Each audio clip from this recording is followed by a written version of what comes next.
she's down there. She's gonna be one of the judges for the night. So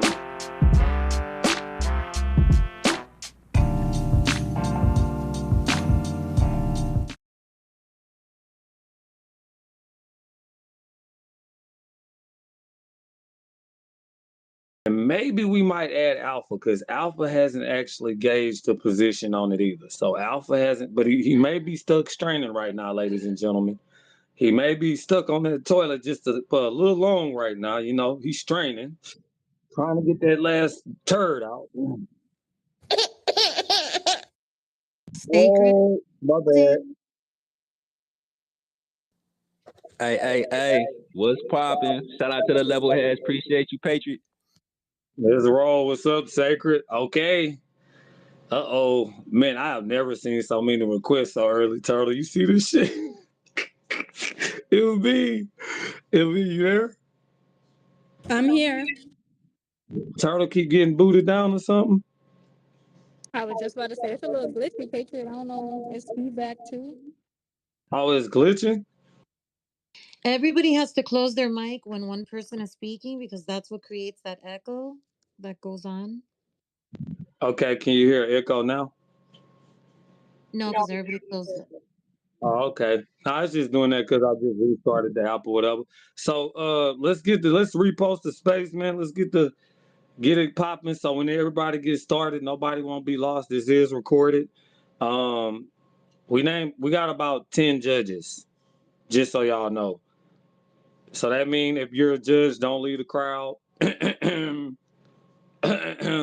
ones I named, you know who you are. Don't leave. Now we go to the teams here. So Black Wolf, you got four other people, including yourself, or you I got got them boys five all other lined people, up. including yourself? What's good with everybody? Yeah, I got them lined up. Let's see here. We're gonna definitely go on to get them out. So Pride Guy, what's going on? We got Pride Guy on the stage. Shout out to Pride Guy. We got Reds for sure. What's going on, Reds? Make sure you requesting that mic. We got Holo. You know what I'm saying? We got Holo Cypher. Make sure he's requesting a mic as well. We also got B1, Super Pilot. You know what I'm saying? Make sure we bring him up as well. So that's my elite team right now. We're gonna run with those four, including myself. All right. So Sacred, who you got? Hey, yeah, man. We got to slide through. I got my guy Alan pulling up. Shout out to Space Audits. Got my man Indio pulling up. Shout out to Indio. We got Shane. Shout out to Shane and Ether Cosmology. And then we also got Toby to close it off. Level heads in the building. Okay, this is what we're going to do. How many people we got up here that I'm gonna keep up here the whole time? I know Frankie, Rachel, Alpha, D Sauce. So that's 4 spots. So that's 6. Okay, so how we're gonna have to do it is because we got a couple judges in the audience too that's stuck in between. So it's like 10 judges, y'all. 10 judges. 10 judges is crazy. Hey, I'm tweeting the flyer right now too. I mean, that's good though, because I mean, if you just get 3, you know, what if one of them actually low-key biased? You know what I mean? Like, what if they don't want to hear the conversation? What if they just already... One of the things you could do, Patriot, since each team has, significant amount of players, do it by rounds. Give like round 1, 20 minutes, and each captain can bring up what team they want, for those 20 minutes. Then the judges can vote on who won round 1. And then, however many rounds you want to do, but this will let them rotate people and keep track of the wins. So what I had proposed earlier... we'll leave me and Sacred for the finale. So what I had... Actually, y'all gonna open up with y'all open arguments first, right? Y'all two gotta start it off. I mean, I don't give a damn who go first, but y'all gotta start this off with y'all open arguments, and then Alpha, you come up with you reinstate your idea after they have their opening argument. So I don't know who going first. Well, see, that's the thing. So Patriot, real quick. So what I had said earlier, I don't know if y'all have seen it, is that we should get like each speaker to lay out their evidence or the things they want to speak about for 2 minutes, and then we go into like an open discussion. So each speaker get 2 minutes to say what they want to say, and then we go into open discussion so we could just Royal Rumble it out. flatten this globe real quick. Bro, we are not Put y'all on catering a to no couple of flat cap Earth ass platform. lies. We are not catering to that flat Earth bullshit. We're not doing What that. you mean catering to flat Earth bullshit? Neutral, because that's exactly what you do over there. You're not over there anymore. Welcome to What the you hood. mean, bro? Look, don't be scared now, bro. Don't be scared now. Don't be scared now, bro. It took you forever to pull up. I'm telling you for us to all. I'm telling you. All right, guys, save it for the Rumble. Okay. What I'm saying is, respected corner. What I'm saying is, why don't we do like a literal back and forth? Well, not a back and forth, a presentation, and then we have an open back and forth. I mean, y'all got the co-hosts, right, and the hosts. Y'all gonna be modding the conversations. As long as y'all don't pipe up, we gonna be chilling too. We level heads. Y'all the ones that got the balls, man. What? Hey, now since we've already made it through the weigh-ins and Dana White just stepped in and split you guys up, there is a post up in the Megatron right now that says a prelim poll. Are you Team Globe or Team Frisbee? Go cast your vote, and then when the debate is over, we'll run the thing again. Right. Dana White is crazy. Yeah, Alpha is the rule setter there. Alpha, you just became the designated prosecutor / referee / rule keeper / FBI / CIA. No, playing. You gonna make the rules, man. Ooh, Team Frisbee winning, guys. Commissioner. Hey guys, Team Frisbee's winning. Yeah, don't run away from Alpha. Don't run away from the phone now, man. You got to make the rules. Hey, listen, I ain't running away from nothing. So rule number one, as always, is first off, don't be rude. All right. The second thing is if your team interrupts, because we know people like to strategically interrupt to rock the flow of someone else, you'll be given a warning. After that, you'll be given a second warning. Third one, your team member gets booted. That no, hey, well, he called for it. 3 warnings, a team member gets booted. So that's the rule. And guess what? Maybe I hear the second guy that spoke up and I boot the wrong team member. So just understand that if someone on your team continues to interrupt, you're gonna get someone on that team booted. So, allow the back and forth to take place. All right. If someone throws in a jab at you and it hurts the string hanging from you, hey, suck it up. Audience wants to hear content. They don't want to hear bag fest. So that's where we'll be with that. We'll let rants go on, but don't get carried away with it. The space ain't just about you. It's about your whole team. It's about the Discord. But if you're making a good statement, you'll be good to go. However, if we hear you now, you're just being repetitive in that rant, we're going to be like, hey, unless you got something new, all right, we're going to move on. So it'll be gauged like that. So don't think we're not going to necessarily time you, but don't be abusive of when you get the mic either. How's that, Patriot? Yes, sir. Yes, sir. That works for me. All right, so how y'all want to do this? Alpha obviously got to stay up here now, but how y'all want to? I want to keep some of the judges up here. Let's see. Let me see how many. Hold on. Let me see how many slots is filled up right now. Timeout. So we got Alpha, Frankie, Rachel D. Sauce, and then we got some judges in the audience, anonymous judges.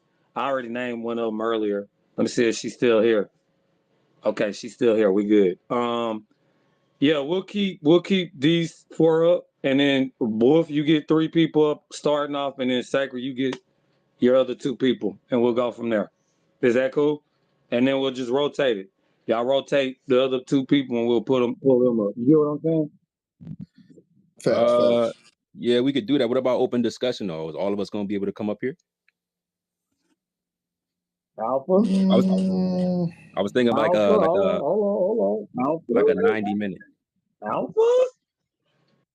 Go for it. I missed that last part. Say again.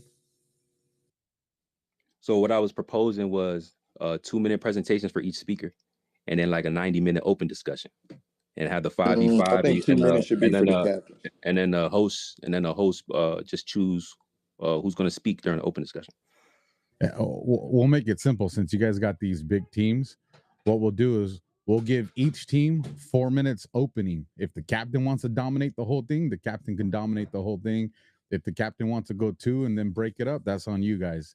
But we'll give each team 4 minutes in their opening statement.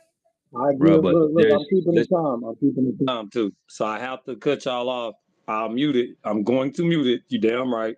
When it's done, I have to mute y'all and cut you off immediately. So y'all gotta be concise and kind of quick with it. So who you want me to bring up? So right now you got yourself and Cloud, and you got one more you could bring up, I think. Sacred.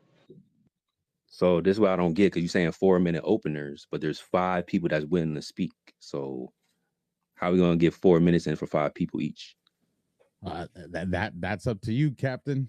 That's up to you. Yeah, but that's like totally. He's saying they need speaker position. So look, check this out. Rachel, Frankie, D Sauce, and that'll leave 9 slots open. So I'm gonna rotate y'all the judges. We don't even need to say nothing. We just judges. So we just here to judge. But when they're done, you get what I'm saying? Y'all, I'm gonna bring y'all back up. But this why I'm saying it makes more sense to just have all of us up here if they're not gonna be judging anything. I'm about to rotate them. I'm about to rotate all the judges down right now. It's up Alpha. Alpha the referee. Alpha gonna keep, he gonna keep everything going and flowing. I can't do that by myself because I would have been a little more strict. Alpha got a better idea than I got, so I will go with Alpha being up here, and then we'll rotate Rachel, D Sauce, and Frankie down. That leaves y'all each could get like 1 more or 2 more people, maybe, because it's 2. Yeah, y'all can each get 1 more. But we gotta have a ref up here. I'm not doing no riffing tonight. Alpha got that shit, not me. So it's Wait. 9 slots open. It's 9 slots open. You got whoever you want, Sacred, and we'll bring them up. And then we got Black Wolf and whoever he want to bring up. So I'm about to rotate Frankie down and D Sauce down there, the judges. I'm gonna rotate them down real quick. Ain't nobody else gonna be speaking but y'all teams anyway. I don't understand how this is gonna happen. So we're prepared for 2 minutes per speaker. So I don't know how we're gonna fit that into 4 minutes while rotating people in and out. I don't see how this is Oh gonna no, happen. this is the opening statement. This is not the debate itself. It's the opening statement. Oh, okay, y'all just talking about opening statement. Y'all not talking Yeah, about you presentation. got 4 minutes, but the debate itself is gonna be, yeah, that's different. But who you want me to bring up? I got Holo, Black Wolf. Who you want me to bring up? Hey, bring me Red's rhetoric. I mean, shouldn't the opening statement just come from the team captains? Yeah, but I'm still bringing up whoever y'all want to speak. Who else you got, Black Wolf? Let me see real quick. Hold on, let me bring Rachel back up. Excuse me. Hold on, she gotta stay up there. My bad. So we got 8 slots. So y'all can add 1 more person apiece to y'all team or whatever. And who's the person you said, Black Wolf, real quick? Who you said? I got Reds and I got Hollow up here, so okay. And you got 1 more. Who else you want up there? Is Bree1 in the building? If not, bring up Pride Guy, actually. Bring up Pride Guy. Request Turtle MV, y'all see Pride Guy? Yeah, I got him. Okay, Sacred, who you got? We bring up 2. You could bring up I guess Indio and what, Toby? Toby, you there? I think Toby's down there somewhere.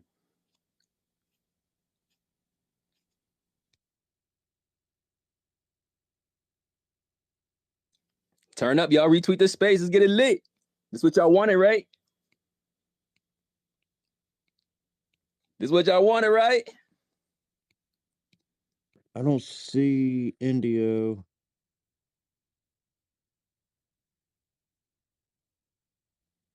His name on there is No One Special. It says No One. We're just some silly flirts, right? It's just opening statements right now. Then we're gonna start getting into the the beef of it. But Rachel, I sent you a mic, Rachel.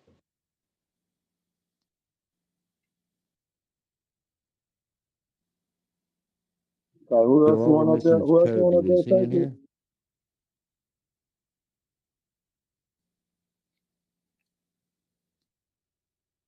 All right, there's Toby.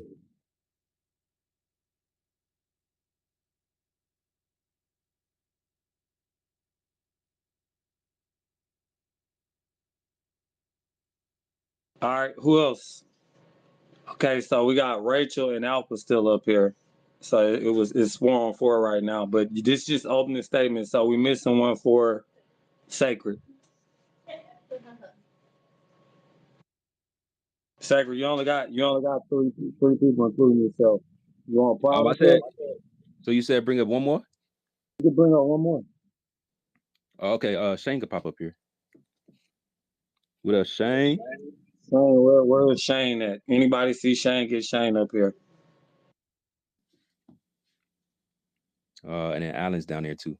Yeah, I don't see Shane. If y'all He's can down request, there. it'll make it easier. Yeah, if he comes and requests a mic, then we can find the people better. There he is. I see him. Yo, man, y'all in for a treat. Let me refresh the space real quick. Y'all are in for a treat. We got two guys going head to head with their teams currently right now. We got Sacred with the Flat Earth, and we got Black Wolf with the Globe Trotters, whatever you want to fucking call it. I don't give a damn. I'm about to grab my drink right now. Relax. I'm just gonna kind of be Alpha's wingman, and when Alpha need me to throw a flag, I'll do that. Let's get it popping, man. Y'all repost the space. It's gonna be interesting. The main thing to look at, and I will be looking for, is the content. Like they both gonna be dropping some good wisdom and knowledge on both arguments. So y'all get to decide at the end who the victor is. Let's repost the space and keep this show going and blowing. All right, so we're gonna go with Sacred with the opening statement for the Flat Earth, and we're gonna go with Black Wolf afterwards. So we got what, 4 minutes, Alpha? Can I say something really quick? Yes, ma'am, you can. All right. Let's get ready to rumble! Where's Ladies the and music, gentlemen, Patriot? Weren't you gonna play music like I the don't have Rumble my music audio. that Rachel did? Huh? I don't have my audio right now. I don't have it. But Sucks. Should I try to get it? what did y'all want to play before? Like, we're gonna have to play some like uppity music. Like fighting Yeah. words. Yeah, some fighting words. Hold Like right on. now, you gotta play Tupac. You gotta play Tupac. Hit him up All or right. something. Okay. Which Hit him one? up, hit him up. Rachel, you have a better audio. Can you play Tupac? Yeah, I'm coming. Nah, just play California Love. I don't know if people got kids listening or nothing like that. I mean, I don't want Oh, them yeah, to. that's true. Yeah, let's play California Love. Since Wolf is from California, or he's in California. Just give me 2 seconds. All right. You Let's might get as ready well to use this rumble. time to get all the kids out of the building.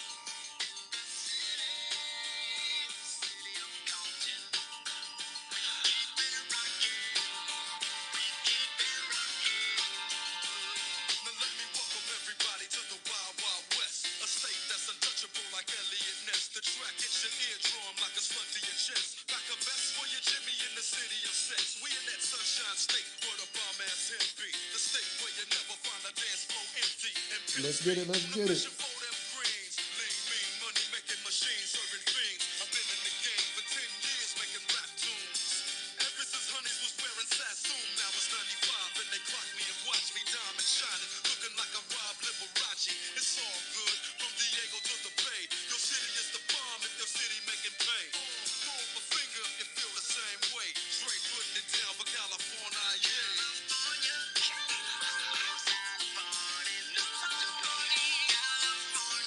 West Coast.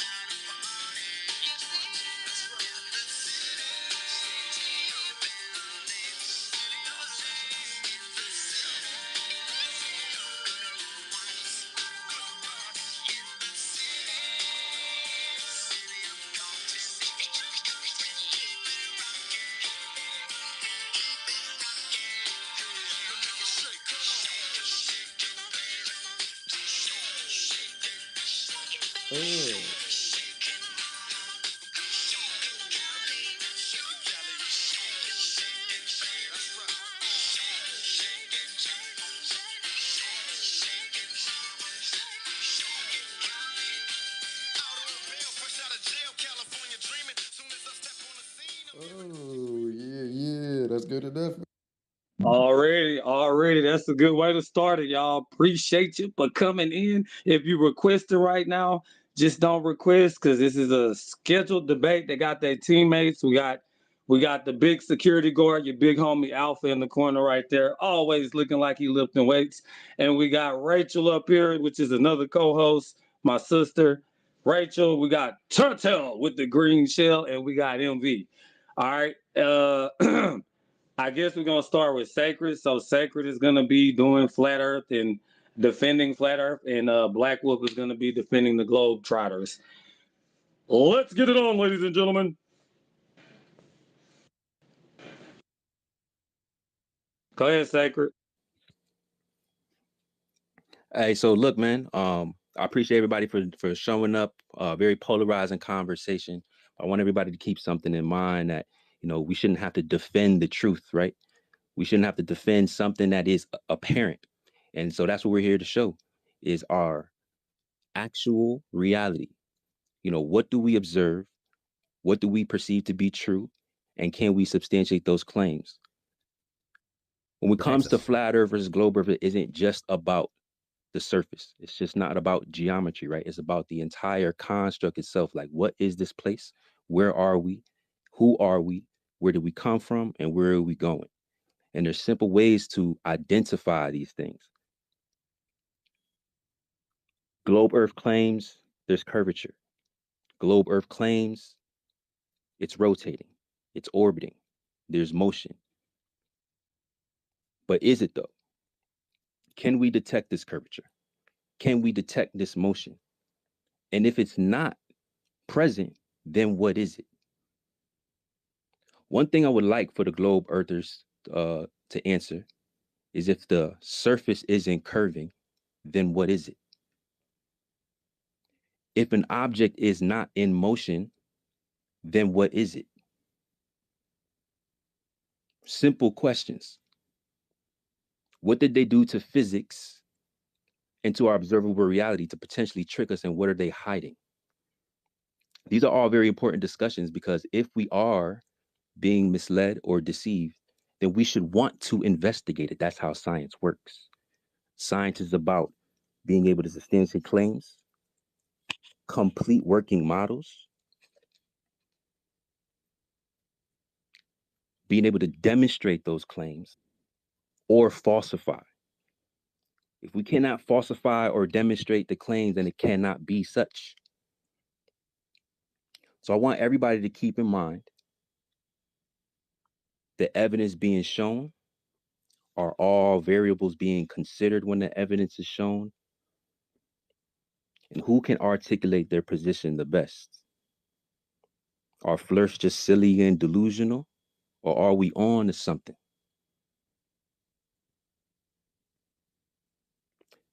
I want to shout out my team one more time. I appreciate the level heads for pulling up. Definitely appreciate the smoke because we here every single week for Flat Earth Fridays, in case y'all didn't know. We answer all questions directly. We carry ourselves in the right way to have a civil discussion. And I expect the same way from the opponents. Thank you very much, Mr. Patriot. Shout out to Envy, Turtle, Alpha, and all the judges that will be reviewing the debate. Appreciate you, Sacred. You didn't want nobody else to speak. That's it. When we get to the evidence, if any of my guys want to chime in, they could.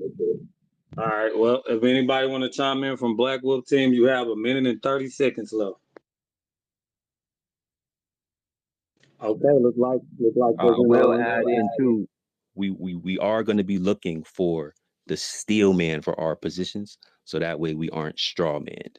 So I'll close out with that as well. All right. Thank you, Black Wolf. You're up, sir. Thank you, Patriot. Thank you, MV. Thank you, Turtle. Ladies and gentlemen, good evening. It's your honorary space host, Black Wolf, of the Black Wolf Party, Cool Kids, and many other various organizations and groups on the X platform.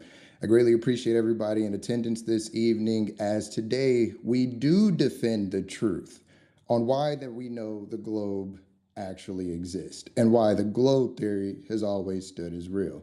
Today, ladies and gentlemen, we are up against our own who simply believe that we've been lied to about everything. Unfortunately, for them, they can't actually tell us any facts. They don't have any statements and they have a million questions.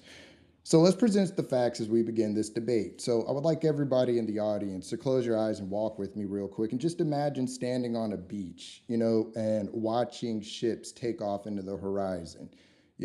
Gradually the ship, it doesn't sink, right? But instead, it seems to sink with the hull vanishing before the mast. So for anybody that's ever watched a ship sail away, you could actually see the dynamics as our flat earth friends asked for slight proof. And we haven't even begun to give that proof, right? This phenomenon, because I like to say the word phenomenon to understand what we're speaking on here, is a slight evidence that there is a curvature on the earth. And anybody that's ever been on a beach and simply seen a ship sailing to the horizon can attest to this that I'm giving to the audience today. Now, for other people in the audience trying to figure this out in a very simplistic form and fashion, right? Because we have a lot of people here today who probably can't do dimensions and probably can't figure out, Pythagorean theorems. So I would like to make sure that I keep it relatable and understandable for you to keep up with why we should never mislead the people any further than the government already has. I want everybody to understand that the government was founded in 1776, and PSYOPs have been going on since then in the United States of America. These PSYOPs have made a portion of our people victim, and unfortunately, we have to come to their rescue and their aid. I want us to also think about the time zones, because a lot of you all understood that this space was to be presented at 5:30 or 8 p.m. Eastern Standard Time. If you trusted that reminder to make sure that you came to this space, then you believe in globe earth theory, simply because those time zones are positioned by satellites and things that we use today called technology, such as your smartphone device, that gave you the time to trust in order to be here appropriately, right? Are you not sitting in your seat? Are we not having the discussion about flat versus globe earth? So I want you to make sure that as we continue this debate today, that you recognize the realities, things that I could simply put right in front of you to understand what you've understood since the beginning of your time, birth, for whoever that is in this room. And with that, I will land my plane as we begin to go into our debate. Wow, great presentation by both. Turtle, give me a hand. Give me a round of applause, please, Turtle. I need a round of. They both sound nice, don't you agree? All right, so here, Alpha, you're up. So what's the next? They both gave their presentations. What next, Alpha? We can move into the debates. Okay, so I guess we'll go with Sacred first. I want Sacred. What's the time frames with their? We're just having open discussion for 20 minutes, basically. Maybe. Yeah, Nah. So what I was saying to keep it like concise and more directed is that each speaker could get 2 minutes to say what they want to say. And then after each speaker get the 2 minutes, then we have an open discussion. Okay, so each speaker get 2 minutes. So we got 4 speakers on each team. That's 16. Five. Okay, and then all right, and then we'll go to open discussion. All right, so Sacred, you up first, sir. So with that, Patriot, since that's going to come out to 20 minutes, we can do the first round of voting just based off their opening statement, since it works out to 20 minutes anyways. Post that poll up in the nest again. Restart it if you can hear me, D-Talk. Thank you. Oh yeah. So what we should do with the poll too, to make sure that it's not skewed by any bias, we should be Team A, because we the A side and it's over here. You know what I mean? They should be Team B, so that way nobody that isn't listening can't vote with prejudice or bias. So Flat Earthers Team A, Globe Earthers Team B, and you could throw that poll up there if y'all want to do that. So that way, in order for them to vote, they gotta actually be here and listen. Was there going to be a preliminary poll? I saw something about a Frisbee Earth, but I was wondering if we were going to do one for this debate. I think D-Sauce had put that up there. But he talking about when he say Frisbee, he talking about flat earth. So far, Frisbee is winning 63% to 37 Team Globe. Okay, I don't do a Frisbee thing, so I didn't vote. It's all good. I get, but the concept is it's flat.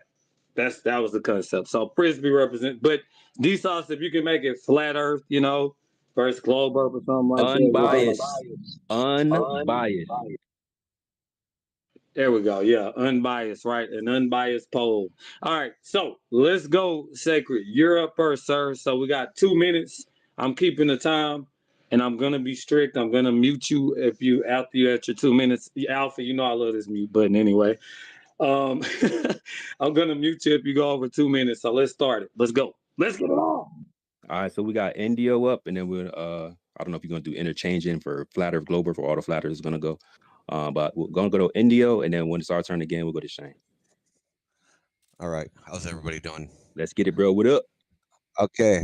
To my esteemed colleagues and our opponents. So what I'd like to address first is the opening statement of our opponents. If you notice, 60% of his statements were about our mindset, right? We all think it's just everything's a lie, and all these other things, and but I'm going to address specifically what he said about so-called evidence. The first piece of evidence he brought up was ships over the horizon that everyone can watch this. I live by the ocean. I'm right now, I'm a mile away from the Atlantic Ocean. I've literally never seen that in my entire life. I have photographs of boats 30 miles from the shore after watching them leave Boston Harbor over a period of 3.5 hours, tracked by marine radar out of Gloucester. So ships over the horizon is not a universal observation. It is observed sometimes. Now, we really can't quantify exactly how many times it will be observed out of, say, 100 ships sailing away. But this can be explained on flat Earth, no problem. And it can be not only explained, but demonstrated with small-scale experiments. Secondly, he brought up time zones. Now, time zones are political inventions. So if you look at a time zone map, you'll see that China has one time zone when it should have 4. You'll see that Australia has 2.5 time zones when it should have 4. And if you count the time zones, there's 19 time zones in the north and 32 time zones in the south. So time zones are not evidence of a globe. They're far from it, because if they were evidence for the globe, that means the sun moves differently in some places than other places. Okay, so I'll kick it back to the other side. All right, Wolf. You got somebody? Oh, go ahead, Alpha. You got it. Go ahead, Alpha. No, I was just going to say that was exactly 2 minutes. So if people want to kind of orient themselves to what that feels like, that was exactly 2 minutes. All right, Reg, you ready, bro? Sure. You want me to respond, or do you want me to send something out? It's your ball, bro. Do what you do. All right. Let me know when the 2 minutes starts, and I'll say something. No. Cool. Hey, real quick. I'm sorry. Real quick. Just guys, just please refrain from using the jumbo until it's your time to speak. So the listeners don't get confused. My bad. Go ahead, Red. All right. Let me know when to go again. You got it. Go ahead. All right. Back on May 4th of 2019, we had a SpaceX launch of a Falcon 9. This launch was special because we were able to film it from 2 different spots, and this is my footage we're talking about. The first stage booster was actually going to come down and land offshore. I think it was about 17 miles offshore. So when we filmed this rocket launch and the booster landing, we noticed something in our footage, that when the booster came back for its landing, the flame of the rocket, which was perfectly visible when it was coming down, became obscured by the water that was somehow under it. During this capture, the only thing between our camera and the rocket was the Atlantic Ocean. So terrain wasn't a problem when dealing with that. So our footage showed that about 2/3 of the rocket was being obscured by the horizon. But most importantly, it showed an extremely bright light source, being the rocket flame itself, being obscured by the water. Such a light source at such a distance is not going to be hindered by the law of perspective or the inverse square law. The only thing that changed within those few seconds was its altitude, but not its distance. So if it was visual before, then on a flat Earth, it should have been visible then, because parallel lines do not intersect by definition, which means something external to law of perspective was at work.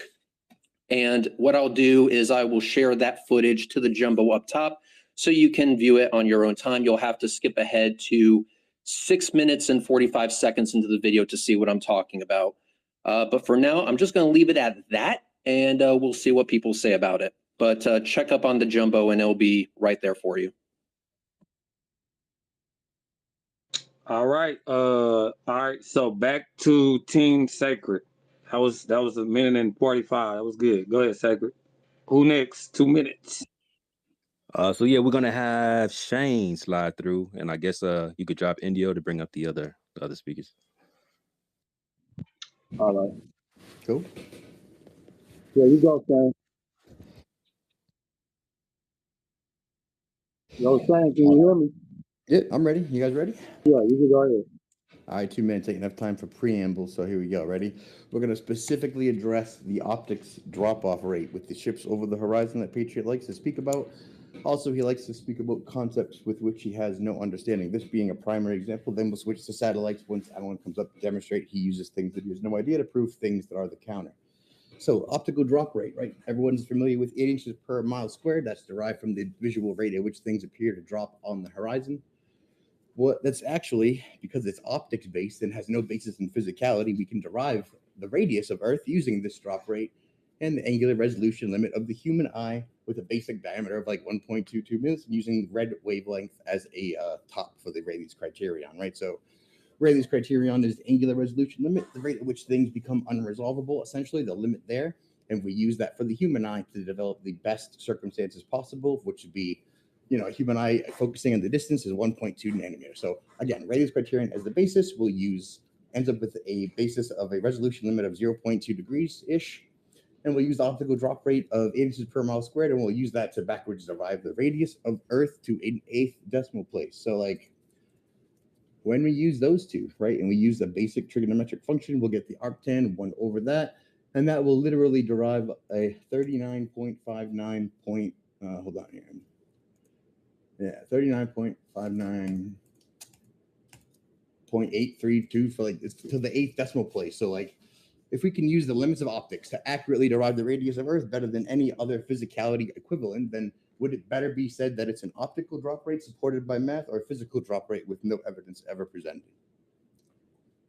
And also we can connect that to the limit of your view. You don't see forever. If you can only see to a certain extent, then this also defines the spherical limit of your view, which I also use to derive the 69 miles per degree nonlinear relationship elevation angles to Polaris using a unit circle and basic trig, which we can go over during open discussion. Thanks, guys. Wow, that was right at 2. You made. I was about to get you. You made it. Goddamn, they trained. We're all Goddamn. pros, man. Hey, bro, Sacred got them trained like a brother. Hold on, we can't hear you, Patriot. We can't hear you. Shane, you might have to mute up because it's a little. All right. I said that was right at 2 minutes. You got them trained. Y'all be training. Y'all be working out. I see that. Black Wolf, you up? For sure, for sure. We're gonna get San Holo up in there next. Well, shit, guys, that was pretty good. Hello, you up in there, brother? Let's go. 2 minutes. Repost the space if you already haven't. Like, share it out. Thank y'all. Hello. Tis Let's me. go ahead. Type it We up. good? You can hear me? Yep. Go ahead, Hollow. So I'm going back into time, like when we first figured this out, at least in terms of the context of the history we've been narrated to. Now, I totally feel the other crew, man. There's definitely something up, and it's, if we all don't smell there's some BS in the pool of academic thought and the history and how things came to be, then your nose ain't working, because there's definitely a lot of sour smell. So I've been in and out of the academic world, so I don't want to defend all the positions, but there's definitely been so much manipulating and lying about history that I totally dig how we could come to a 2D version of our 3D world. To a degree, like I get the whole psychological thing that we're responding to, and I just want to admit to that because I think that's important moving forward and connecting both camps. A psychological, we're just, it's like we're waking up to a psychological realization that there's so many lies that have been perpetuated that the basic logic of 3D, 2D, and the perceptual reality that we're really facing, these critical, like paradigm bursting moments, is due to what the sun is doing right now. And this is a 3D environment from my perspective because I'm looking at satellites that are measuring the three-dimensional envelope of the magnetosphere in real time. And this shit is crazy dope. We got tetrahedron-based satellites flying around giving us volumetric real-time data as magnetic fields and plasma and shit flies through this. This stuff is fucking crazy. I'm looking at real-time data on my phone right now, like I'm tripping balls like a nerd in heaven, yo, because I can see how the hair follicles of magnetic field lines are twisting around the toroidal field that has enveloped us. That incidentally, I believe if we go back into history and we start looking relatively, like where Einstein was at when he was perpetuating relativity theory, he didn't know there was even Van Allen belts, bro. He didn't know about the toroidal field. So you gotta like kind of lend him some slack. That wasn't invented until like, or discovered by Van Allen, University of Iowa, until like a few years later. But had Einstein known about that, that would have actually influenced our model because he would have had extra data. Now, Velikovsky was trying to influence Einstein at that time to think a little bit outside of the box, and it was due to those petitions that got us radio frequencies from Jupiter, and it was because of him egging on Einstein up and. That's 2 minutes, bro. I gave you extra 15 seconds over. I'm not trying to be funny, but that's 2 minutes. So, how many people done went, Turtle? I think that's what, two and two. So it's the third person. Gotcha. Let's roll. Sacred, you up, brother? Yeah, can you do me a favor and you could drop Indio and bring Toby up, please? Yeah, I'm up. Oh, Toby's I'm there. already here. There you go. What up, Tobe? Shout out to Ether Toby's up. Cause. Cool. Should I go ahead? Oh, you broski.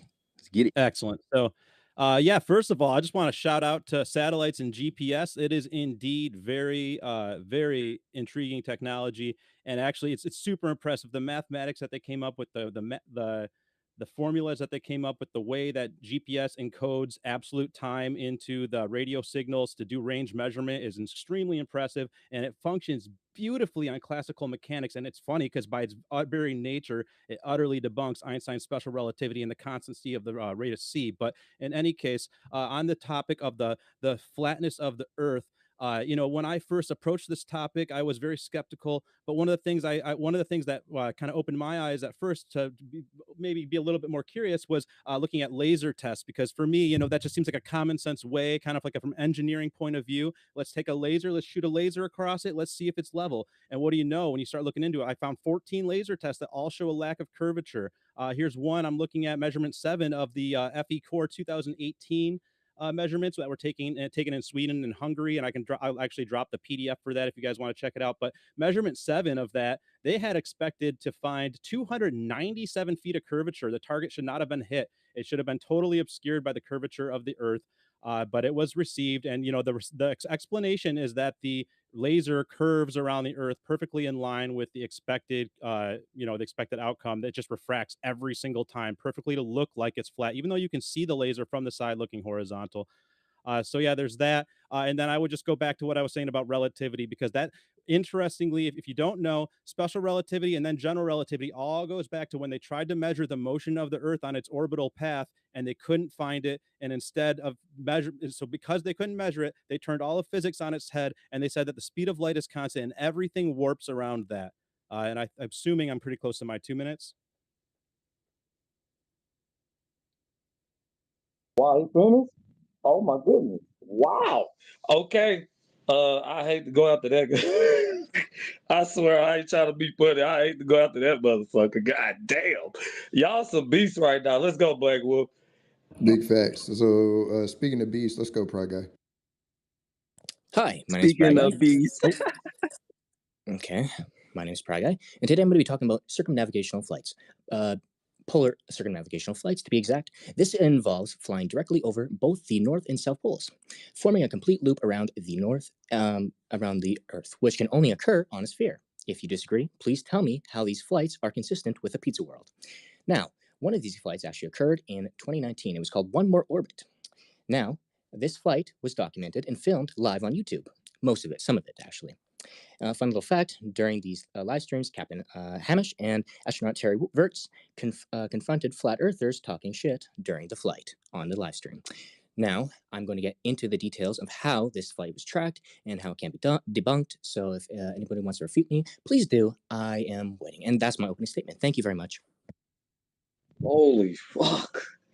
Hey, it looked like, I ain't gonna lie, man, it looked like we got the best of the best out here right now. God damn. Y'all sound like that dude off of them commercials that be like, he reading all the ingredients. This also contains, just getting it out, huh? Let's go to, all right, so I think we got Sacred and Black Wolf himself left. So let's go, Sacred. Now we got one more. I think Alan is finna go right now. If y'all could bring Alan up. Shout out to Space Audits.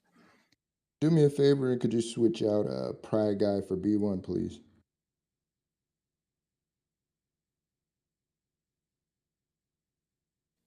Right, retweet. Let's get it. Oh yeah, y'all repost. My bad. How rude of me. Y'all repost the space, man. Get some more people in on the conversation. It's gonna be entertaining. We're recording the space, so even if you don't retweet, even if you retweet and get out of here, we still gonna be able to hear. You can come back and listen to it over and over and over again. All right, let's go. Who you said bring up, Black Wolf? All right. If the people that they requested to come up could request, and the people that are requesting to drop their request until we get it all situated. But yeah, name who y'all needed up here. B1 Lancer. Yeah, B1. If you request up here, brother, it'll be a lot easier because I'm not seeing you. I think he's fairly new to spaces as well, so it's Bro, he's gonna have to figure it out because I can't. It's gonna be hard getting to his screen. I can't see shit. All right. Look, hey, if you could request B1, I saw you. I have him. I brought him up. It's our turn though. Oh, it's y'all's turn. Go ahead. Yeah, but we waiting for y'all to bring up Alan. All right, who's Alan? Alan's Alan. You don't know Alan? The Globe Earthers know. I don't see Alan, Sacred. Is he up there, guys? I don't see him. Do you know what his @ is by chance? Space_audits. I'll say something. If this is who I think it is. I'm sorry, y'all. I'm tripping over here. Nah, what was I about to say? Can everybody here in the speaker position? Can everybody just give me an emoji? Make sure everybody's speaker working. Rachel, you all right? I'm here. I did a poll and people going crazy already. Man. Hey, those are some good arguments. I'm not gonna lie. That was some good arguments on both sides. We need Alan to request a mic if he knows how, please. If y'all can request, we can bring y'all up. Like, I can't see y'all at all. I'm not lying. Patriot, are we done with the first round? Good. Alan's up here. Right, okay, I'll try to work on that. Hello. Alan, how you doing? What up? Let's get the, hold on, before you go, I want to get him up. I want to get the second. If he requests, it'll be a lot easier. You know what I'm saying? Yeah, hey, guy that we're waiting on. If you unrequest and re-request, that might help. That's what I had to do. The first one might not have went through because there was too many requests going out. A lot of feedback. Yeah, that too. All right, I'm muting that. That's my bad. All right. Well, we could go ahead and go. But Black Wolf is the guy you trying to bring up. That's your last contestant. B1, yeah, no, I got more down in the but all right, go ahead. How many more you need? Wait, this ain't a fight. This no, it's level heads versus 100 Globe Earthers. No. It'll be all right. Trust me. I know you're worried, but I'm gonna close it. Trust me. Don't worry about it. Okay, you just talking about Yeah, needing fellas, more teammates. hey, listen, we're gonna let the audience decide who's laying out who. So let's remember, keep it civil. All right, we don't want anybody. Don't be rude. You heard it from the man himself. All right, let's go, Alan. 2 minutes. Thank you, sir. Okay, so if you click on my profile name, you can You're see. up, buddy. Yeah, can you hear me? Can you hear me? Hello? You just Alan, gotta go unmute. Oh, ahead. sorry, I muted. Okay, can you guys hear me now? Yeah, I can hear you. Okay, perfect. Okay, if you click on my profile, you can see that I'm streaming to the Twitter space, so you'll be able to see the visual images and follow along as I continue through here. So you can stay in the space and watch along. So anyway, we have here a video from Red's Rhetoric titled "Measuring the Distance to the Sun," and at the 5-minute 58-second timestamp, we have the Kepler's derivation and Newtonian derivation for how they describe how things move in the sky and how far they are and how they derived all the distances and stuff. Now, this is super relevant because those distances come from a proportional equation ratio and not from mass, which is in the equation. And they say that this is the dynamic cause of what makes things move in the solar system. So we're going to get to that and see if we can find Earth's orbital velocity after we cancel out the or show that this is purely kinematics and not dynamics here. So here we go. So this is FG GMM over R squared. This describes the gravitational relationship with the sun and another body and the ratio of that orbit, right? So what happens here is the way that this works out algebraically, the mass in the equation cancels out and it all comes down to being about the constants and the periodicity of the event. So here we go. We'll just play this. Constant, at least for yeah, right here. So we get back to the constant. So we got big G, M, the cosmological constant, which will output the proportional radius for the orbits, T for the periodicity of the event, which is just watching things move in the sky. So like that's the periodicity when it completes its orbit. So they input all that in the equation and it outputs a distance for them. Now you can see the distance relationship here on this slide. So the distances all scale out like that. And we're looking at the equations where mass isn't the dynamic force. So for years and years, men have been standing on the earth, watching things move in the sky and trying to determine who's moving. Is it the sky or is it us? Now, in 1772, James Bradley had a pretty convincing ratio derived with what he was looking at in the sky. When he ratioed the angle of stellar aberration against the speed of light, he got 30 kilometers a second. And everyone was like, oh, no way. That must mean the Earth's moving. But that's kinematics. That's a measurement. It can't tell you if the sky's moving or if the ground's moving. So later, about 30 or 40 years later, Airy, famous from quote unquote Airy's failure, did an experiment to determine which is moving, right? So the premise of the experiment was when you're looking through a telescope with nothing in it, just air, you have to tilt the telescope slightly to keep the star in the center of the telescope at 90 degrees. And I'm out of time. So 2 minutes. Out of time. Appreciate you, Alan. That was nice. I can't wait to hear from him again. Yeah, it was actually, he got an extra 30 seconds in there because he put some effort into that video. So little extra 30 seconds since we had some video graphics on that. Is that the first time y'all got the sacred screen share? They say you can't screen share spaces. This the first time y'all seen it? Oh, okay. Okay. Thank you. Real quick, you're going to give me an extra 30 to continue? No, you already okay. All right, I appreciate it. Thank you. That was pretty sick, man. For those that were following along, that was pretty sick. Oh, got you. Thank you. Appreciate it. All right. Hey, leave him up here. I want to continue to hear from him. Let's go, Black Wolf. Who you got? Let's roll.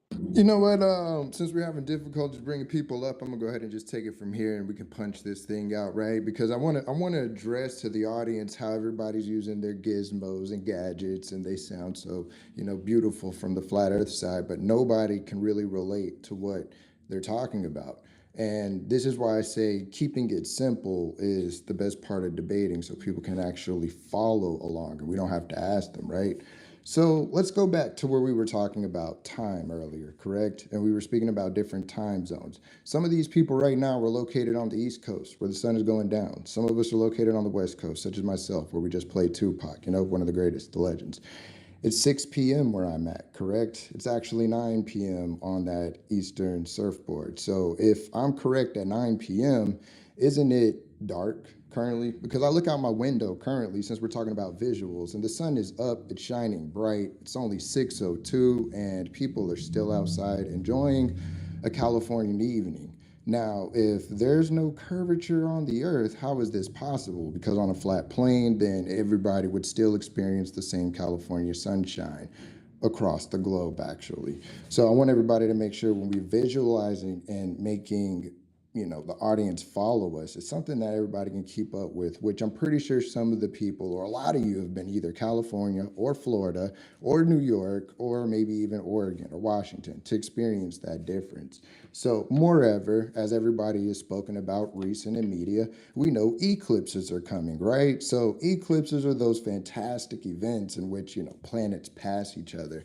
And I want to understand, why is it that the flat earthers never identified the shape of the object that's cast on a shadow? We all know what a shadow is, correct? When you grab a stick and you hold it up, it shows you a line on the ground, right? When you see your body walking outside, you see that little black guy on the ground, right? Everybody's got a little black in them. It's called your shadow. So I want to know, what is that spectacular shape during the lunar, solar, and multiple eclipses that happen in the sky? I've never seen it be anything other than round, right? Which is giving us a perfect depiction of what our planet looks like. So since we don't have to go galactic and set up a live stream and make sure we get all these fancy cameras to prove the obvious, something that the flat earthers still haven't done yet, I just wanted to make sure I could grab everybody's attention while they were in the void. And I think I'm going to land my plane right there. Wow. Okay. Wow. This is some great content here, y'all. So Alpha, what are we going into next right here? Because I'm anxious to hear from all of them. Really, that was great. That was great, y'all. Great first round. And by the way, I do want, can if Alpha or Turtle, maybe MV, y'all put up a poll to see who won that round. Let's see, Rachel, you put up a poll. Go to Rachel's other poll. She probably got about 6 up right now. But go ahead and post another poll and see who won round 1. All right, we'll go right there. And while we're at it, y'all repost the space. Thank you. We got over 500 people in here. Appreciate y'all for being here. Follow people besides you. Definitely follow the speakers. You know what I'm saying? Follow each other if you can. If you can't and you having issues, that's what it is. Go ahead, MB. Yes, just a little suggestion. Everybody did fantastic, both sides. Like, I don't even have a position at this point.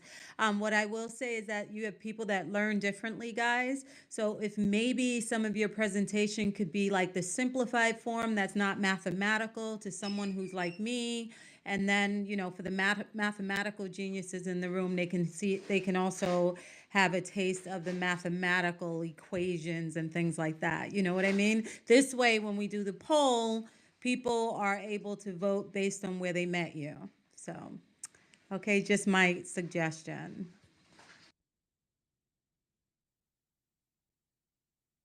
All right. Right, you got that poll up, everybody? Also, we're gonna be reading comments on the comment section. I'm gonna be me and being Turtle. We'll pick comments in the comment section because a lot of times we don't look in that purple pill. So at some point in time in this conversation, I will be pointing out the questions and stuff. What the hell just happened to Sacred? Blackwood, do you Technical want Blackson difficulties. up? Would you like Blackson to come up? He's here. Here. Blackwood, do you want Blackson on your team or what? Because you missed it. You dropped the teammate. Go ahead, Sacred. Sacred's trying to wave me now. Elon mute. Elon. All right, go ahead, Sacred. What the hell is going on? Yo, Sacred, you there? Hello, testing. Do you guys hear me? Oh, there we go. There we go. Yeah. I got There he caught is. it. I got caught in the space-time continuum, bruh. Hey, look, Patriot, I feel that you want to move on, but they whole team is a little discombobulated. So you forgot that Sacred gotta present. we can't Holy have shit. them voting in the first round. I know they're trying to skip over Sacred, but that's what they Oh here for, right? shit. Hey, my bad. Hold on. Hold that part, Rachel. Delete that part right fucking now. My bad, Rachel. Oh shit. Hey, level And heads, can guys, Sacred get my shit off? Patriot, can I ask a question? Is it possible on any of the teams that there's a female speaking? Because females usually relate to the conversation presented by females. So if you guys have a female on your team, I think that's going to help you on the female voting side. I'm telling you, I know Where's how this Proud at? works. Huh? Where's Proud at? That's what I was looking for her. I can't find her. Proud of here. I will say this, MV. We give it a little bit. I have a feeling some of these men gonna start acting like ladies because they're gonna get sensitive. I hope you don't win that one. Wait a minute. What are you trying to say? I just think whoever brings a female into the presentation is really going to have a great advantage. It's going to help you a whole lot. I promise you. Cool. Well, All right, y'all. before we get too far into the meta, just can we put like a bookmark on the eclipses topic and on the optics topic so that Shane can address those things? Open discussion, Toby. All right, let's roll, Sacred.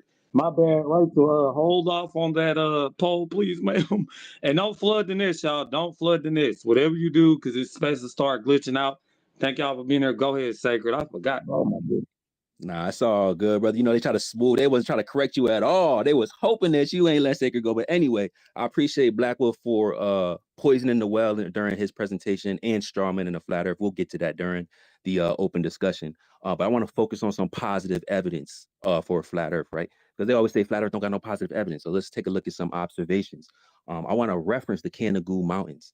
And what's interesting about the Canigou Mountains is that this is an observation that is based on location, and you can make this observation twice a year. You can plan for it. It's something that you can go see. And what happens is, let me go ahead and post it up in the jumbo right now.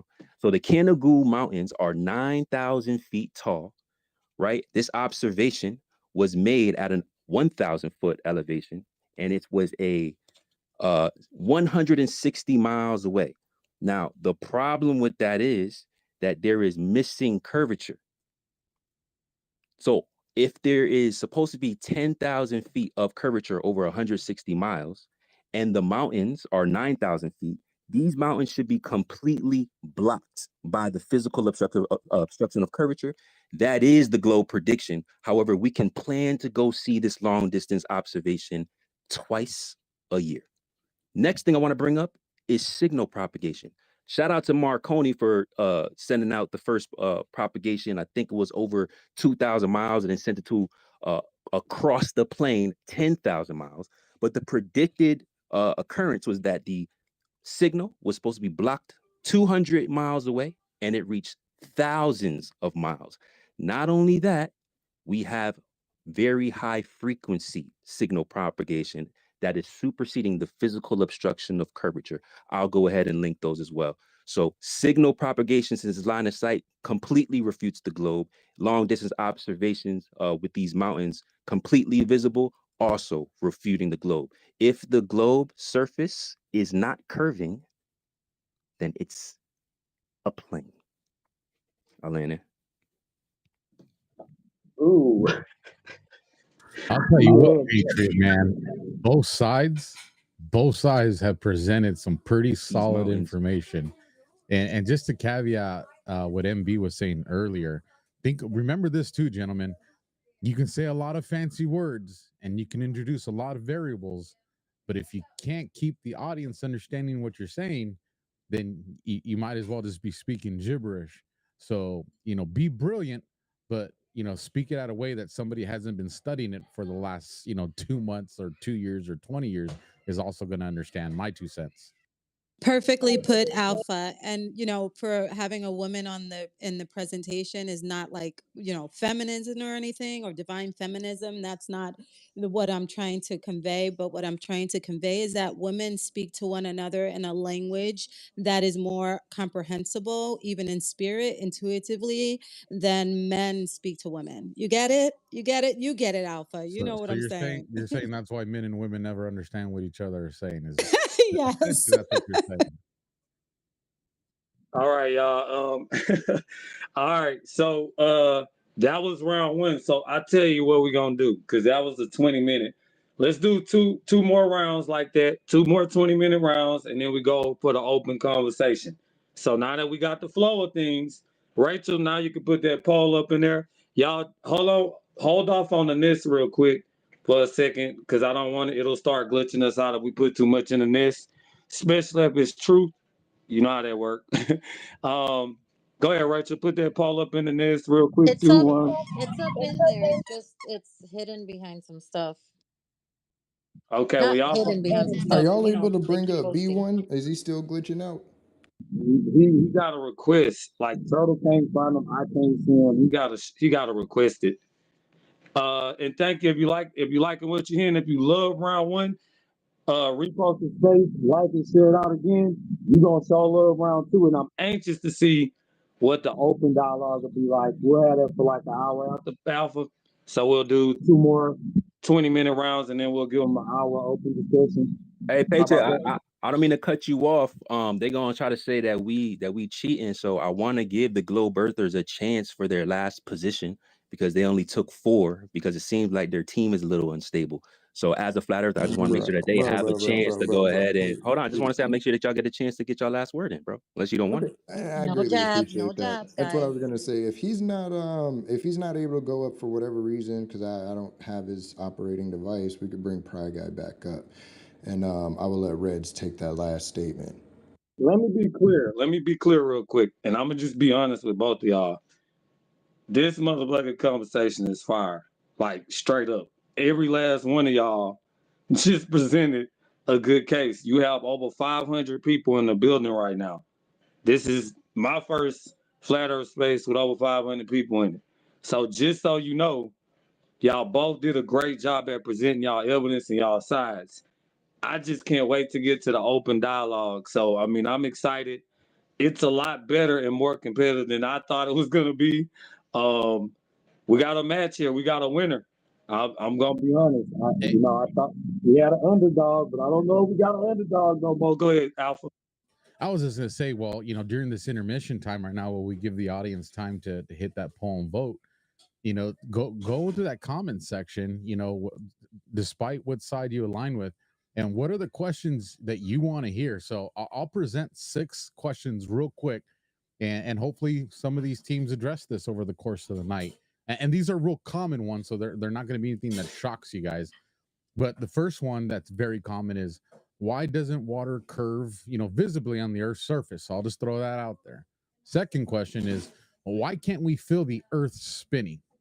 And then the third question, why do flights take similar times in both directions if the Earth is spinning? And then question number 4 is, how come we see the same stars if Earth is moving through space?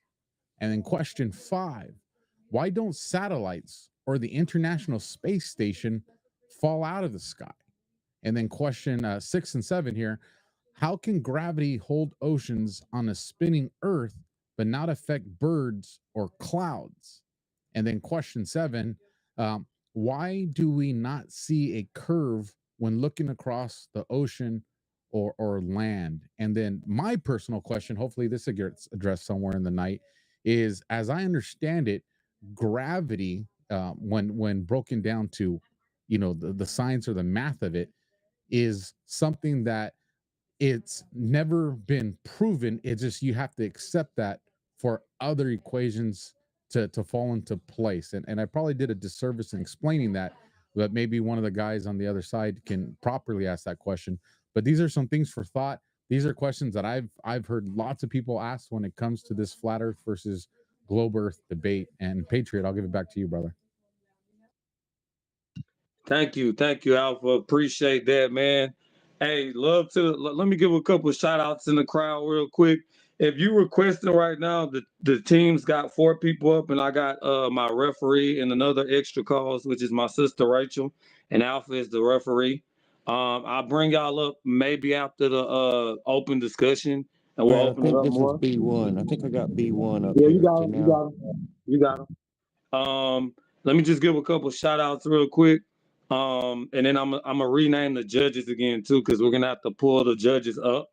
So before I give a shout out, we got D Sauce as a judge. He's up here, D Sauce. We got Sugar down there as a judge. We got Frankie. We got Rachel, Turtle, MV, and myself. All right. So it's 4 judges. No, excuse me. I said 4 It's 8 judges. So it ain't no way. I think it should be a little balance. I don't think there's no biasness within the group because like Alpha can even place his. I mean, I don't know if he's gonna want to, but Alpha can even, you know, give a judge because he's kind of neutral. He's in the middle. Rachel's in the middle. Turtle kind of on the fence. MB on the fence. Sugar on the fence. D Sauce on the fence, and Frank is on the fence. So let's try to make this a convincing argument for the judges, gentlemen. And we still gonna take a poll afterwards. It don't matter what y'all say. We're still taking a final poll. The people will decide tonight, and they can also leave a 1 in the comment section. Okay, so we're going back. Who go first? Is round 2? Round 2. I think it's on you, Sacred. So yeah, we were just prepared for like the 2 minutes in an open discussion. I don't know if you want to. I can have Alan kind of finish his thing, and if you want to go through the same thing, I guess. Yeah, Is that we're what you gonna want to do do? the same thing. It's 2 minutes per person on each side. It's what, 4 or 5 of y'all. So each of y'all get 2 minutes, and that's 20 minutes together. So same thing. Go ahead, Alan. How you doing, brother? Alan, you wanna finish up what you were saying from before? Yeah, I'm going to pick back up where I left off and kind of reiterate. You gotta mute, bro, if you could hear us. And for the rest of the squad, y'all probably want to do the same. So if not, we can move to Indio because I think he was the first one to go. If Indio, you want to talk about some platters. Okay. Yeah, Okay, I'm ready. I can pick up where I left go off. ahead, You guys Alan. ready? Okay. We're ready. You got So it, I'm gonna take some advice from Sugar and break down the equations more. So the meaningfulness of the equations is supposed to come from the relationship of mass attracting mass, right? But in the equation, the variables that represent the mass, which is supposed to produce the dynamic force of velocity, right, through that attraction, is canceled out. So it's not a factor. The important factor of the equations are the constants that are established, and then the periodicity of the event, which just means how long you watch something in the sky. So if you watch something in over the course of a year and it makes an orbit around you, you can plot out how fast it moved across the sky each night. So that's where they get their velocity for how things move in the sky. And then when you input that in the equation, it outputs what the radius would be proportional to the periodicity. So how long it takes for that event to complete. So that's how they derived all the orbits for everything in relation to the sun with those constants, right? Now, a big test of whether or not those constants were physically meaningful, meaning does mass attract mass in a way that produces a velocity for Earth, right? So in the heliocentric model, they say that the Earth is moving around the sun at 30 kilometers a second due to that big G MM relationship in the math equation, right? So in 1887, they went to measure that velocity using interferometry, which is a bit of a complex subject, but it's fairly simple. How much time do I have? Sir? Alpha? You got about like 50 seconds, maybe a little less than that. 50 seconds? Okay, cool. So interferometry was designed in the 1800s, and what they found was that you could split a light beam such that when it recombines after a circuit, so just after it completes a circle essentially, when it recombines on the other side, the wave will either be in phase or out of phase, meaning it'll produce a pattern when it recombines or it won't produce a pattern. And with that pattern, you can actually measure velocity with it. So if something's in motion and it has an interferometer on it, there will be a wavelength displacement that you can use to measure the actual velocity, and that gives like a relationship with that, right? So they were all super pumped about this in the 1800s, and they were like, "Oh, dude, we're gonna." That's it. Oh, dang. That's Okay. it. All right. No worries. Good No worries. argument. No worries. Dang, I wanted to keep letting him go. He was eat every single time, bro. Every time. I can't wait to open discussion. All right, Black Wolf, you're up. Yeah, I'm gonna let Hollow finish.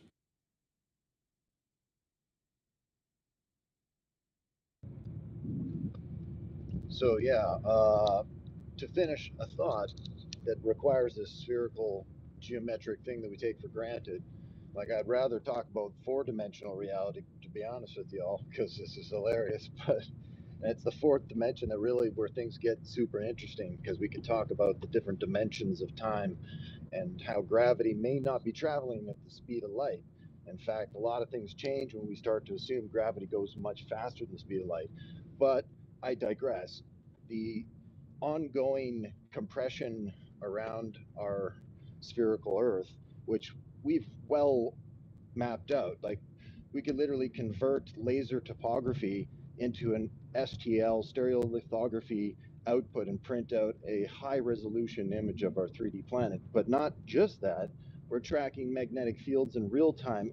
And as we're being enveloped by an X1 class right now, we got satellites basically enveloped and throughout the magnetosphere, showing the compression right now that our magnetosphere is going under as we speak, is being compressed, and we're measuring three-dimensional effects. With this compression, there's massive amounts of energy that's being released and will be dumping into the atmosphere and has a whole host of interesting effects. One of these three-dimensional effects, because this isn't a uniform magnetic field that we have around the Earth, around specifically South America, there's this unique anomaly in the magnetic field. Imagine a big, heavy ball, and it's dimpling and weakening over South America, the southern tip, Argentina and Brazil, and it's growing east and west and is now exceeded past the ocean over to Africa. And it is about 1/3 the magnetic field of the rest of the planet. So we have a very complex three-dimensional structure that we're measuring near real time, and also examining like how these electric fields combine from the sun's wind into our geomagnetic. Imagine two sets. Thank you, Holo. Appreciate that. And I let him go a little bit over. I have to mute you, but that was good. That was good. That was good. Sacred, back to you. So that's 2 per round. We got yep, that's 4 minutes. Let's go. 16 minutes left, y'all. Let's ride.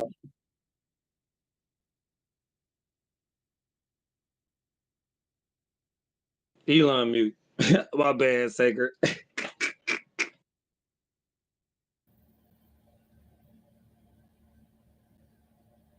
Okay, You I'm good. good? I'm good. I'm good. I'm good. All I'm good. right. I'm good. Hey, no Elon slander. He gave us our purple pill. Shout out to Flat Air Fridays. You know how that go. But let's get over to side of Indio. Indio, you good?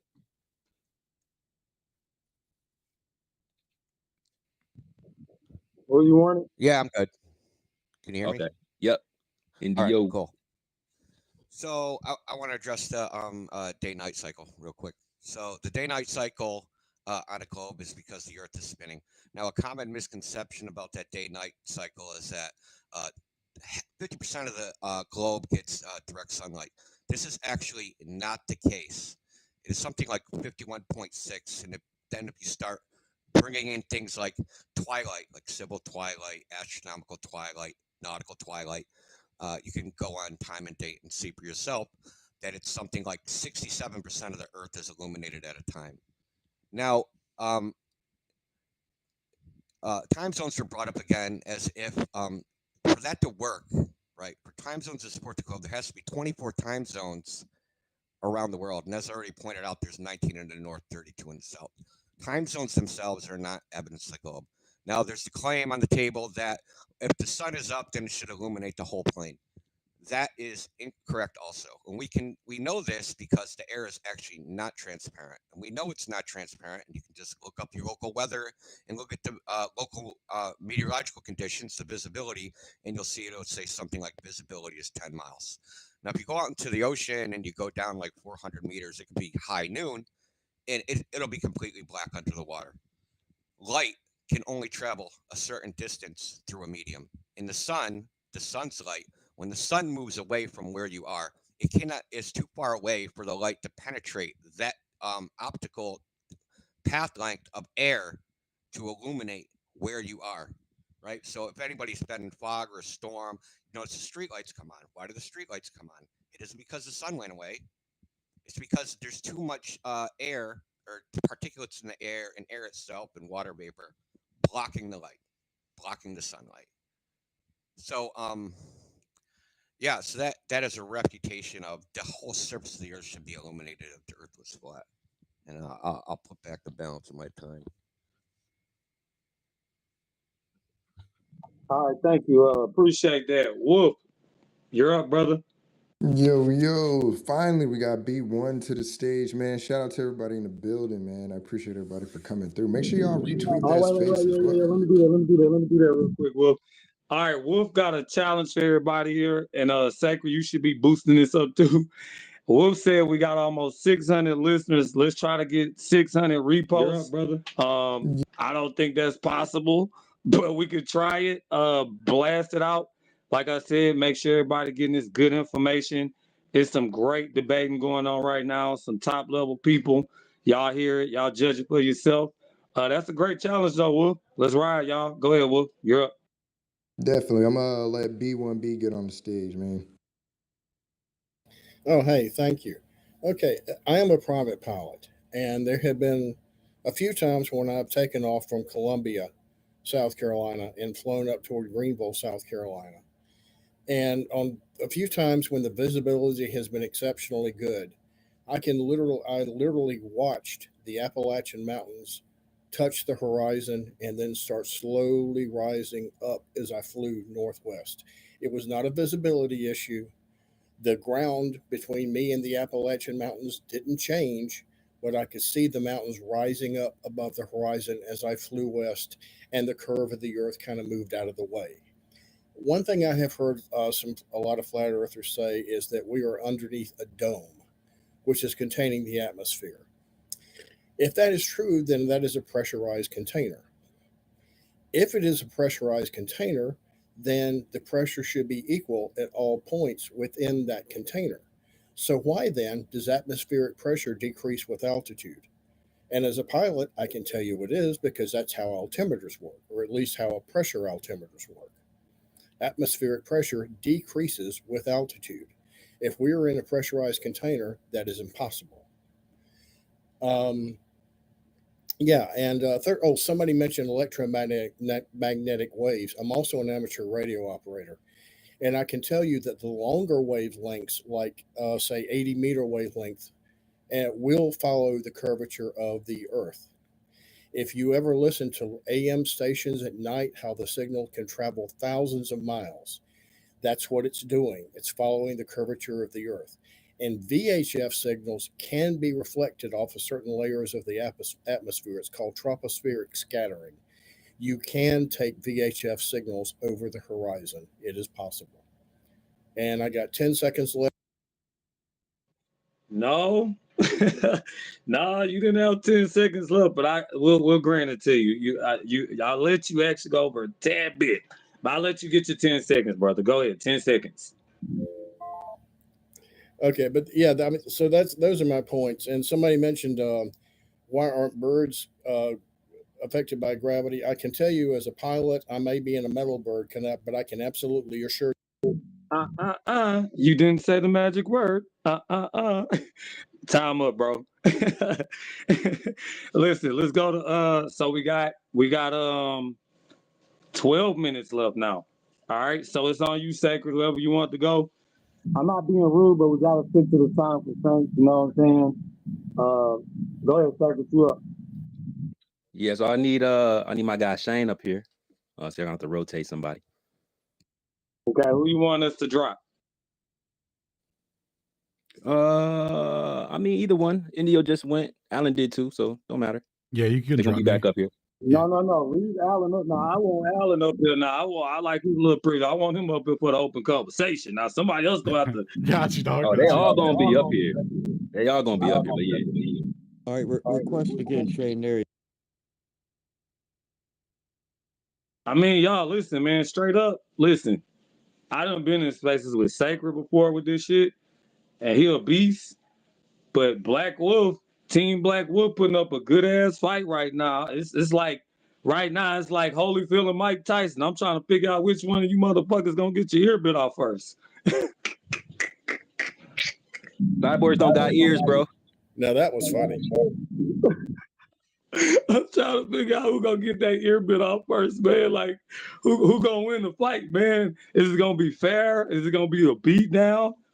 We got one more 20-minute round after the 12 minutes, ladies and gentlemen. Shout out to Sacred for making that post, man. If you can, y'all, Turtle, can you clear out the Jumbotron except for the polls that we need from Miss Rachel? And hold on, let me let everybody repost everything they want in this real quick.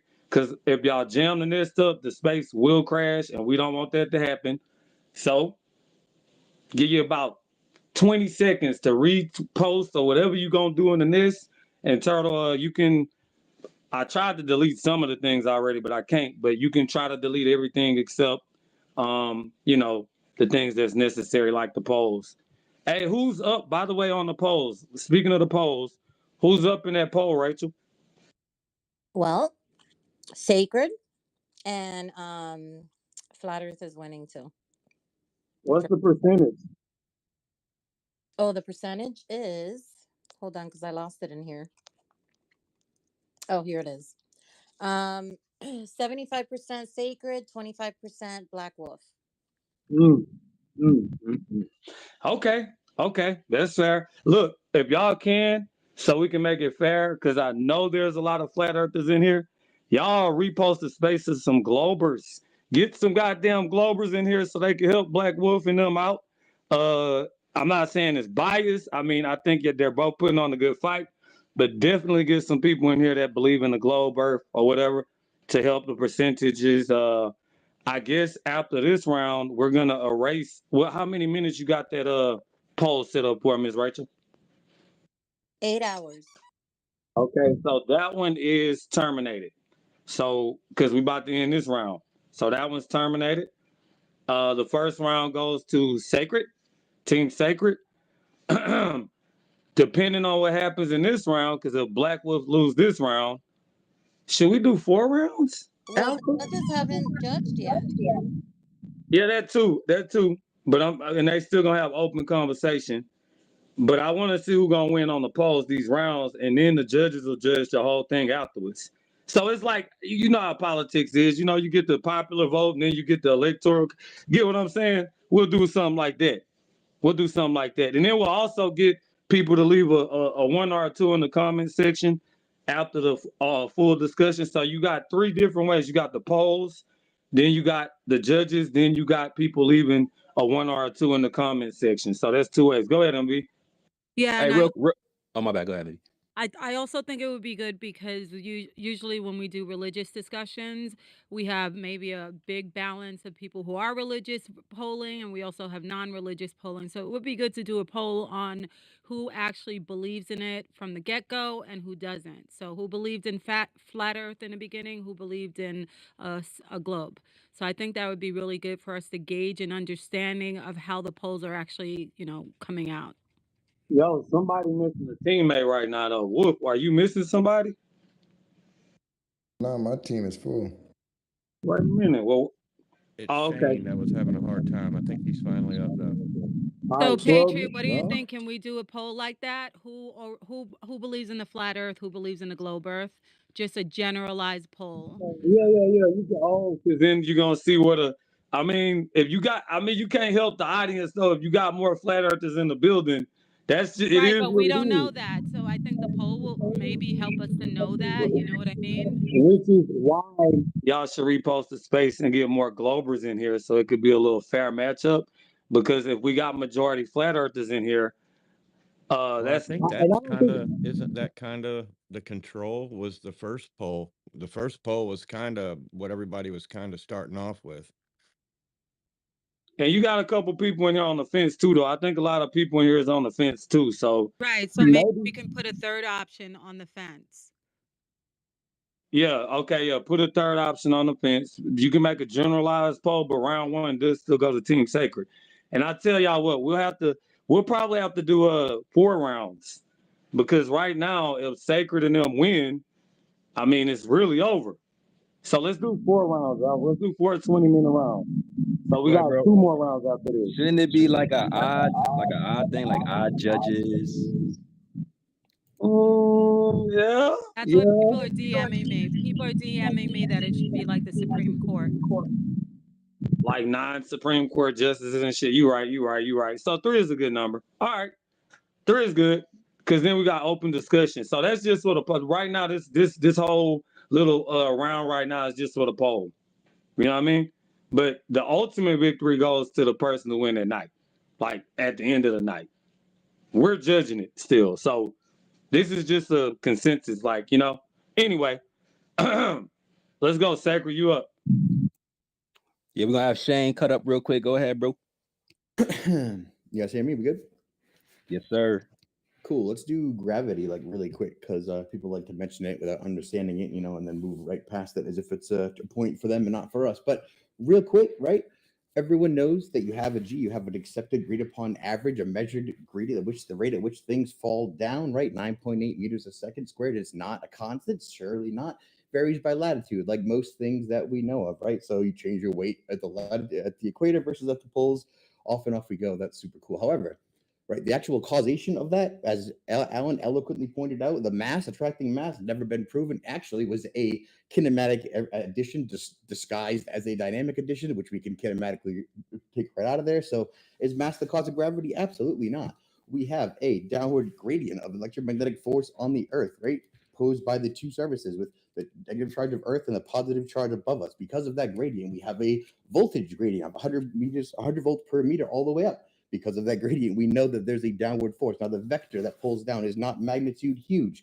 Components of a vector, of course, being magnitude and direction. The only part electrostatics plays is the direction with a small, very non-zero downward vector. So we have a downward vector caused by the electrostatic gradient. We have density, buoyancy, and viscosity sorting everything out. Cool, gravity done. Now, you said eclipses? You don't know about eclipses? You don't know the first thing about eclipses, bro. You keep talking about a shadow. Let's look at one lunar eclipse or any lunar eclipse.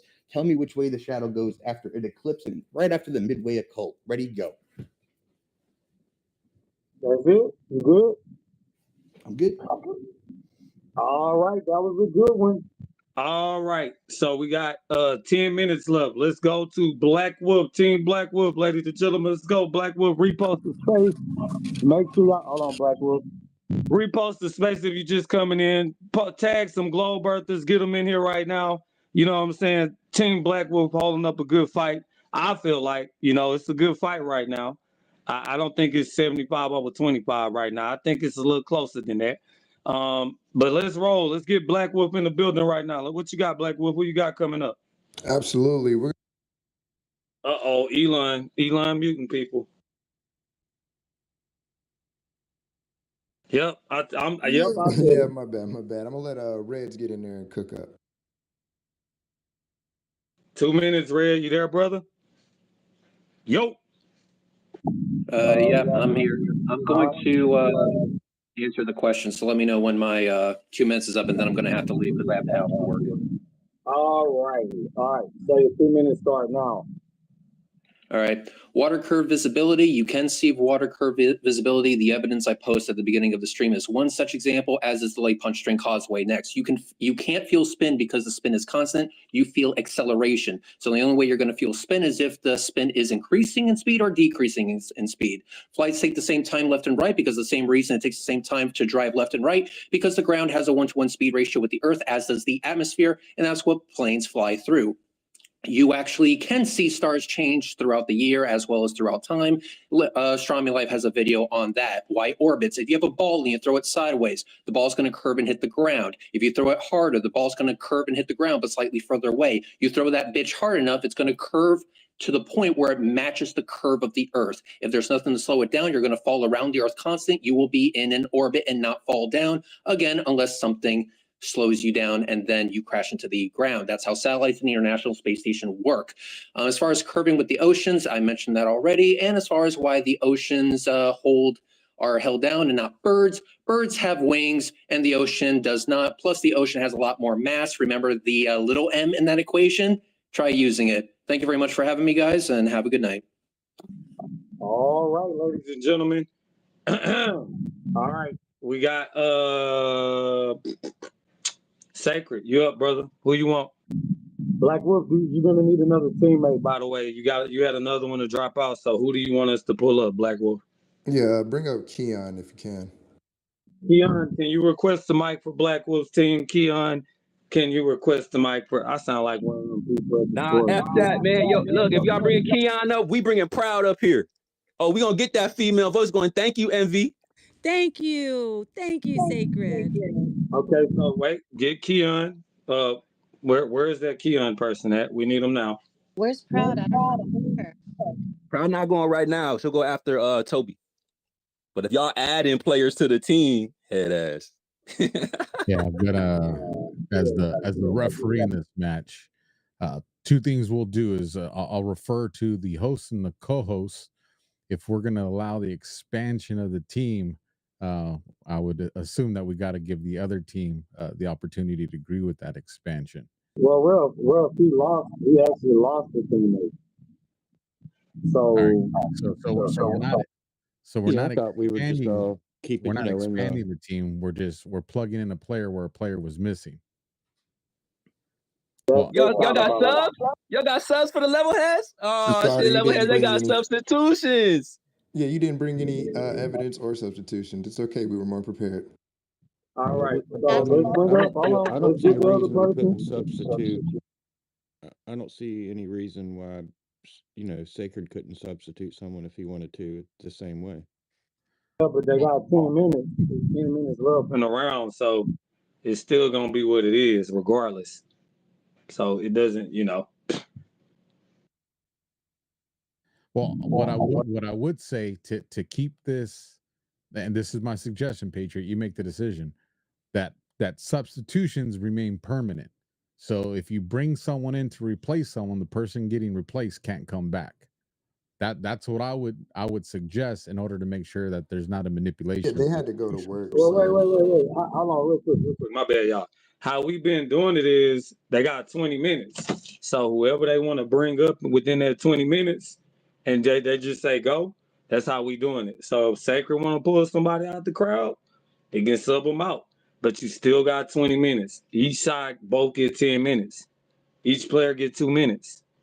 You get what I'm saying? Yeah, I can't find Keon. If Keon could request and everybody else that's requesting could stop requesting, so I don't have to take the time to go in and remove it. And if we could get Keon and whoever else was called up to request, please. I brought Keon up. He's here. Thank you, MV. All righty. I think Sacred is up. Go ahead, Sacred. You up, brother. 2 minutes, whoever you want. Yeah, I think we're gonna have Toby slide up here real quick. See if he wanted to add anything in here. Where is Toby? I don't see Toby. Did he drop again? Nah, he's up there. Toby Walker throwing up the deuces. All right, let's roll, Toby. How you doing, brother?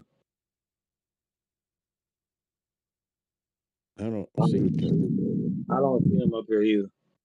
Yeah, he's up here on my screen, but he might be glitched out. Let me message him on Discord. Give me a sec. He definitely glitched out because I only see they missing a spot up here, right, Turtle? Yep, exactly. Yeah, I told him to leave and rejoin. Or you might need to leave and rejoin then so that you're updated. It gets weird. All right, so you got somebody else that want to go real quick, Sacred, until you get up here?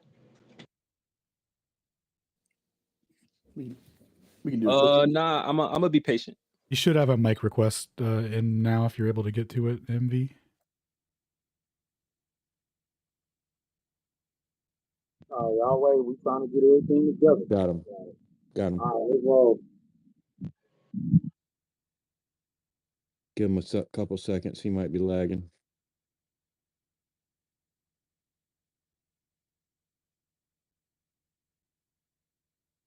Did he get up there? Testing. Hello, testing. Yes, sir. We got you. So we got you. Let's go. 2 Excellent. minutes, Thank you, Toby. y'all. I'm on my browser. It doesn't work quite as well as on the phone. So, yeah, I just thought, a lot of what the globe has brought forth has been about sky observations, and they're trying to use the sky to make an assertion about the ground beneath our feet. Now, while there is maybe some logic to that, if you knew what exactly was in the sky and you could quantify the distances, you could quantify the sizes. Most importantly, if you could quantify the medium of what's up there at the greatest distances and the flow of what's there, then that would be the best. Because especially you go back to what Alan mentioned earlier about this guy that he meant. Remember, he brought up the telescope. He actually didn't get to finish that, but when that guy did his experiment, Airy, and he didn't have to tilt he put water in the telescope, and when he didn't, he thought he was going to have to tilt the telescope because the Earth was supposed to be in motion, and he didn't. And what that meant is that because of the way that the refraction would work, the sky is what was shown to be in motion by that experiment. So you consider the fact that the sky is actually already moved. When we see the starlight, it's already it's in an apparent position. We don't actually see the stars where they are, and that's been shown through experiments back in the 1800s. So you don't actually know the actual locations of any of these things. And just really quick, I hope I can close this out with this, because this is really crucial for understanding our viewpoint and understanding our argument, is understanding optics. And Shane laid it out on a very high level earlier, but to put it really simply, you can't see forever. You kind of think of it like a computer monitor. You only have so much resolution on your computer monitor. If you keep shrinking things down more and more and more to fit more and more things on your screen, all those things get smaller and smaller and smaller until they get down to 1 pixel. And then once you get past that 1 pixel point, you go down to not being resolved at all. And what we have, if you're in between two parallel planes on the ground, and then you have a sky that's, say, parallel to the ground, just like train tracks, you think about train tracks, the way they converge in the distance from perspective. Well, that's what the sky and the ground are doing. You just take those train tracks and flip them on their side and put yourself standing in the middle of them. And that's what's happening with the sky as it merges down into. You have apparent positions of the stars. You have the sun and the moon in apparent positions because they're in a medium that we don't know. It could be water or whatever. And those things are, as they rise behind you, what's happening is that it's actually just coming into your field of view from behind you, and then it comes above you, and and then it sets down in the distance, right? But it's not actually setting, it's just converging out of your resolvability. Oh, okay. All right, that was good. Right on point. Wolf, you up? All right, man. Pride guy, you ready?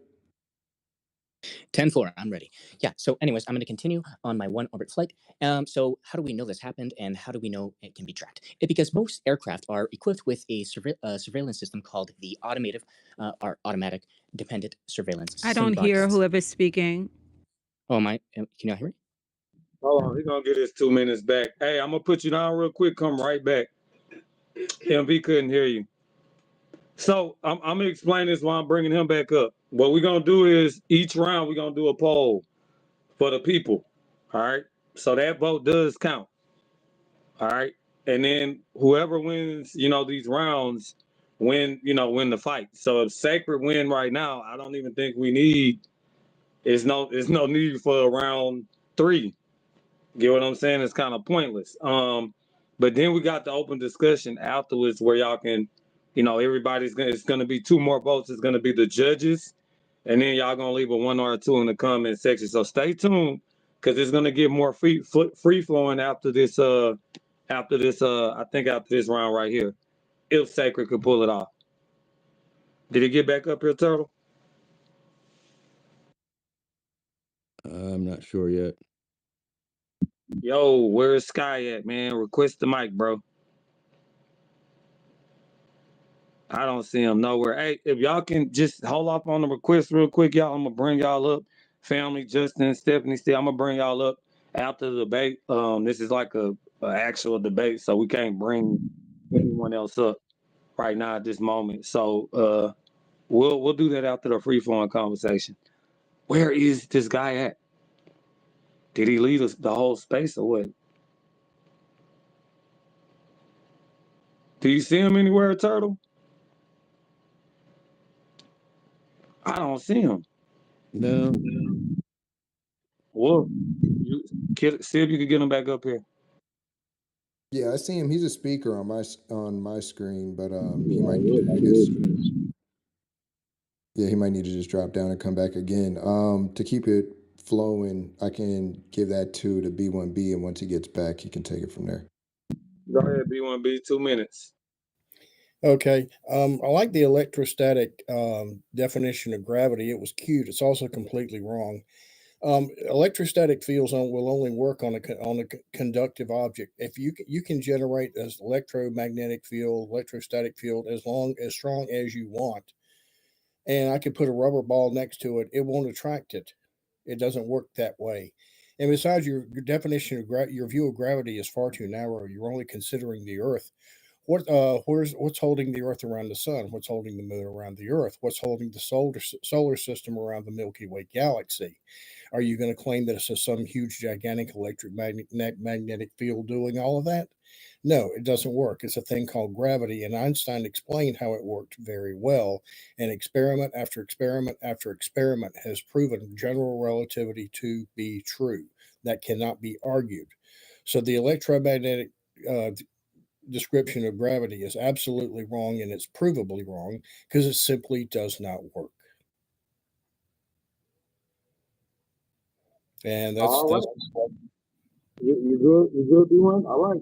Perfect timing. You had like 25 more seconds of it if you wanted. Okay. And if you're going to claim that the galaxies are that all of space is fake and everything we see up there is fake, then it's not only NASA. You've got to take in space agencies of over a dozen countries, plus the private launch providers like United Launch Alliance, SpaceX, Relativity Space, Rocket Lab, Ares, Firefly. That the whole conspiracy just gets so gigantic it becomes untenable. Thank you, B1. Appreciate that. You're on point right there.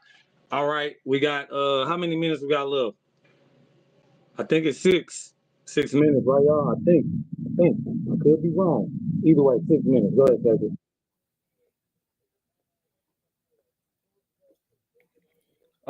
Is it me up? I think I'm up, right? And then we closing up with Black Wolf. Is that how we doing it? I think everybody went, right?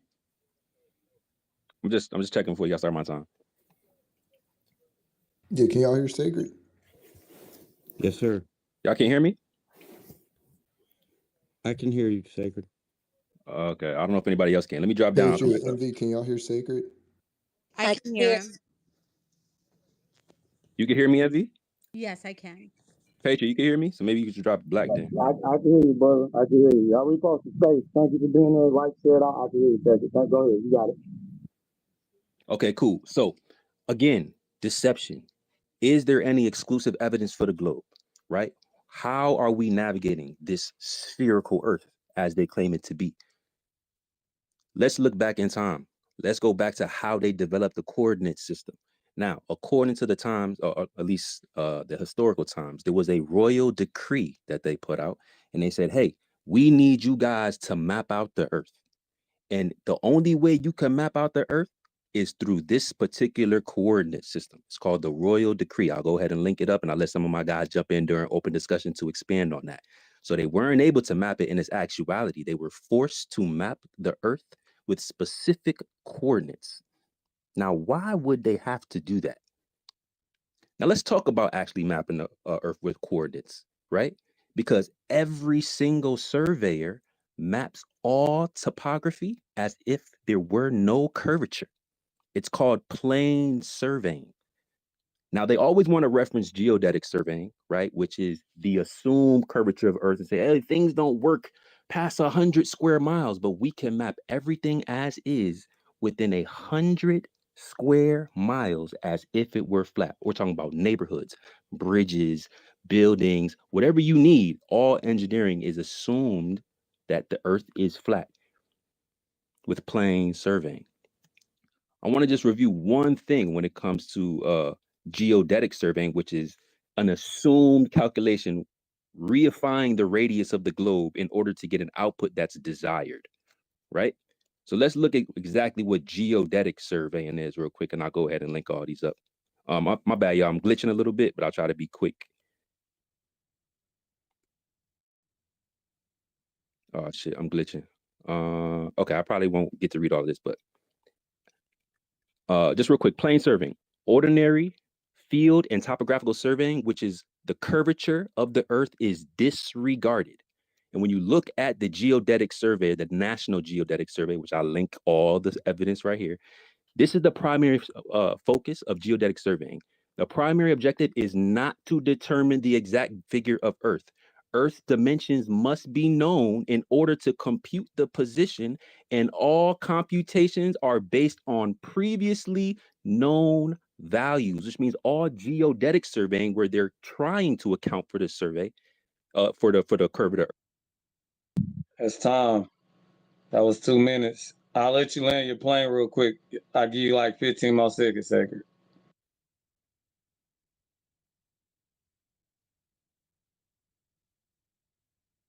Let him get off Elon real quick.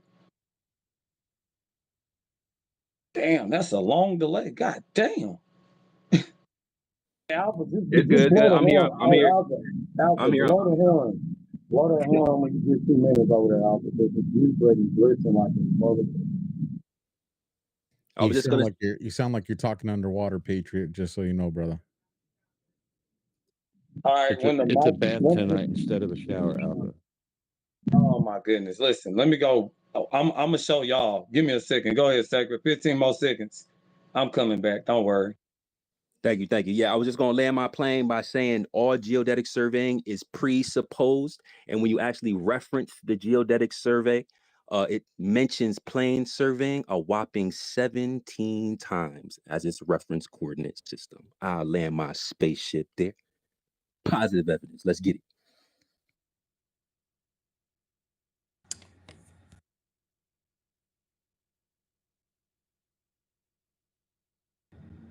Yeah, are we reset? Are we ready to go? I saw your mic open. I thought you was going to jump right on it.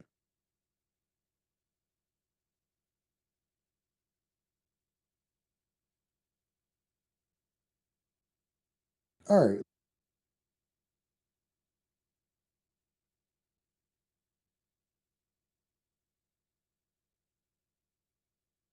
Nah, I got hit with the double mute. All right, let me start over. So, ladies and gentlemen, I want to bring us back on track to where we can actually, focus on things that we can all visualize, see, and relate to, right?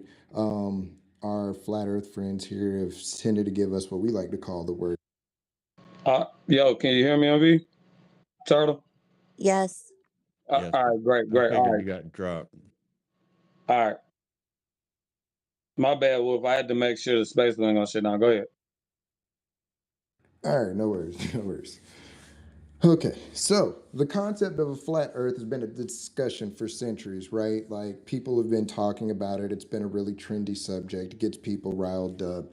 But it's important to know that there's a scientific consensus, and that's an agreement, right? Where the scientific community, right? Globe Earthers have something called NASA. We don't need X poles to verify what we have. But flat earthers can't give you, they don't have a FASA, do they? A flat aeronautical space. We haven't heard of that. But what they do is they contradict evidence that's already established, scientific knowledge, right? Because I haven't seen a flat earth model presented. We don't know what they're exactly looking at in their brain when they talk about flat earth. We have no idea what the shape looks like. And everything they tend to go against is, again, proven by globe science. So again, like when we have this discussion, I want you all to understand that the majority of the topics from Flat Earth have been questions asking if we can continue to verify what we've already verified. Their questions aren't really coming from anywhere that we can understand the origin point of their belief. In modern times, there are no scientific studies to prove the existence of a flat Earth, and the overwhelming evidence just proves that it's a sphere. If you go look at Mars and go look at Jupiter, we don't see any flat planets out there, do we? Nobody's even able to see a flat moon. Nobody can show me what a flat planet in the rest of the solar system looks like. So, what would make the Earth so significant, flat Earthers?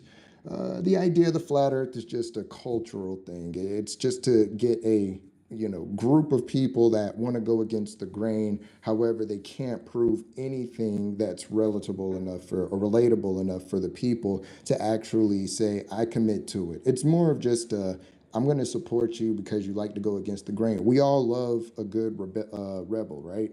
So I just want us to make sure that we never get it confused, that the facts are as solid as the ground beneath your feet, right? If you can see that the ground beneath your feet is actually solid, we're presenting that to you. We brought you scientists and pilots. 15 more seconds, Black Wolf. You're over 2 minutes. And with that evidence, I'll land my plane.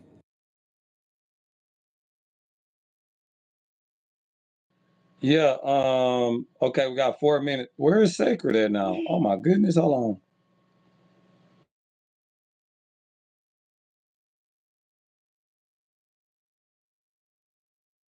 He's back. He had to do a oil change. He's back. Hey, Sacred. Are y'all able to get Pry Guy back up?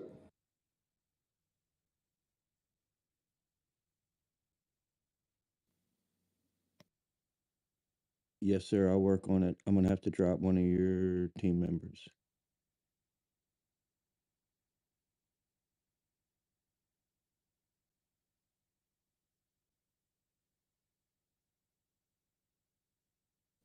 Y'all hungry? Cause we cooking.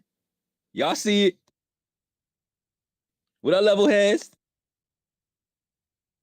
Did anyone, just to be clear, what was the evidence? He said that's the evidence, but I didn't hear what the evidence was. I was gonna wait for the open discussion for that, so we could just saying that's evidence without Okay, saying guys, no. Yo, can y'all hear me?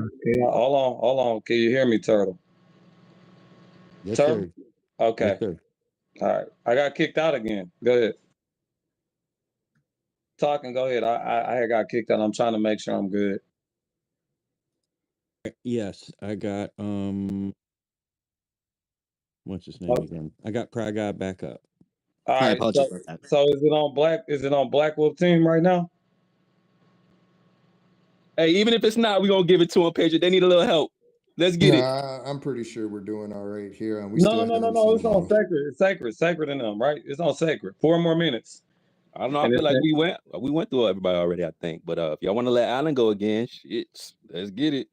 Hold on. Pause. Wait. Maybe that is it then. If everybody went on both sides. Black Wolf had just gone, and Pry Guy hasn't gone yet. Yeah, so I think they got 2 more people that got to go, right? Or no? Pry got one in the beginning, right? He did it. Nah, He went he twice. couldn't go. He didn't get to go. No, he got glitched, Sacred. Oh, yeah. So what's Pry Guy up? That man's trying to hustle up all he can he? I know you're nervous, buddy. It's okay. I said, give it to y'all. Hey, y'all we're need about it. ready to just Trust we're me, we about didn't ready to ask open for it it. up and go back and forth 1 for 1, right? Yeah, after this round, if Sacred wins this round, this part of it is over. We haven't had to earmuff the kids yet or nothing, so let's just keep it going like we're going. All right, look, check this out. Hold on real quick. Check this out. So I think Sacred and them up, right? Because Black Wolf just went. So you got 2 more minutes unless you want to relinquish the remainder of the time to the other team, Sacred.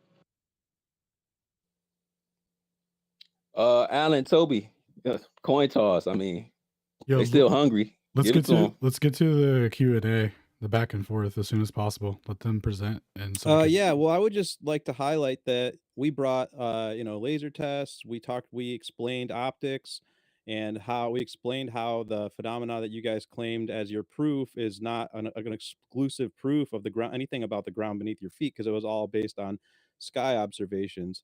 And then we've been appealed. People have appealed to our emotions and to our I guess to really just they've appealed to consensus.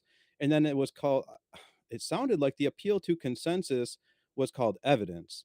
And that's not evidence, just to be very clear. It's a fallacy. It's a clear appeal to to the majority and appeal to the institutions. I would like to request maybe actual evidence about the ground beneath your feet and the movement that's claimed. They say just the orbital velocity is supposed to be 30 kilometers per second, and that's not including the galactic velocity. And so, I would have loved to talk about measurements of that. Maybe we can still get into it, but relativity was thrown around a few times. Actually, it was mentioned. General relativity was mentioned. The quote was many proofs of general relativity. Notice he didn't provide a single actual proof of general relativity. And I just to be fair, like I don't blame you for not looking. Well, you should go looking into all of them before you claim them, right? That's the important thing here. I don't expect everybody to know everything about general relativity, but if you're going to use it as a claim of the ground beneath your feet being in motion, then you should probably bring the proof forward and provide some substance of it. Because and I would just say that because when I've gone looking into general relativity, when you look into the Eddington experiment, when you look into the Pound-Rebka experiment, when you look into everything they say about gravitational lensing and redshift, it all actually perfectly explained in a geocentric universe with in a geocentric universe with classical mechanics, not special relativity, not general relativity, or in the orbital mechanics that they claim. You can't actually. Uh, yeah, I don't know. I guess that's kind of the end of that line of logic. But yeah, I'm assuming how long did I have? You literally had like 30 seconds left. Okay, cool. Great timing, bro. All right, let's go, Black Wolf. What you got up next, and that'll be the end of this round. Do note that if Sacred and his team pull off this round, this part of the competition is over. But we got a sudden death match where both teams gonna have open discussion for an hour, and we will be the judges. So we're gonna let the people judge again in the purple pill, and then we're gonna have the judges take a swing at it. The funny thing is they keep saying evidence, and we still haven't seen them tell us what the shape of the lunar eclipses are. But Pride Guy is up next. Thank you very much. Anyways, back to what I was saying before I got cut off. Can everyone hear me? Just making sure. Yes. Okay. Anyways, so most aircraft nowadays are equipped with a surveillance system called the Automatic Dependent Surveillance System Broadcast, ADS-B. Virtually all aircraft, including commercial, have the ADS-B transponder, which is how aircraft share every second of its detailed position, altitude, and speed parameters. Aircraft get their positioning from global navigation satellite systems. One satellite telecommunications company is called Global Star. You can track every single one of these satellites. They're called low Earth orbit satellites, and I will provide this website where you can actually track every single satellite that orbits planet Earth. And with that, let me just quickly post into the Jumbotron my evidence, and thank you very much. That was quick. Okay. We don't have any more left. Rachel, if you can toss round 2 up in the Jumbotron, please. You got it. So the first round went to Sacred, ladies and gentlemen. Well, I'm anxious to see if Black Wolf and them had enough juice to pull off the second round. To me, it's a little bit more closer than the polls are showing. It's just a tad bit closer than that.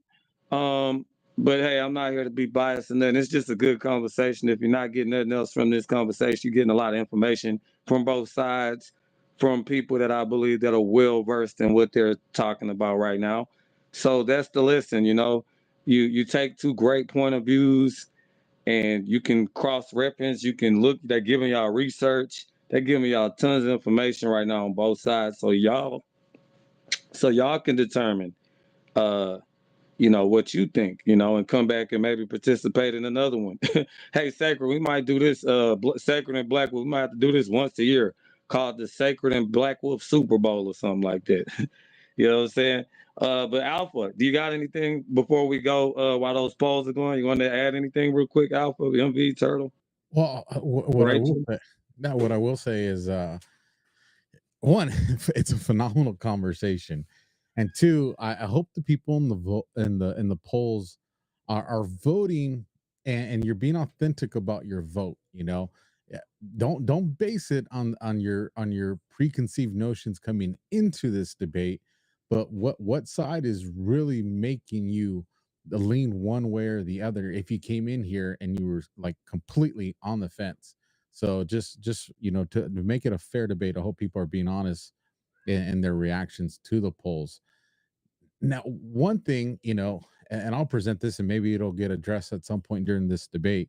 And you guys got to remember, I'm a Marine. I eat crayons, right?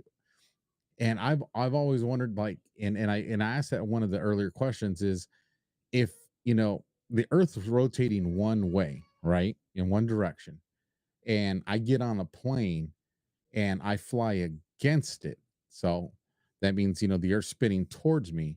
it should take me a certain amount of time to get from destination to A to destination B.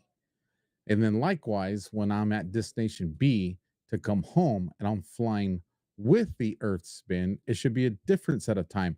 And I've never really understood that. So hopefully that can get explained. And then the next thing I had, and this kind of came from a couple people in the audience, and it goes to the to gravity. Is gravity a scientific fact, or is it a theory that is just accepted to make to prove everything else? So those are kind of some of the things that I was thinking about Patriot. Oh, actually, here's one more, and I presented this before in another flat Earth versus globe debate, and it never really got addressed. Is we argue that the Earth is a sphere, right, a perfect circle, but when you actually look into it, I believe it's like a, I think they call it like an apple, like, you know, almost like an Easter egg type of shape. Oblate. Thank you.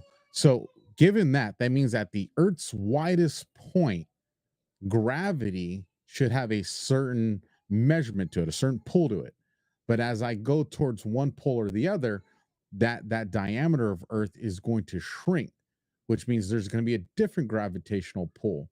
So if I'm to weigh myself at the widest point of Earth, and then immediately, you know, don't have water, you know, don't change any other variables, fly to, you know, either the North Pole or the South Pole and weigh myself, I should have a significant difference in body weight. I mean, it's how we explain weight in the moon and in the shuttle and different things like that. But on Earth, it's you're gonna weigh the same. How is that explained with gravity? So with that, I'll give it back to you, Patriot. I can answer that. Don't answer that. Don't answer that until the round. You don't want to give yourself away. So we're gonna go another 2 minutes with the poll, and then we're gonna swipe that poll in like the next 2 minutes. So if you can make your way to the nearest voting station, like you're gonna do on November 5th, I hope we all doing that November 5th.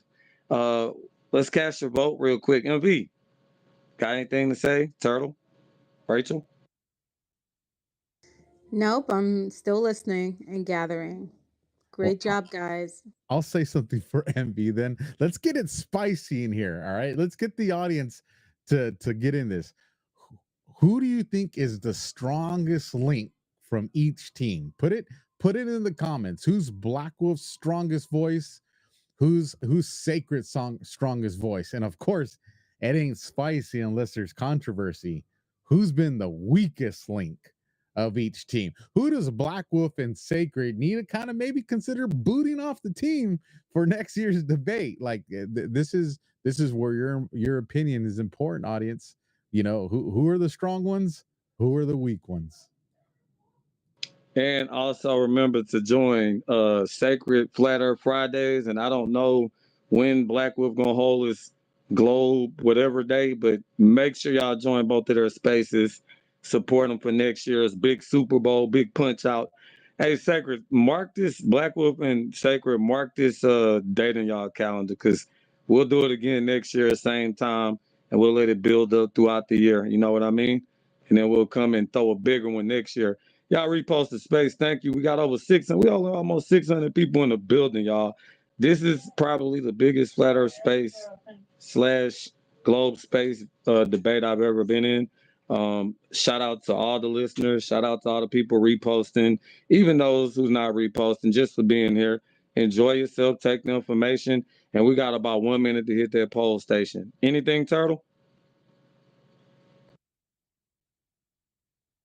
Nope, I'm Turtle? good. I'm gonna hold till the end. I was just giving Alpha an idea that we could ask which of the team members will be the first to switch teams. Let's go, y'all. We got 600 people in here, and we only got 42.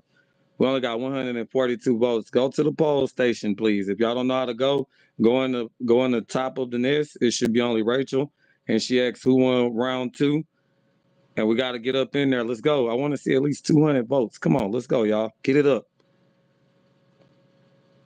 because this part of it look like it's about to be over if it stay like this for the next minute, y'all.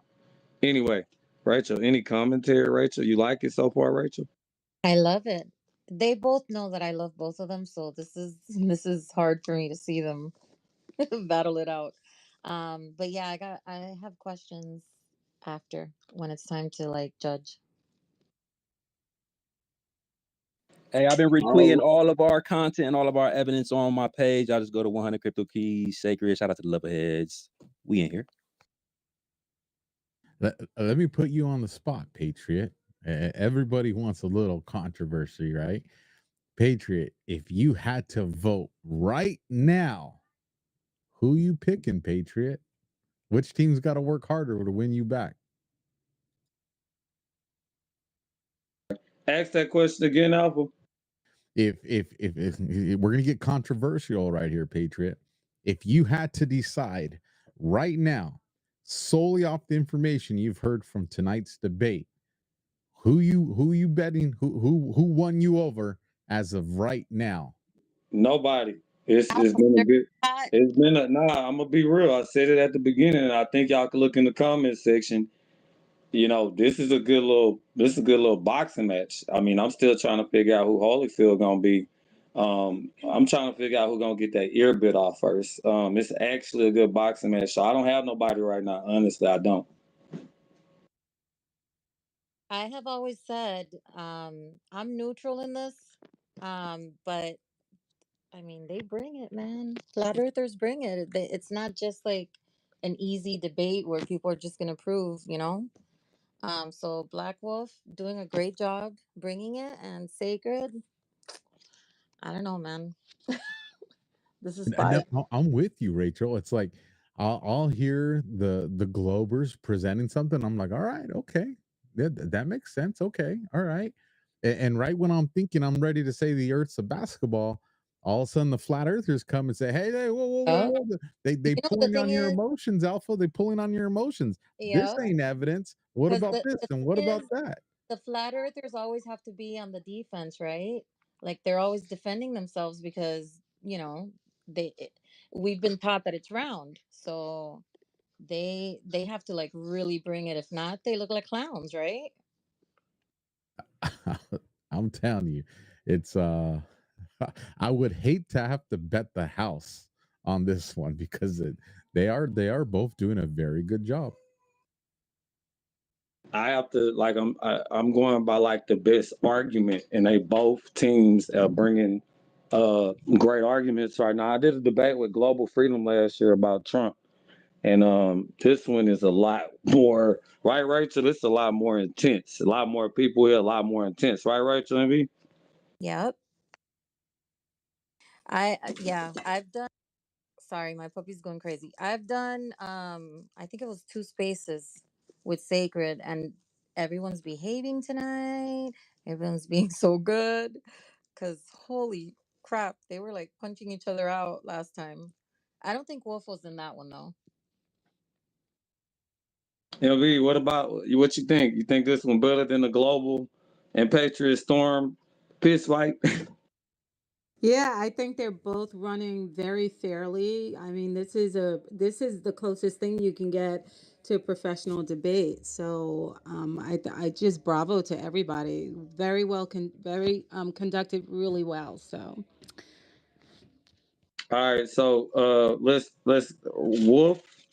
Uh, Apparently, Sacred got the popular vote. I'm gonna give y'all about 15 more seconds to get to that poll. It's up in the nest. Right now, Sacred is up 72%. Hey, they know who they betting on, Patriot. But see, we got the hour discussion. So this is the dessert of the conversation. So 15 seconds, y'all, and we're gonna erase it. And then if Sacred wins, we go on to the hour discussion, and y'all bring y'all best out. And I'm keeping the time too. Thank y'all for being here. All right, you can take that poll down. Sacred, apparently Team Sacred won the popular vote. Let's keep it going, y'all. Hour. So who go first in the hour thing? This is sudden death. Who goes first? Who want to go first? I would say, since Sacred Teams won, I would defer to them and let them pick. Do they want to go or do they want to defer? Oh, what we doing? Open discussion right now? Yeah, our open discussion. Yes. Oh yeah. Let's get to it. They can go.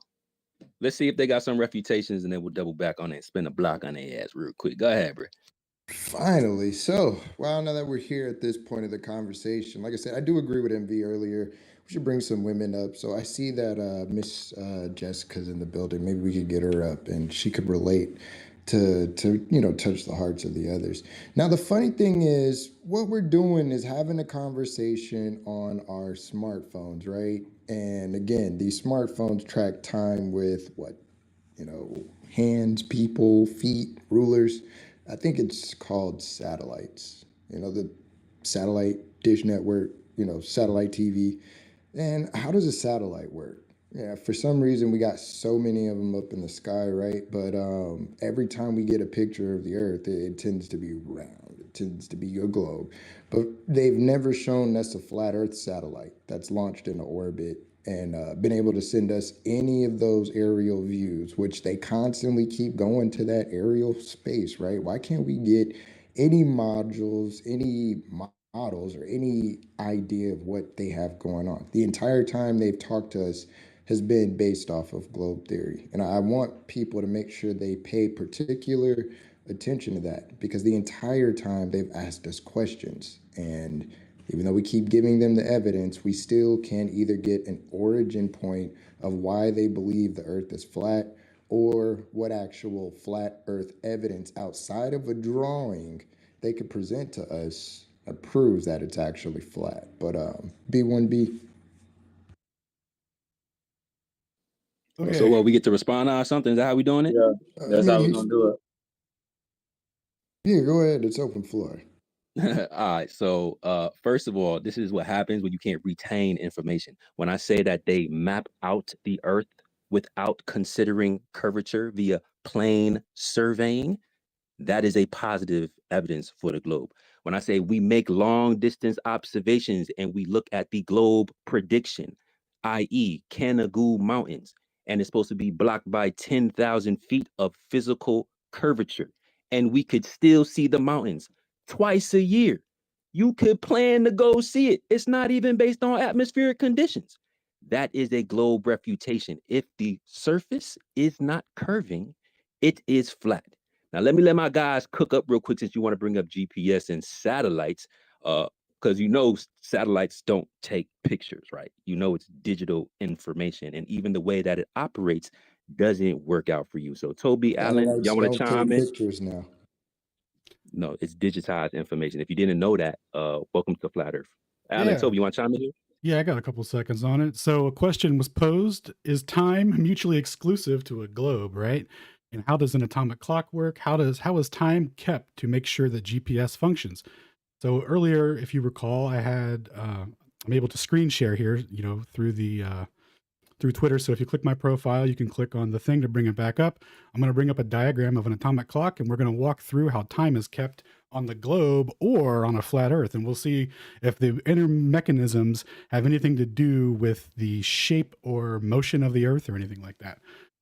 All right, so I'm going to assume that we're all caught up and we're all looking at the screen now. So this is what the insides of an atomic clock looks like. When you crack this chamber open here, you'll get this diagram, and this is what's in the chamber. So we have a cesium oven, right? So what they have here is a vial. This tube is vacuum sealed, by the way. So anyway, they have cesium in here, right? The cesium vial pops and it heats up. It emits gas from it, cesium gas. Now that gas vibrates at a specific rate. It vibrates at 9,192,000,000 oscillations per second. And that's its natural oscillation rate. Very impressive. So from that cesium oven, it gets ejected out essentially like in a collimated line. So there's a stream of gas that goes to a magnetic field, right? Anything that's not oscillating at that specific rate gets bounced out due to the magnetic field. Anything that's the exact amount gets to go into the microwave chamber. What goes on in the microwave chamber? The micro radio waves are sent in or put in the chamber, and when it resonates, when the microwaves are vibrating at the same rate as the gas, right? They leave the chamber through another magnetic field, and anything that's not oscillating at the same rate as the gas gets ejected left or right. and anything that's going at the proportional anything that's oscillating at that proportional rate gets turned to this ionizer, right? So what happens here is they ionize the gas, that's oscillating at that rate with the radio waves, and that produces an electric signal. Now they call this an electron multiplier, but all that's doing is it's converting the ionization from that oscillation rate, like from that specific vibration rate, into an electric signal. And that electric signal, when they get that reading output, it's proportional to an oscillation rate of 9,192,000,000 oscillations per second. So that's how they break a second into 1,192,000,000 millionths of a second, right? So that's how time is kept Oh my for God, an where atomic is clock. Hollow, man? You down there? Good. It's a Nice. horrible You're echo. putting me to sleep. Why Like, you interrupting, bro? Hey, please don't No interrupt. interruptions. we No, gonna let him no, speak for no 4 minutes? interruptions, y'all. Hey, You, look, no you, interruptions. Keep it We clean. gonna let him speak for 6. Okay, so this how this goes. If you talk more than like 3 minutes and you kind of fading out a little bit and you're going too far in the weeds, I'm gonna cut you off. So don't think it's just open sesame. You know what I mean? Gotta keep the listeners involved. Don't talk it. Don't listen. It ain't about being the smartest person in the room that can pronounce these big ass words. Like, try to make it where everybody can understand what y'all saying. You know what I mean? I get it. I know we know everybody's smart, but try to get it to where we all can stay with y'all. You dig? The easier you come off explaining it, the more they can see your point of view. How about that? So 3 minutes for the next person, and if you're talking too long, I'm gonna cut you off. Unless you're really eating. All He right, got to let's be go. able to finish his thought though, right? Like, yeah, Let him finish. Let him finish. can I wrap that up real quick? Yeah, I apologize. Sorry about that. That was just getting into the technical specifics of how time is kept, right? So as we just went through the process of how time is kept, how GPS works, how it keeps time, there's nothing in that process that's mutually exclusive to the shape of the Earth or anything, right? So that's step one of that process too. And that was it. I just wanted to walk through the process of the atomic clock. And like these bold claims of how come GPS works, and you want to get into a complex subject, but you bring up a complex thing, and then when you get a complex answer, you're like, oh, I don't understand. And that's totally cool. I completely understand. So to break it down real quick, the process that we just went through has nothing to do with the shape of the Earth and doesn't prove mutual exclusivity for anything. And if we get further into the specifications, it has further implications for general and special relativity, which implicates that the Earth is actually stationary. And I rest my case. Thank you for the time. I apologize for getting into the weeds. No, you okay. You didn't get into the weeds. We just don't want nobody cutting nobody off. Somebody can respond to that. Go ahead. Hollow, go ahead, man. If he didn't put you to sleep yet. Yeah, no, I'm with you, man. So I see a patriot out there in the audience. You see my bat? I'm aiming one for out in left field for you, bro. Here it is. I hope you're listening. The Plimpton 322 tablet, an ancient Babylonian clay tablet, closely associated with Pythagorean mathematics. Why? Because not only does it predate Pythagoras by several centuries, the tablet, which dates back to 1800 BCE, is thought to list Pythagorean triplets, which was one of the sets of the three integers we call today in the Pythagorean theorem a, b, and c. And on this was inscribed a squared plus b squared equals c squared. And with that, modern geometry was born. And what did they do with this? Eratosthenes in 240 BC, we know for sure because he did the experiment. Listen how it broke down. He knew that on the summer solstice at local noon in the Egyptian city of Seynin, modern Aswan, the sun would illuminate the bottom of a deep well, indicating the sun was directly overhead. At the same time, in Alexandria, a stick vertically placed in the ground cast a shadow, indicating the sun was not directly overhead. Eratosthenes measured the angle of the shadow in Alexandria to be about 7.2 degrees, or about 1/50th of a full circle. Knowing the distance between Alexandria and Seynin, he was approximately able to measure there was 5,000 stadia, which is the exact length of a stadium in modern units. So Eratosthenes measured the circumference of the Earth to approximately 40,000 kilometers, close to the actual figure. He reasoned that 7.2 degrees is 1/50th of 360 degrees, and so therefore the total circumference of Earth would be 50 times the distance between the two cities. And it turns out, by using that ancient tablet, he solved for the first time in our known history, in quotes, because we do have some problems with scientific theory, you know. I think I'm on the side where I know enough about the flaws in the science, definitely, but talking about gravity does not help people understand 3D geometry. Unless you're going to get into Einsteinian, like warped curvature physics, which I don't think you need to prove whether this planet's actually circular or not. But we do have problems with gravity, and if we had time in another segment, I'd be glad to walk you through the band-aid justifications that modern physics is jumping hoops through to basically have us convinced that it's just angular momentum is coming to its narrow end.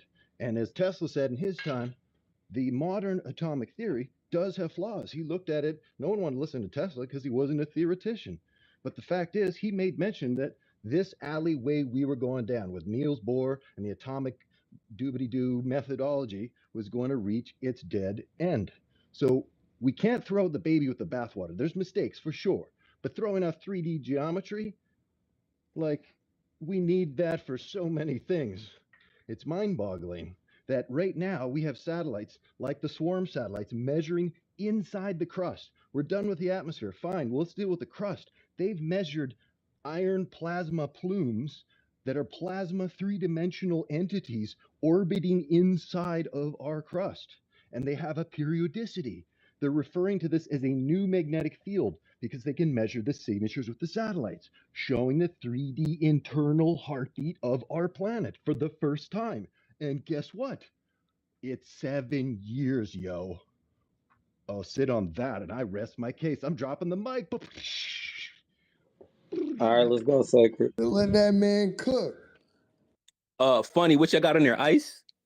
Because it's funny No, it's how Black will. Hey, I'm talking, bro. You're You already still not interrupted. even You boiling on already the interrupted stove, one brother. It's time, okay. bro. You'll be all right. No interrupting. Let's go, Sacred. Come on, man. You see they trying to. No, Elon did that one. That wasn't me. You. It hurt, don't it? Because you're not right, brother. Let's go, Sacred. Hold on, he got it's double glitch.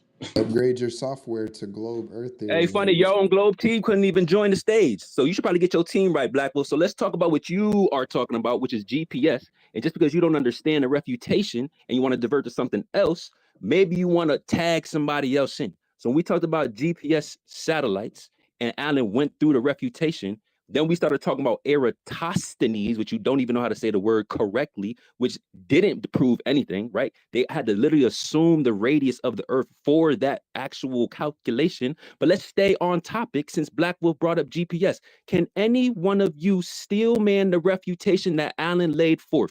What was he talking about, Globe Earthers? This was your topic. Go. Absolutely. The operation of GPS is indeed complex, but it's intrinsically linked to the shape of the Earth. That's what we keep forgetting. GPS satellites Oh, orbit the Earth and rely on principles of trilateration negative. to determine precise An location atomic of clock the keeps Earth. time. Oh, No sorry. interrupting. No interrupting.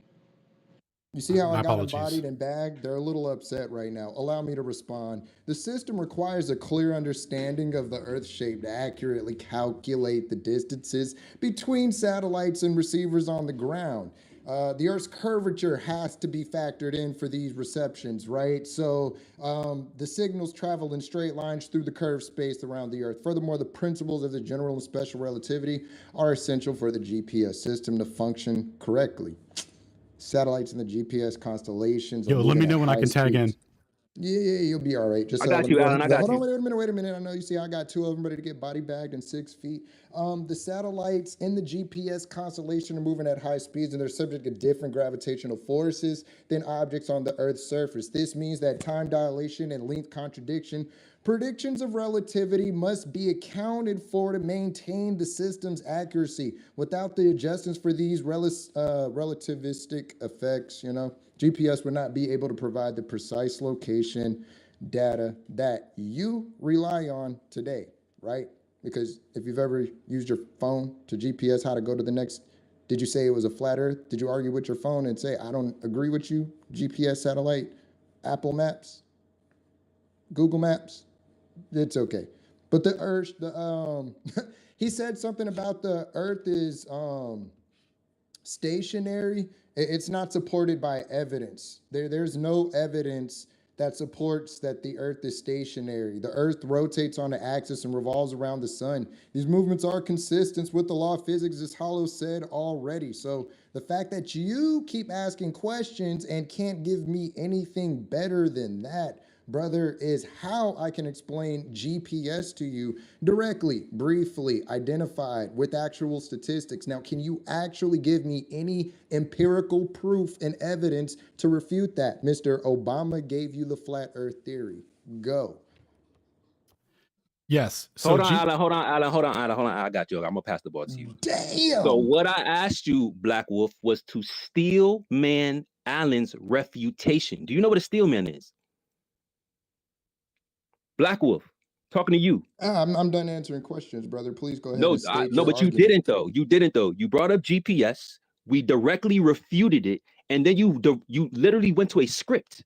You started reading off the internet. You couldn't even articulate the point yourself. So I'm gonna ask you again. Since you brought up satellites, you heard Allen's refutation. Can you articulate his refutation for the audience, or do you not understand it, Mr. Globe The fact that you utilize the same internet, present your argument that you got from President Obama to say that the earth is flat, Sacred, Non is sequitur. pretty damn ironic. No, you're upset that now we're gonna play semantics with the bullshit. Gaslighting. Because no. Yeah, you're No, sir. Y'all just keep it. Look, and he I don't. am because I'm Wait. actually bringing No, factual no. evidence. Listen. Though, if y'all do less ad hominems, this would be so great. Like, just rap, just go, man. Like one at a time. Go ahead. I like it. I know, and unfortunately for the unfortunate, Sacred hates factual evidence. That's what his problem is right now. Unfortunately, he can't do the same thing, and he utilizes the same GPS system to go on the Yo, Turtle, internet get the NIST real quick. to Try to clear the define NIST a where little he bit, got his please. Obama speech to tell everybody that the earth is flat. Now, ladies and gentlemen, remember, we're talking about being gaslit, and the man that's actually presenting flat earth theory said Obama told him so. That's the problem with conversations like this today. We don't ever ask these people who told them the things they believe in because we're just quick to think that they're actually presenting some type of evidence. Now, for a lot of you, if you believe in politics, we all know we don't agree with anything Obama had going on. But Sacred believes that Obama gave him the flat earth theory. So I want everybody to make sure you're considering things like that as we listen to a brother named Sacred explain flat earth. But go ahead. I hate to body him any further how this is getting. So, host, how long are we gonna just allow Black Wolf to personally attack me instead of addressing the point? Or is anybody going to moderate the globe earthers from attacking the flat earthers and actually address? Hey, bro, Let's keep it information based. Okay, no ad homs. You know what I'm saying? Information based. Exactly. So we talk. So no one here brought up Obama. Nobody here brought up politics. Nobody here is obfuscating from the point except the guy who brought up the topic of satellites. Now that we are literally refuting his position with specificity, he can't acknowledge it because he don't want to tell y'all that he don't understand it.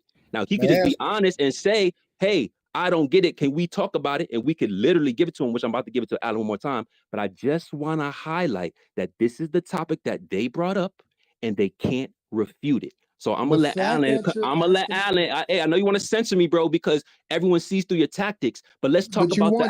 Hey, let's talk about the science. I don't want to talk about Obama. Stop trying to censor me, Black Wolf. I know you feel a little bit uncomfortable. Let Alan. So right now, Sacred is talking, and he wants to relinquish his time to Alan. Let's go, Alan. Because he can't back his own theory up. Come on. Go ahead, Alan. Hold on, let me finish my thought. Patriot, since you are one of the hosts up here, or Envy or Turtle, are you satisfied with Black Wolf's steelman of Alan's position? Yes or no? And then we can go to Alan. No comment. We can't do nothing right now. So we No can't comment. even acknowledge steel mans and straw Stop mans right begging, now. bro. Stop Yeah, you begging. can, but You're begging we right can't get now. in. Hold on. We can't get involved right now. We're judging, so we can't say nothing. Go So ahead, what say. happens when someone doesn't address But our point? We just how move on. about we do this, Sacred? Let the audience take note of what just happened, what just transpired at the last minute, and you guys decide if there was a little, whatever persuasion or something going on, okay? So how about we do that?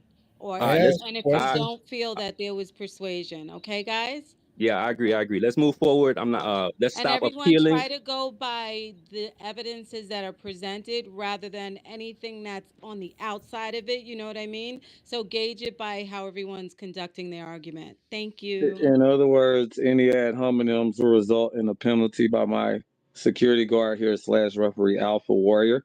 I think he said it's 2 ad hominems and then you're ejected. So let's keep it down, please. Let's try to just keep it information based, make it very entertaining for the guests. I like the emotion in it, but let's not ad hominem anybody. Honestly, y'all both are smart, intelligent guys, to be honest with you. So let's just leave the ad homs out. Y'all put on a good show. You had 500 to 600 people in here listening tonight. Let's keep it going. I think y'all got about 45 more minutes to wrap. Go ahead. I Yeah, mean, so I'm gonna my just only alley oop. I'm issue gonna just is alley real oop quick Allen. I'm gonna just alley oop Allen with the because I rest of got a my time question here. for the With the Let Patriot them and go. the judges because Wolf, my thing is when we're talking about Wolf. Allen is going right now, Wolf. Come on, brother. Allen is going. We're not gonna turn this everybody's into asked questions. It's my first question to the right. But Allen gotta go now. And I don't want Alpha to throw nobody no penalties. Go ahead, Allen. We cannot. One thing we can't do. We can't talk while the other team talking. That's completely. It's gonna take us off. So we're gonna go to Allen real quick, and then Wolf, you defend your position with Allen. Yeah, so let me just alley. Gotta watch that Elon mute, sir. I think that's you, Alan. Okay, cool. So GPS works off of a range measurement equation. It doesn't account for curvature. It doesn't account for gravitational refraction or anything like that, where it's bending around a curve. In fact, in general relativity, gravitation is an inverse proportional relationship. So that's why you're able to get up out of your chair and overcome the gravitational bending and warping of spacetime. It doesn't bend light close to the surface like that. That's not how it works. I can pull up ICD documents. I can pull up a ton of academic papers and ICC documents where it's just like, engineers that write about this stuff. And, there's nothing to substantiate what you're talking about in regards to it. It accounts for curvature. The way that it works based off of a time interval system, based off of when the signal is sent and when the signal is received, times the speed of light. And what that does is that gives a ratio that allows them to derive a distance, right? Because it's how fast the speed of light is versus the time when it was sent and when it was received. So that distance works on anything. It could be a globe, it could be a square, it could be a rectangle, triangle, any shape. It derives distance independent of that mechanism. Secondly, you said that what was it? I can't even remember now. So much went on. Let's see. There was somehow that time was mutually exclusive to the globe again. And I don't know if you're familiar with how atomic clocks works, but they're on the Earth, right? They're not.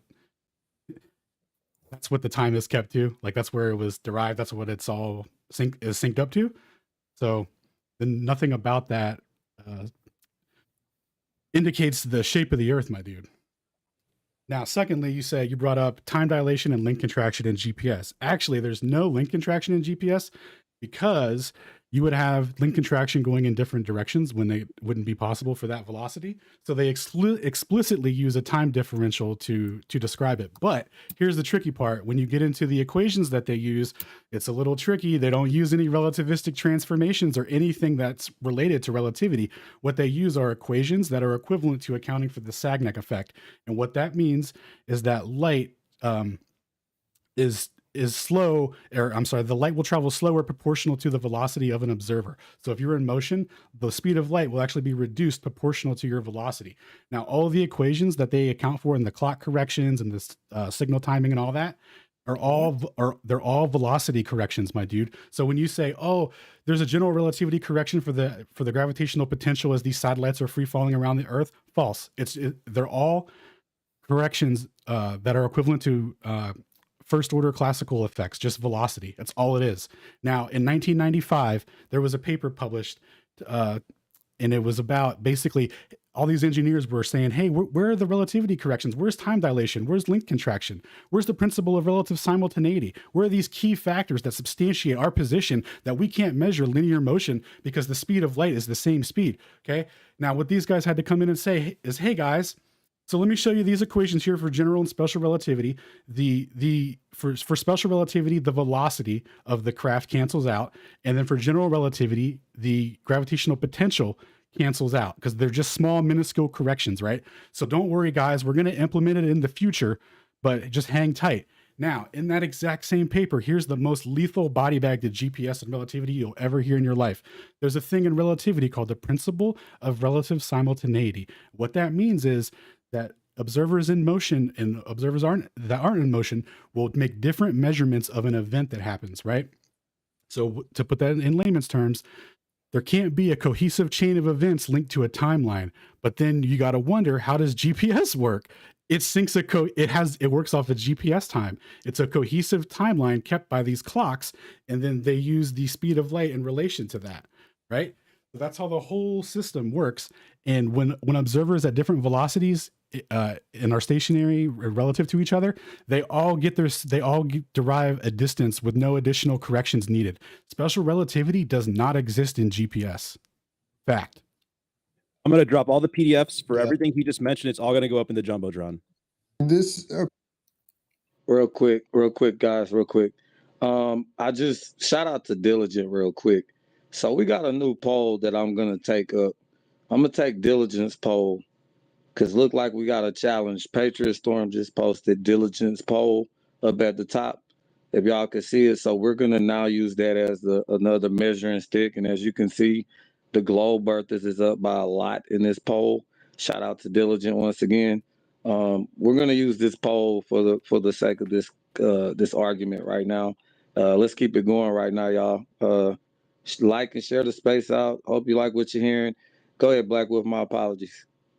No, it's all good, brother. Like the crazy. Y'all keep getting Elon muted, man. You gotta let Elon get that mute off. No, it's all good, brother. The thing is, he keeps talking about atomic clocks to satellites. Satellites don't use clocks, they bounce signals. So I don't know what this brother keeps saying, and he hasn't given us any proof, which is the whole thing here. Like, we keep wondering, where's your proof? You keep contradicting what is constantly being used right now. But what I'm gonna do is let Drop all the sources. I'm gonna let Pride Guy get in there and get his time to cook up, and I'm gonna let my team just go ahead and work the rest of y'all down, bro, because this is ridiculous. So Pride Guy, go ahead, fam. Yeah, of course. Thank you very much. So yeah, I posted earlier tracking of satellites, all satellites that you can actually witness and view. And if you time it correctly, you can actually view them with a telescope, pair of binoculars, whatever you may so do want to choose to use. Anyways, I actually wanted to talk about something else because yeah, let's get back onto this. So let's talk about a little bit about like geometry of the Earth, right? Now, let's just for instance say, guys, Sacred, Alan, Shane, Toby, any flat earther in here. And you guys can DM me and you can ask me for these equations. I mean, it doesn't matter. So I'm gonna try and explain this as simply as possible. Now, just bear with me for a minute. Per se that the Earth is a globe for a minute. Okay. Now, triangles disprove the flat Earth. Now, if you walk, let's just say you walk 10,000 kilometers straight on the Earth's surface, then turn 90 degrees to the right and walk 10,000 kilometers more. Then turn right for another 10,000 kilometers. You'll end up at the exact same spot you left. A plus B plus C equals 180 degrees. So this is impossible on a flat surface. Now, I can explain as to why this is impossible. The reason why it's impossible is because when you walk 10,000 kilometers straight in a straight line, you create a path that is 10,000 kilometers long. We can all agree on this. Let's call this path segment A. Now, when you turn right at a 90-degree angle and walk another 10,000 kilometers, you create a second path that is also 10,000 kilometers long. Let's call this segment B. Segment B is parallel to segment A, but it is located 10,000 kilometers away from it. So, at the end of segment B, you are 10,000 kilometers to the right or left, depending on which one you chose, of your starting position, depending on the direction you turned. If you were to turn right again at 90-degree angle and walk another 10,000 kilometers, you would continue along a path parallel to both segment A and segment B. The new path, let's call it segment C, would also be 10,000 kilometers long. At the end of segment C, you would still be 10,000 kilometers away from your starting position.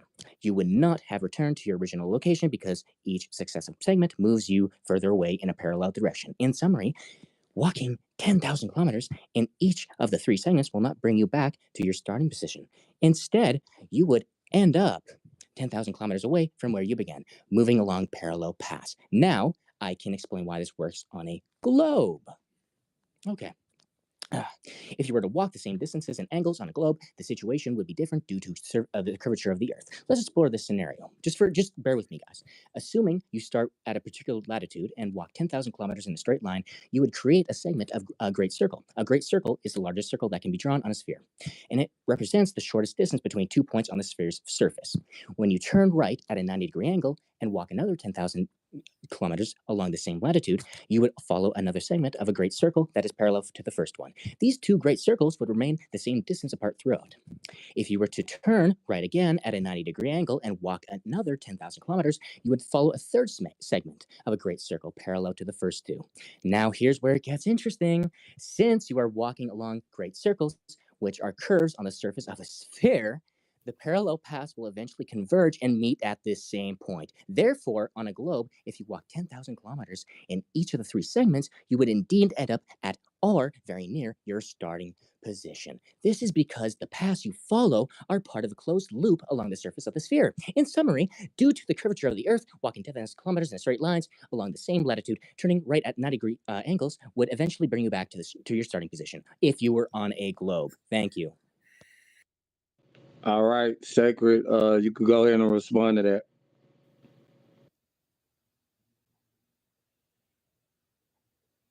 I was waiting for the double mute, but what I just observed was them bringing up satellites. Then when we body bag the speed of light and signal propagation and they had no refutation, now they want to talk about triangles. Wow, hey, don't interrupt. Every time I talk, y'all try to censor, y'all can't get out of it. Everybody's gonna record it and they're gonna see exactly what's happening here. So then y'all want to bring up Eratosthenes, but don't have nothing to do with anything. So y'all brought up 2 non sequiturs to the topic that y'all brought up. Interesting. On top of that, look at the panel. It's a 5v3. I don't even have my whole squad up here. So if y'all could do me a favor, hey, bro, chill. I know you don't want it. I don't know. I know you don't want it. You're losing for your team, bro. You keep coming off of that mic. I'm tired of everybody coming off the mics on that team. They don't like it, bro. That's what our last space was on. Why they got to censor flat earthers when we giving them answers. So like I was saying, we don't even have all our guys up here. So can you please bring up Indio and or Shane, whoever's requesting? And then we're going to divert to the other topic they want to talk about. So they didn't want to talk about satellites anymore. Head ass. Okay, let's bring up Shane real quick. Can you request Shane? I already added him. It's just taking a couple minutes. All right, we got 25 minutes left in our discussion. And they ain't addressed none of our positive evidence, long distance observation of Canada. Let the people judge it. Let the people judge that. Okay, I'm just highlighting while my gang's up, while we getting Shane up here. They ain't highlight the long distance observation. They Alpha, if okay, so we're gonna start taking points. If somebody else come off the mic, Alpha, take a point, bro. Yeah, you guys hear me? Yep. Yeah, go ahead. Sacred was talking. I muted it. Go ahead, Sacred.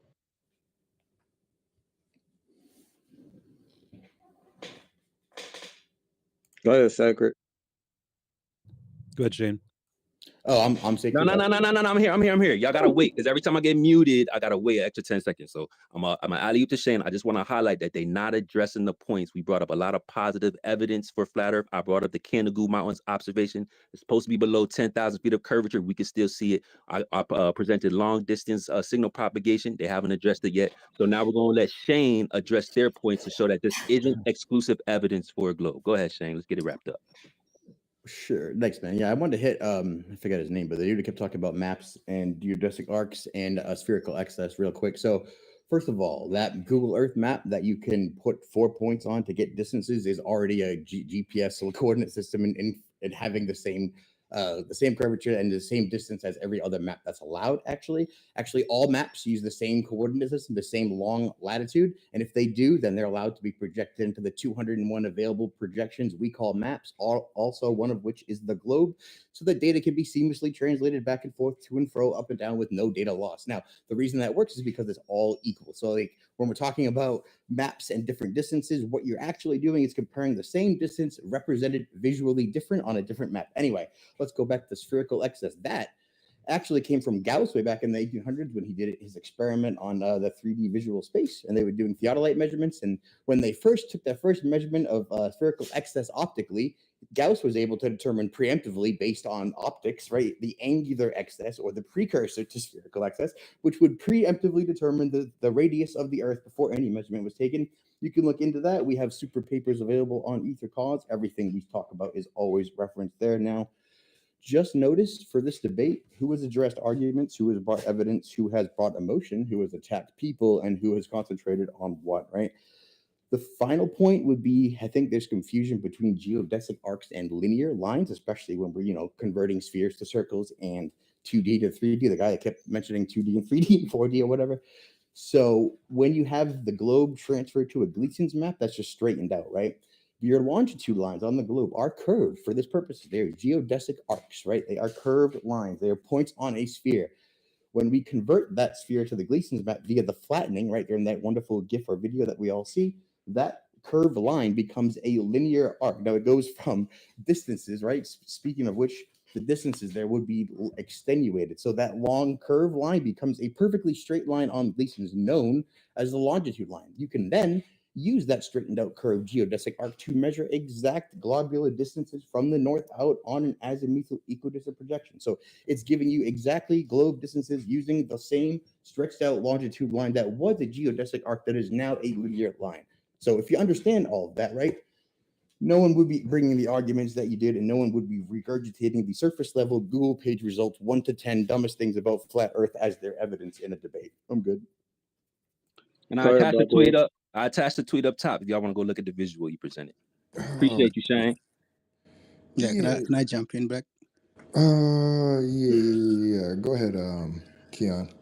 Yeah, so I just I just keep it simple, like you said in the beginning, and I think like it's helpful for everybody, right, for the audience to follow, because like you said earlier, some people are just using big words to confuse everybody. But let's keep it simple, right? So growing up, Hey Shane, you gotta mute up, Shane. Mute up, Shane. Go ahead, Keon. My bad. Yeah, so growing up, everybody was taught about the globe model, right? You grow when you were growing up, they told you that the Earth is a globe, and is the third planet from the sun and is rotating around the sun, right? There are 8 planets in the solar system, and they all rotate around the sun. That's the claim that the globalists make, right? That's what we say. Now, just if you get to a point where some other people are saying, "Hey, it's not actually I'm not like hearing this." anyone. Me either. Keon's talking. Wait, do I have to drop? Yeah, Or? we can't hear him. Yeah, Keon, I'll drop you down and bring you back up, Kay. I don't want to miss you. Thank you. Hold on, that's probably why people losing their sound. Hold on, let's get him back up real quick. All right, we good? All right, go ahead, Keon. See if y'all can hear him now. Yeah, you'll hear me Keon, now? you good? Yeah, you'll hear me? Yeah, can y'all hear him, Okay. Rich? Let's roll. Yeah, so like I was saying, did you hear what I was saying in the beginning? I was just talking in the beginning. Right, so I was saying, everybody grew up, being taught that the Earth is a globe, right? And we've been taught the solar system as well, the Earth being the third planet from the sun. And all these planets, the 8 planets, we all know there are 8 planets in the solar system. They're rotating around the sun, right? That's what we all been taught. Now, if you get to a point where someone is actually saying that everything you've been taught is a lie, I mean that makes it like an extraordinary claim, right? And we all know extraordinary claims need extraordinary evidence, right? So I mean, in this audience, I don't even think that people have like a mental visual of what flat Earth looks like. Because I guess maybe some people think that when you walk outside, the Earth is flat, so it's flat, right? Some people may think that. So I mean, I would love for the flat earthers to just give a visual, you know, representation of this flat Earth. Like, I mean, what's Hold this on one second, model? Shane. Hold on, Shane. All right, we got Josh Rosen in the building. I'm gonna have to drop one of y'all for a second because I got a request.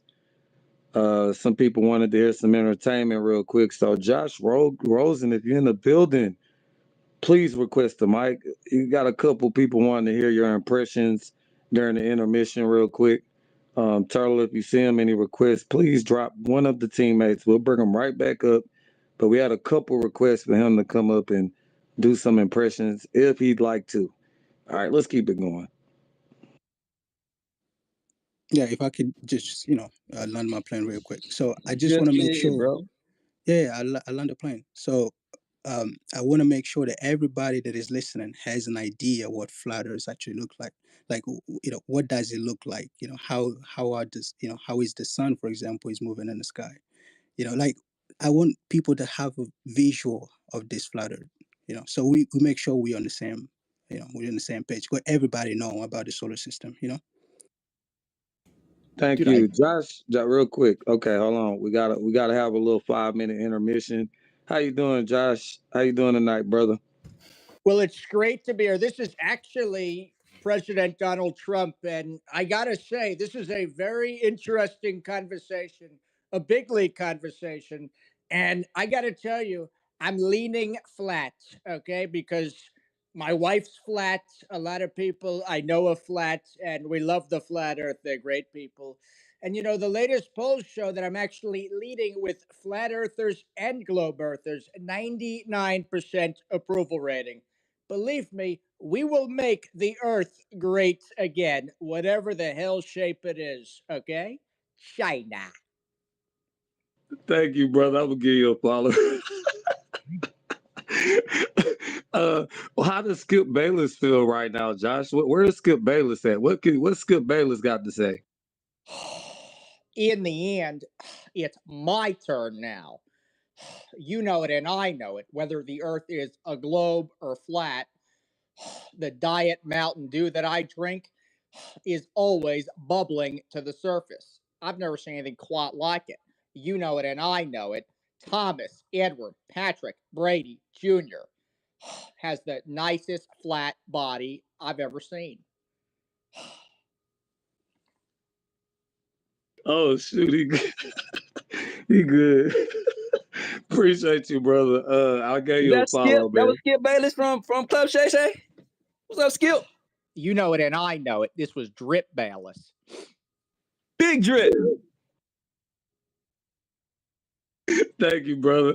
All right, we can get back to the conversation. We got 20 minutes for the conversation to end. Appreciate you, Josh. You can either stay up there or rotate. We're about to get to open mic in just a second. After the judges place their votes. So how it's gonna go after the 20 minutes is over, we're gonna drop all the contestants down, bring the judges up, and we're gonna decide who won. And then we're gonna leave a 1 and a 2 and a purple pill as well, so we can make sure it's fair. Go ahead, Segre. So again, just want to highlight that we were talking about satellites. They didn't want to talk about it. Then they brought up spherical excess and maps. We addressed it. They didn't want to talk about it. Now Keon is up here asking us questions about the flat earth, still not addressing any of the refutations. While Black Wolf is saying we're the one asking questions. Now his own teammate is asking us questions. Hey, bro, let me just answer it very simply. If the surface of the earth isn't curving, it's flat. That's Our reasoning, relevant. hold on. Hold on. Don't get yourself docked points. Let me give y'all a whole lot of leeway. You know, we don't interrupt. Y'all been interrupting the whole time. Hey, bro, if the surface of the earth is not curving, it's flat, which is why we presented evidence for the lack of the predicted curvature. If you don't want to address your topics that you guys keep bringing up, allow us to present the information so you can address our evidence. So once again, what y'all want to do? You going to address anything that we said at all? Any of the globe earthers? Or you want to acknowledge anything? Ask him a question, Sacred. Yeah. Can I respond to that? Yeah, I like mean, I as was long as saying. you address a specific argument, bro, I don't want to hear no soapboxing. This is a debate. They tagged you in. Wait. Ask them a specific question, Sacred. So just ask them a question, and then we'll go from there. Okay. Somebody acknowledge the Canigou Mountains. Observation. Long distance. But Shane did want to respond to something earlier, but that's my question. Shane, if you want to add something in real quick, and I'll throw the Canigou Mountains up there one more time for you guys. Right. Yeah. Thanks, man. We keep talking about, what things look like, and we don't ever address things, and we don't have a model. Well, I mean, we definitely have a model. It's Shane's model. You can go look at it, move it around, take a look, see how the stars work, see how the sun moves, see what apparent versus actual is. You can read all the descriptions, which I put to describe the phenomenon that you're seeing, pulled from everyday observations in timeanddate.com. That's all. Could you describe this model? Because everybody needs to visualize it. It's a link you can click on. It'll describe itself to you. Like, well, I can describe to you how the Earth is moving around the sun. Like, can you do that for the flat Earth? Of course I can. Eloquently, accurately, with specificity, homie. What are you talking about? Can I describe how the sun moves from the Earth? It's a simple You mean question. from the Tropic of Cancer to the I'm Tropic just of saying. Capricorn, elegantly from the seasons, changing both height and speed to do angular velocity differences, creating our wonderful seasons, to replace the nonsense heliocentric explanation with your tilted light that always doesn't actually heat you up more when it's in the morning, but does heat you up more when it's a billion miles further away from the sun during the winter? Are you kidding me, bro? Wait, what are you talking about? What What did you just say? Who are you, dude? You're gonna have to simplify that one if you can. Just a little slower. I want to understand what you're saying. That was nice. I understood you, but let's make sure the listeners can understand you. That was nice, though. Go ahead. Yeah, sorry, man. Appreciate you. So, like you said, the seasons, right? The movement of the sun as it goes from tropic to tropic. That's literally what causes the seasons. It brings the heat with it. As it goes away, it gets colder, right? So if you're in the north and it's in the further tropic, obviously it's your winter. That's how it works. Your explanation, though, requires a whole bunch of leaps of faith, some nonsense, We're not a whole talking about bunch of my explanation. Your extrapolations. Oh no, we are. explanation. We're doing comparisons, though, right? So that you have Interrupted. tilted sunlight from a billion miles away, which actually affects it differently depending on the angle that it hits us. But the angle doesn't matter when it's morning and it should be hottest, or when it's evening and it should be hottest. It only matters when you're in the seasons for the summer. Because when you're in summer, Earth is actually further away than it ever is. So it's further from the sun. It's the light from the sun is traveling further, but producing more heat for you at the perpendicular axis near the equator in the tropic zone. But I mean, that explanation obviously is nonsense. What we have on flat Earth by the model, which will show you exactly, is the sun movement around flat Earth above for everyone, being perceived as it enters everyone's visual limit. It's a perfect demonstration of all those things. Plus, there's little buttons you can press to do the different explanations, like say the north, how the stars work in the north, how the stars work in the south, how the Southern Cross becomes visible to 3 different southern locations at the same UTC, or any of the basic refutations that you usually hear on Google without anyone talking to a real flat earther. Okay, and what I would like to point out here is how often it was on the record that Sacred stated, we didn't prove anything, we didn't show anything, and Keon simply asked, can you give us a flat earth model? I think it's honest transparency here when we ask if we could just see exactly what you're going off of, and every time we ask for that, people just can't give it to us. And I find that kind of disingenuous in the conversation because we can present a globe earth model at least. And that's the whole problem here, people. We don't want you to overlook that every time we've given some type of evidence, people have cried out from the flat earth side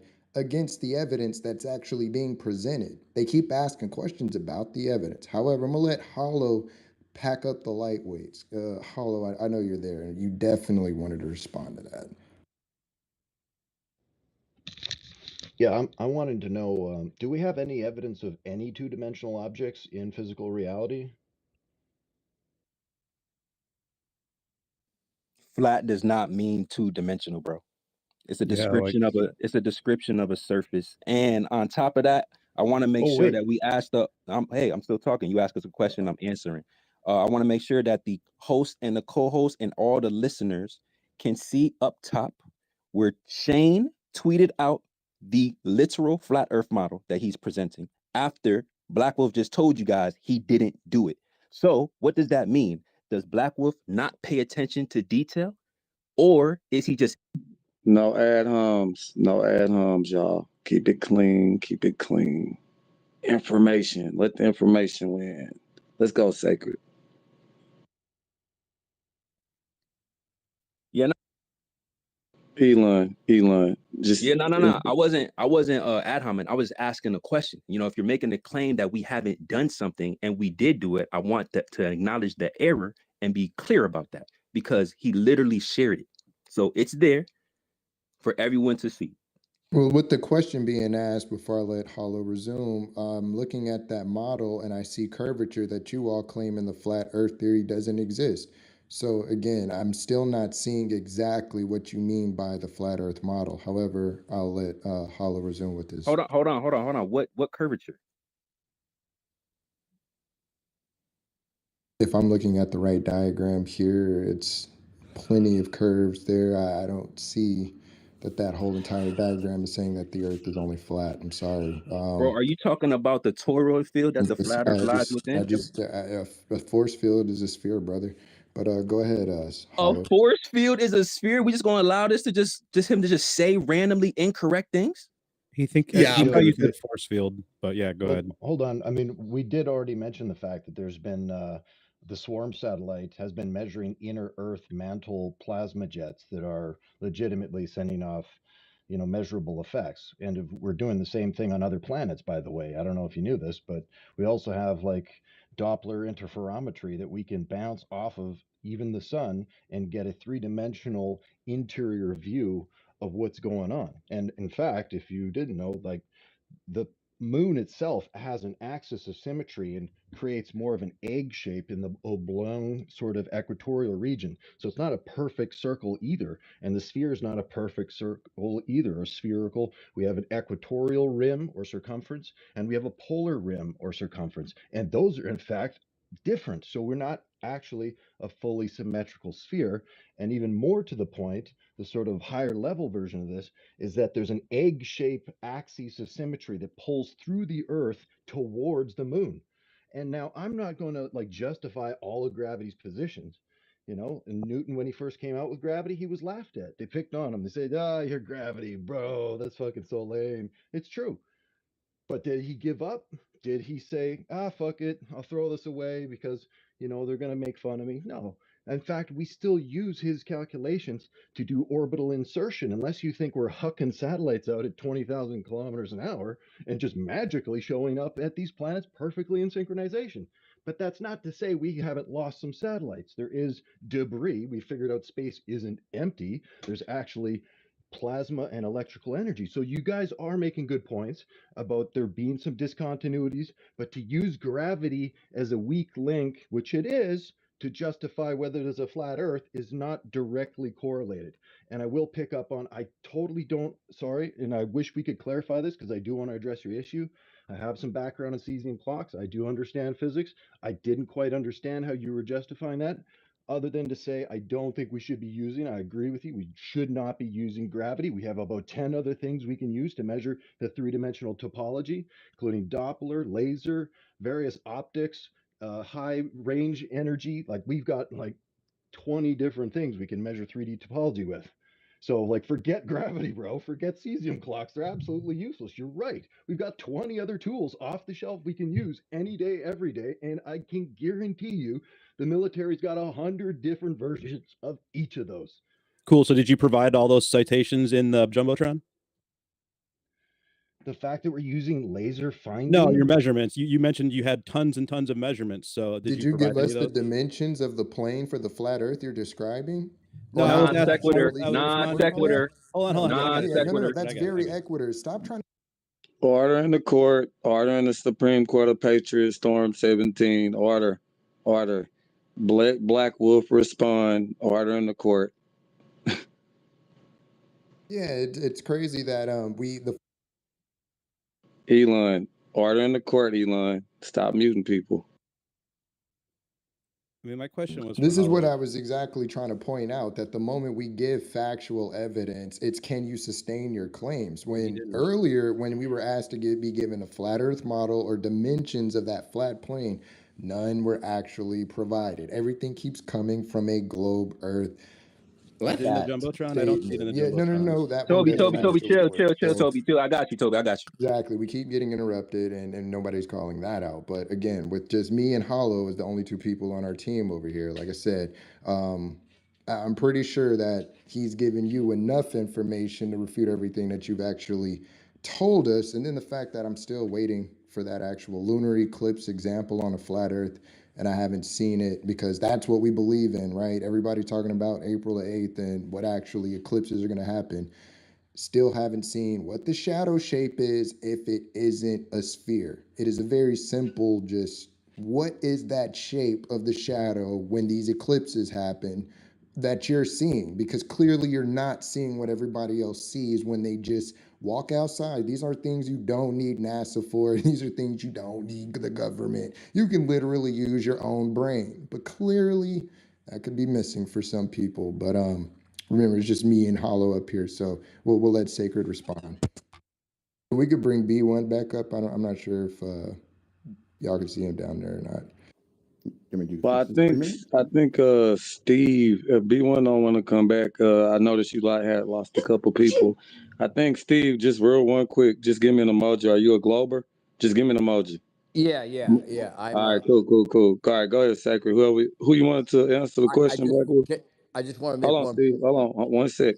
All right, brother. We gotta Yeah, keep just it to full let y'all circle. know, I got All right, B1 bro. back up for Black Wolf side, but B1 don't come off your mic no more. And Steve, mute your I'm mic here. until somebody calls you, please. Everybody. Yeah, look, just real quick, I wanted to add this to the conversation. They got 500 comments in the comment section. Alpha mentioned earlier that y'all might want to look at what the listeners want y'all to discuss on both ends, so y'all won't get lost in the weeds too much. It's over 500 comments in the comment section. So real quick, listeners, if whatever questions that y'all want to dish out or ask to the people up, that's doing the debate or whatever, leave a question in the comment section real quick. And why don't y'all, to put the conversation more in the flow of what the listeners want to hear, answer some of their questions within this conversation for this last 10 minutes. All right, go ahead, Black Wolf. Oh, for sure. Get a chance to speak. Oh yeah, it's on Sacred actually, and then we're going to other people. Yeah, you're gonna let me. I'm just gonna make a 10-second point, Patriot. No, it's on Sacred, right? Yeah, it's on Sacred. Yeah. Bro, how many people they gonna tag in? Y'all got like this your 7th player. Brother, like I apologize. You had literally a whole stage of flat earthers. It was just it was a 5v5, and you got 2 extra people on your team. Why you need 7 you people? rotated people out. See, that's why the mute button come on. Y'all listen.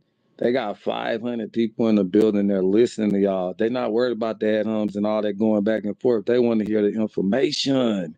So I brought Steve up because he was a Glober, and Wolf lost quite a few people. Maybe they had time constraints on their schedule. They didn't expect the space go that long. But so far, the listeners, they're liking both sides. So let's just keep going. Sacred, you got it, brother. Please, nobody cut in. Just if we can just keep it structured. When one person is speaking, don't come off the mic to the other person done. I don't like using the mute button. Actually, I do. But y'all, let's keep it in order. Let's go, Sacred. Thank you. Okay, once again, they did not address anything that we said, right? But I went ahead and I threw up the eclipses just so he could get off of that, right? The eclipses, you're presupposing a shadow. The shadow is in the wrong place based on the globe, and it's not even the curve it's predicted to be, because when you're casting a shadow from a sphere onto another sphere, it creates an S curve, like a sine wave. You got to be able to explain that. We have polarizing properties in the sky. We already talked about that. We know that we could see these eclipses above the horizon. When you have a lunar or a solar eclipse, they're supposed to be in a linear fashion. When they are perceived above the horizon, there's no longer a linear occurrence. This is called a selenelian eclipse. The other guys know about this, at least half of them. So I don't know why they keep on asking about it because we already brought this up. But it's called a selenelian eclipse when the Earth is literally below the sun and the moon, and we can still see this quote unquote shadow. How can you cast a shadow in an angular formation? The only time I could cast a shadow is when I have a linear formation. So your eclipses on your globe don't even work. Now, can we please get back to the actual topic at hand about you addressing the positive claims for flat Earth? Why can I see these Canagoo Mountains when they should be blocked by 10,000 feet of curvature?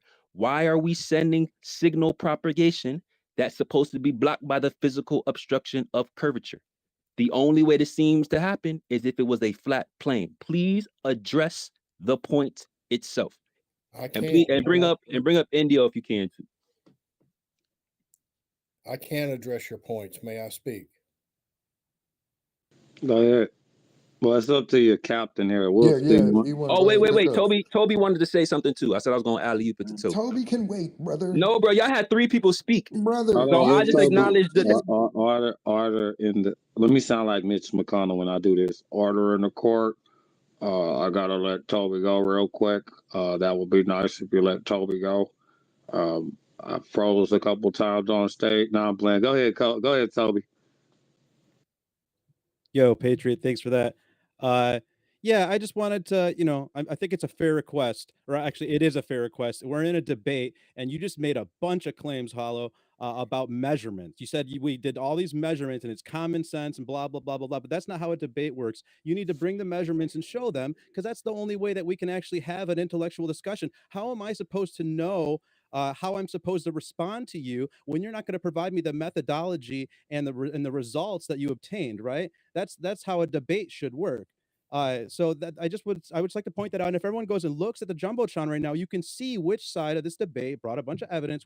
And it's just not fair, right? Like we come here, we have to fight against a whole indoctrination, a whole lifetime of indoctrination that you guys have been brought up in, and we have to undo a whole lifetime of physics. And then we get told that we're talking too fast, we're getting too complicated, and then the words are too big, Toby. The words are too big from the silly flirts. Yeah, don't interrupt. So yeah, and That's my we own brought team, bro. sources, and you can look at the sources. If you have questions, specific questions about the sources, I love talking about this stuff. I don't like doing all the personal Well, stuff. Toby, And hold on, Toby. Listen, y'all stay with me here real quick. So this is great that we all understand what you're saying. It's great. We do. But you have to articulate it for the listeners. And that's not saying that the listeners are slow, but if they're coming into this room for the first time, you lose them when you mention a word that they can't identify. And when you're talking fast half the time, nobody can hear you. So it's no sense in of even getting your point across if nobody can, one, understand what you're saying, two, understand the word, hear what you're saying because you're talking too fast. So I think y'all been doing a good job of trying. I know you can't really simplify it like that, but you got to understand they got people in here for the first time. And the one thing you're going to do if you use these big ass words and talk fast, you're going to turn them off. They're going to be like, okay, I don't understand what this motherfucker's saying. So just for the listeners in here, can y'all, and Alpha mentioned this at the beginning, can you try to simplify what you say? Like, make it simple as you can, as you humanly can. Okay? That's all I'm saying. Go ahead, Toby. That's for everybody up here, but y'all did a good job at that. Appreciate it. Shout out to y'all. Okay, so I have to undo decades of institutional science, talking slow, using simple words within how much. B1, close your mic, please. You gotta close your mic. I'm thinking your mic look like your mic is open. Thank you, sir. All right, go ahead, Toby. Gotcha. And it's weird. It feels like I'm debating the moderators. Why, in any case, so I mean, I tried to be really straight about it earlier, right? Like take a laser to the earth, 14 tests. None of them showed any curvature. Let's go to find the motion. You know, fly a helicopter straight up in the air. The Earth should rotate underneath it. You go to land it. Why? I get the explanation, right? They say that everything's in lockstep with the atmosphere due to gravity. Sorry, I'm going fast. But so, okay, if we can't measure the motion that way, well, then maybe we could try and use a precise measurement. And the best way to do that, classical mechanics would tell us, and they knew this, you know, way back when they figured out how light worked. The best way to figure out to measure motion was to use what's called interferometry. It's just using the speed of light against the motion of the Earth. And they thought that they would be able to detect the motion of the Earth, and they didn't. So they didn't detect it then, and then that's where we get special relativity. And then they should have, like they unequivocally should have, because Georgia Saniak showed it in 1912, and then it got shown again in 2004 in a more specific way. But in any case, so what I'm saying, like, I guess, like, my point, my really, really, really simple point is, if we go to detect curvature and we don't find it, and we go with physically, right? Physically, not using optics, not using observations, because that's a really, we have very specifically and meticulously laid out how optics can induce curvature. So we did, so we have to do it in a physical fashion, right? Or using something that's more meaningful. So if we can't measure any curvature, if we can't physically measure it, and then we can't physically measure any motion, and then we know that at the very least there's a dynamic equivalence, which is, or a kinematic equivalence at the very least, but it's actually anyways. What I mean by kinematic equivalence is just that there's nothing exclusive to the heliocentric model that can't be explained with having the Earth at the center. And then the map transformation thing is a little bit different, but like I said, we can't measure curvature, we can't measure motion. And so I don't think there's any curvature, and I don't think there's any motion. And so that's why, I ask for specific measurements, because if I have that, then I can take a look and I can logically deduce whether or not there is any curvature there, or if there's any motion there. So yeah, that's all. Hopefully Thank you. Wait. Who wants to respond to that? All right, let me hold on. Rachel, if you can put a poll up there real quick and see if the people want 30 more minutes of this dialogue, because they're coming to a conclusion after this 5 minutes. So let's pause. MV, do you have something on handy where you can play a music? Or Black Wolf, play while Rachel do that, play let's see what we're gonna play this time. Somebody play something neutral, man. Don't play nothing too violent, goddamn. Let's see. Black Wolf, play something. Play something real quick while we go to this intermission. Rachel, put that poll up in there and see if the listeners want 30 minutes. We'll keep it up for about a minute. And if they want 30 more minutes, we'll do 30 more minutes. And then at the end, we're gonna drop all the contestants down, and we're gonna bring up the judges, and then we're gonna go to the purple pill. So don't make your determinations just yet. Wait to the end of the conversation, and then we'll go ahead and vote. The judges will vote, and then y'all will get another vote in the purple pill. So this may be a tie. Who knows? All right, Black Wolf, go ahead, play something that we all can jig to real quick. Anything.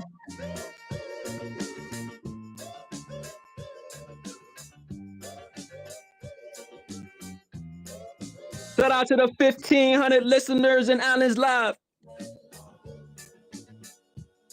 Retweet the space.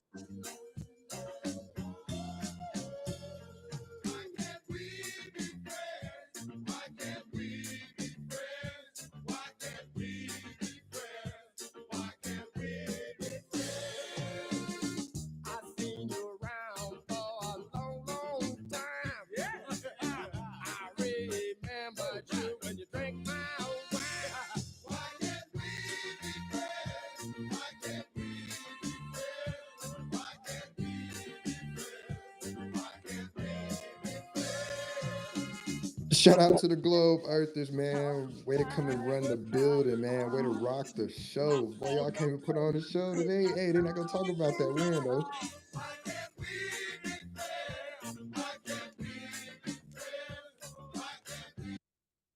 All right, y'all, let's go to the top of the poll here. I'm going to keep it up for like another 30 seconds. If you want to participate in the poll at the top of sending this, if y'all want to go another 30 minutes, let's flood that voting poll. like y'all gonna do on November 5th when we vote for 45. You know what I'm talking about? You know what it is over here. You know what I'm saying? Yeah, we're probably gonna go for another 30 minutes. So it's great. I'm gonna Wolf, I think Steve is on your team, so whenever you want him to go, we'll do it like that. Shout out to all the listeners. Shout out to everybody in the building. Wow, we made history. We got a lot of listeners in tonight. I hope y'all had y'all notebooks and stuff. Like I said, join Sacred's Flat Earth Space on Fridays. And Wolf be freestyling. So whenever you see Wolf on, just click on and go up in Wolf Room and holler at him sometime. And we can do this again next year. Keep it going, y'all. All right, we're gonna go for 30 more minutes at the listeners' discretion. So let's go. Who is the next person up, y'all? MV, you up? Turtle, you up? Yep, I'm here. Turtle, you good? Oh yeah, I'm good. All right, what y'all thinking of the debate, man? I think we're looking good. I think it's a competitive match right now. Nobody haven't gotten bitten in the ear yet, so I don't know which one of these brothers is freaking Holyfield right now because we're seeing a good boxing match like Mike Tyson and Holyfield, but nobody has identified as Holyfield yet getting their ear bit off. I So saw some let's sneaky punches though. I saw some sneaky punches. throwing dirty punches, Turtle. Who Alpha needs to deduct the point from? I don't think we made it that far yet, but I got my eyes on them. All right, let's keep them eyes up. And the listeners, if y'all fall asleep, I am gonna roast you in your profile picture. If you fall, I'm gonna say it again. I don't give a damn how big your account is. If you fucking fall asleep and I catch your avatar looking sleepy, because some of y'all avatar actually start looking sleepy, I'm gonna roast your ass. I don't care who you are. You better stay up. You better give some emojis. You better show some love. You better repost the space. Thank you. Go ahead, y'all. All right, we're gonna go for another 30 minutes. Well, actually 35. So it's on, I don't know, I think it's on Sacred Team. Let's roll, y'all.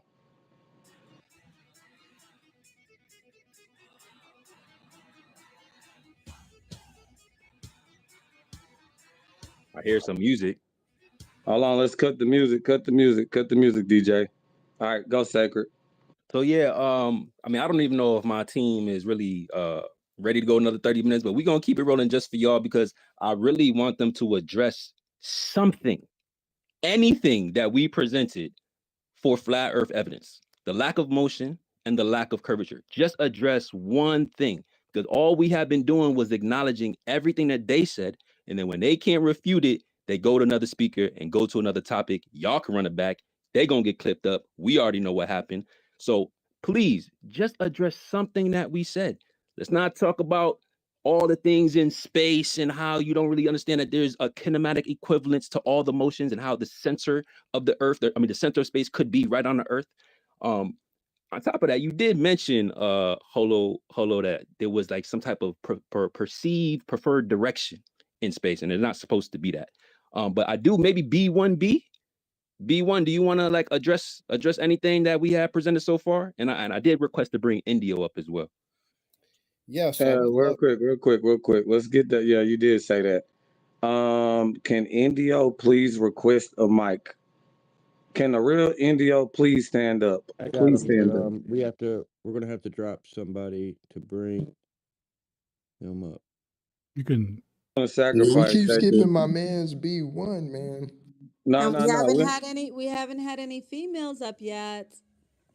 We didn't add to our team, MV. They're the only ones adding to the team. Bro, Sorry. we agreed to Oh, that you a got long two time ago. guys. We already agreed to that. You don't have a team. You have cheerleaders with no evidence. Says the And you guy want with people to 7 be players. convinced. Yeah, and they all had evidence. Can we Pilots and get damn Proud to scientists. come up at some time also, guys? Only if she wants to, Envy. I can't really force her for real. Like Okay, I get it. we like to stick to the rules in the debate. We don't like to like fluctuate, so that way we get like a head up or anything. If you We bring like up to stick. Proud, I want to We bring like up we like Jessica. to stick to the actual rules that was set forth before the debate. You know, that's how flat earthers go. Shout out to the level heads. I only But want go one of the ahead, debate B1. winners. Maybe you'll Yeah. address some of the things that we brought up. And B1. as a captain addressing my team, B1, I'm gonna let you go in just a second. If we bring up Proud, I want Jessica to be able to come and go back and forth with the ladies so it's fair. I would love to hear two females debating the issue. I think that would be fantastic, Then the guys. team leaders have to tell me which one of your team you want to send to listener to bring So their do I, Jessica side. Doc. Kirsch, please come. Please stand up. So And B1, you got it. Jessica and Proud, if you feel compelled, just just come up. We'd love to hear from you. If not, don't feel obligated. Okay. Thank you. Okay. Yeah, I have an article here pulled up published by Ohio State University, 2017. Real World Relativity, the GPS navigation system. If you would like me to post the link to that into the Jumbotron, if I can figure out how to get to it, I would be glad to do that. Second, signal propagation. You keep saying VHF signals cannot go beyond the horizon. I haven't. You keep saying we haven't addressed that. That is not true. I have specifically addressed that earlier. Yes, they can. VHF signals can reflect off of layers of the atmosphere. It's called tropospheric propagation. It works beyond the horizon.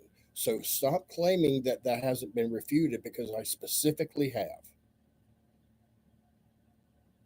Is it our go yet? Yes, go ahead, Zach. So when we say refute it, we say don't just say nuh-uh, provide some evidence. Let me show you how you do it, right? So this is what we're going to do. So we're going to talk about, and I never said that it can't go past the horizon. I said it exceeds the horizon. I literally said the opposite of what you said, B1, that is predicted to be obstructed by the physical obstruction of curvature of the Earth, and it is not. So let me go ahead and throw this up here. No, it won't be. Hold on. Yeah, we hear you, nuh-uh. We want you to substantiate your claim like I'm about to do right now. So this is from ionospheric propagation.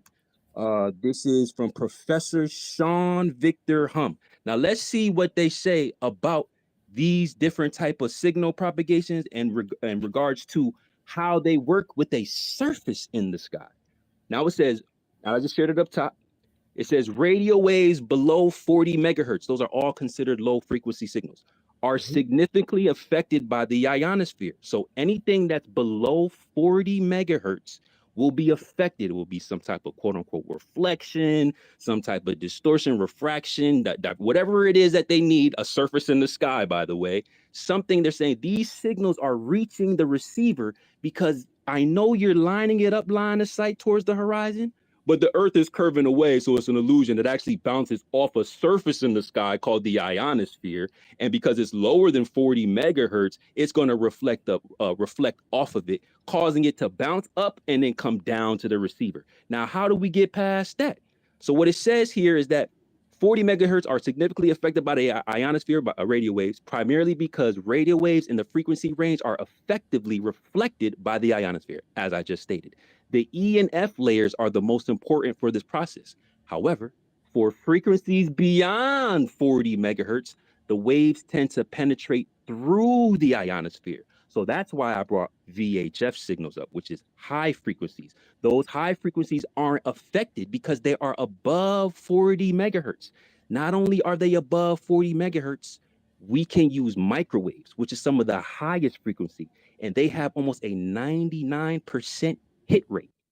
Literally not affected by anything that this guy is talking about, tropospheric refraction or diffraction, whatever he's talking about. And I'll go ahead and post that up right there too. So we acknowledge the low frequency signals traveling too far. We acknowledge the fact that you need a surface to explain it. We use high frequency signals to get past that point. And now we're invoking microwaves, which have a 99% hit rate.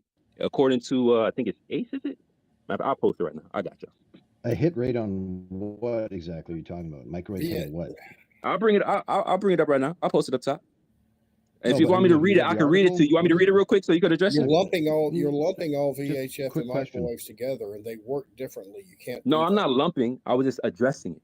So do you want me to read the actual citation Yeah, please do. for But microwave? don't treat question. microwaves and VHF the same thing, because they're not the same thing. The principle of the tropospheric forward scatter system is to beam high frequency signals against the troposphere, about 5 to 10 miles above the Earth, as they claim it to be, pick up part of the reflected signal and highly sensitive receivers and beam it onward by the same means. The communications technique has many advantages. Its efficiency is not marred by atmospheric conditions. It has a computed circuit reliability of 99.9%, and signals can be transmitted in stages from 50 all the way to 250 miles. This is according to ACE High, which represents the cooperative action of NATO members and nations. This is microwave transmissions. So you have no tropospheric distortion. You have no ionosphere. All you have is a signal that is predicted to not reach its receiver based on the physical obstruction of curvature of Earth. And it is. Why? Because the Earth isn't curving. Go. Go ahead, B1. Tag them in, Black. You know, I you mean, can't were reply. Go ahead, talking to B1. him. You were talking to No, him you're directly. mixing different frequencies of VHF signals together. What 140, like 144 to 160, 170 megahertz is affected by tropospheric propagation. It does work. I'm a ham radio operator. I've used it before. It does work. Appeal to credential. Can you please acknowledge the actual point or refute it directly with some specificity with evidence in the Jumbotron, in the nest for all I will be glad. for all 2,000 people, because it's 500 in here, I'm sorry, but there's are another you- 1,500 and Alan's live. So can you address it specifically I just did. If you'll stop with interrupting. evidence without just saying Bro, no? you're interrupting, brother. Why are Like, you please interrupting? allow this man Why to are you speak. interrupting? Why do you keep Bro, you interrupting me? Why do you Bro, keep? Order in the court, order in the court, order in the court, Patriot Storm. So we need, once again, we need one person talking at a time. One person. The listeners only stand in here because it's so organized. That's the only reason why they stand.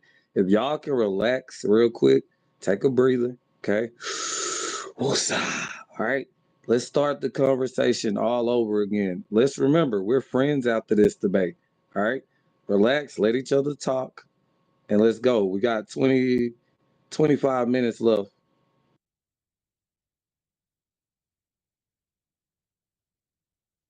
Was going, but y'all one at a time, please, because nobody likes it when y'all talk over each other. It's kind of trashy. Yeah, he said he did address it, and then he paused and muted up. So I said, "Where did you address it without a nuh-uh?" Like, so, like, this is why you're wrong, Sacred. Here's the evidence. Here's the article. Whatever you're saying is incorrect. So that's what we're waiting for. So go ahead, B1. I'll go ahead and post some more evidence up top for you guys. Okay, I will be glad to post some evidence as soon as I can figure out how to do it. How do you get it into the Jumbotron? I'm actually not sure how to do it. Come on, Black Wolf, get your team right. Oh, yeah. Just don't interrupt him any further. So is it on your timeline? Matter of fact, B1, did you post it on your timeline? Not yet, but I will. Yeah, just post it on your timeline. I'll throw it in a jumbo for you. Okay. Don't worry. I got you. Now, yeah, as you were saying, Sacred. Oh, it's your turn. Y'all didn't address anything that we said, so we give you the mic. Steve, Go ahead. Go ahead. You got it, Steve. Your hand's been up patiently. We're gonna. What about B1? Wait a minute. Oh, Thank you. go ahead. So you're waiting for the evidence. Second, okay, man. well, give it 1 second, second, Steve. Give it 1 second, Steve. B1. All right, here's an example. The basic fifth grade physics here. If it's 8 o'clock in England at night and it's 12 o'clock in LA, which is there's 24 hours in a day. Why is it dark in England and why is it light in LA? What is going on? Is the sun the size of a basketball? Can you help me out? And don't give me this gravitational pull. I mean, come on, man. Einstein figured it out a long time ago, and now we're coming up with these. This reminds me of Heaven's Gate. Everybody put on Nike tennis shoes, sat down in a house. Excuse me, sir. That has nothing. Just ask the question, sir. All right. What's the question? Okay. Did you get the question? All right. That's my question. All right. Let's do it. The same reason why we need fog lights, because light attenuates. We don't live in a vacuum. We don't live along a smooth surface. So if we did live in a smooth surface along the vacuum, I'm guessing what your steel man argument is supposed to be is that light is supposed to shine all over the flat plane. We have already demonstrated that's not how it works. You don't need a light that shines all over the flat plane. That's not how it works, because we actually have light attenuation. We live within an atmosphere.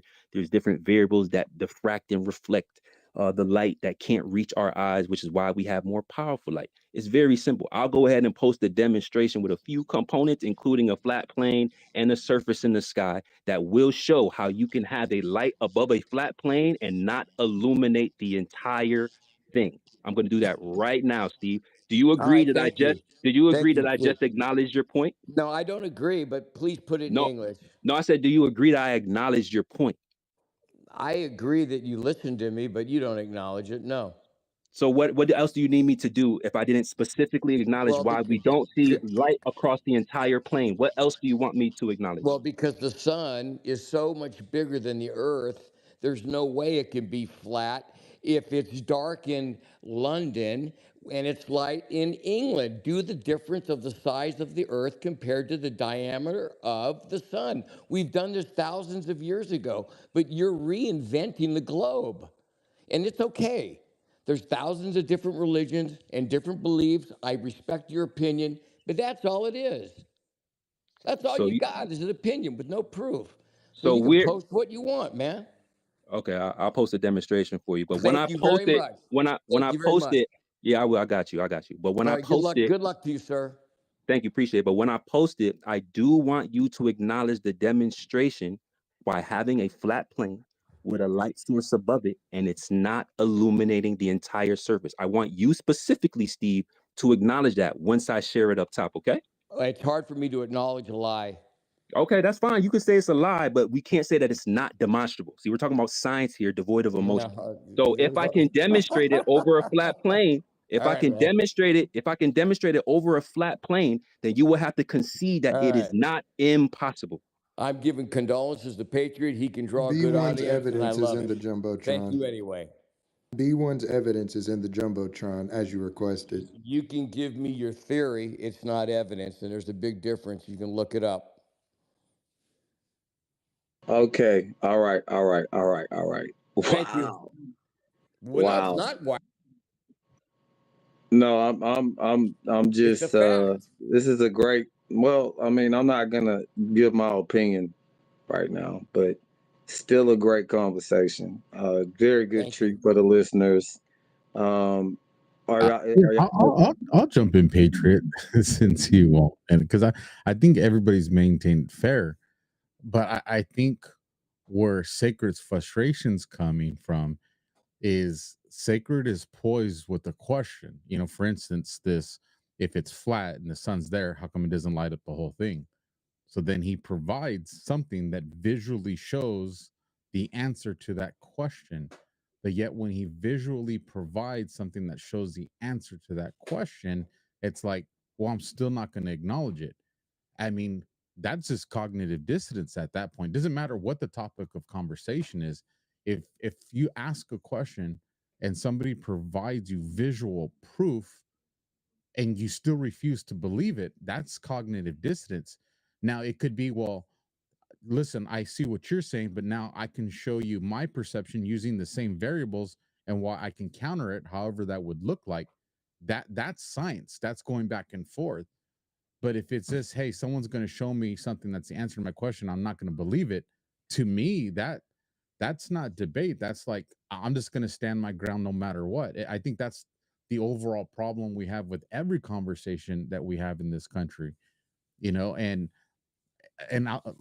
I understand why a lot of people in the audience may be struggling with understanding this, because a lot of times, well, here's why, because I'm saying so. And I think what Sacred's saying is, well, that's fine. You're saying so, but what is the mathematic proof or the scientific proof that goes beyond I'm saying so, or because that's just the way it is, or that's just the law?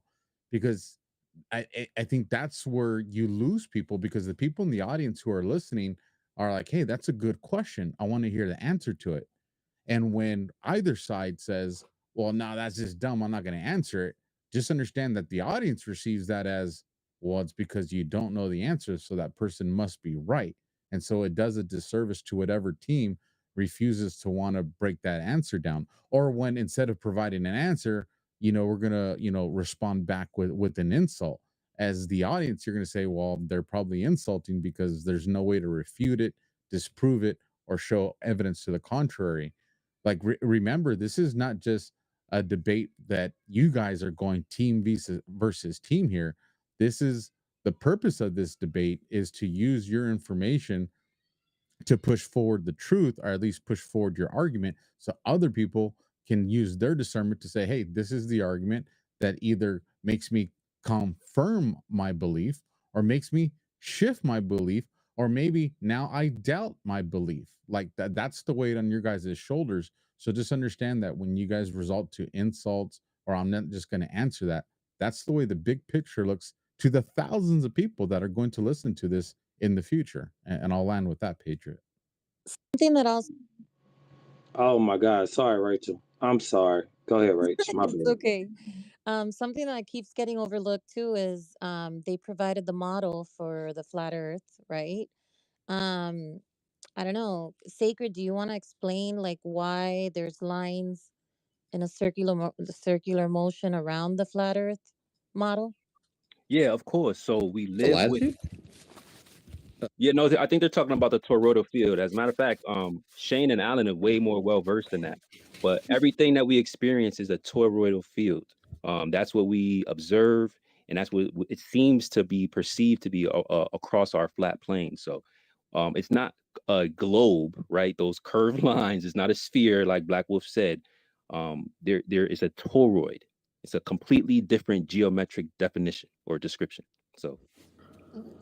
If Shane and Alan want to It's funny chime that he in, keeps saying hold what on, I hold on, hold on. said. I'm passing it off to my guy. Go ahead, Oh, Shane. right. I forgot. Tag him in. Yeah, I mean, you haven't said anything, so yeah, Just I'm tag gonna him let in, my tag guy. him I'm in. gonna Just let I'm tag gonna him let my in. guy Just talk tag him about in. his flat Earth model. Tag him in. I got it, bro. Since you asked for the flat Earth model, Just tag him in, we are brother. presenting it. We are presenting it. Thank you, Rachel, for acknowledging that we did actually present it when they said that we didn't. And now we're Are gonna you pack begging you. me? Are you Now we're begging? gonna pack you up, showing you the Are you description of the graveling? actual model itself. Since you cannot refute anything that I could Well, I say, mean, Black. Go I ahead, Shane. actually Go could, ahead, but Shane. Go ahead. you Yeah, know, don't come off okay. you, Are Black. you getting Black, out of don't your come off body? you. All right. So this is the last part right here, ladies and gentlemen. After this closing argument here, we're gonna drop all the contestants down and bring the judges up.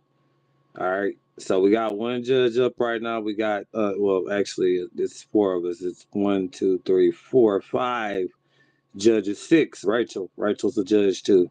And I'm gonna drop the rest of y'all after this closing argument, and we're gonna bring the rest of the judges up. Y'all make sure y'all participate in the purple pill.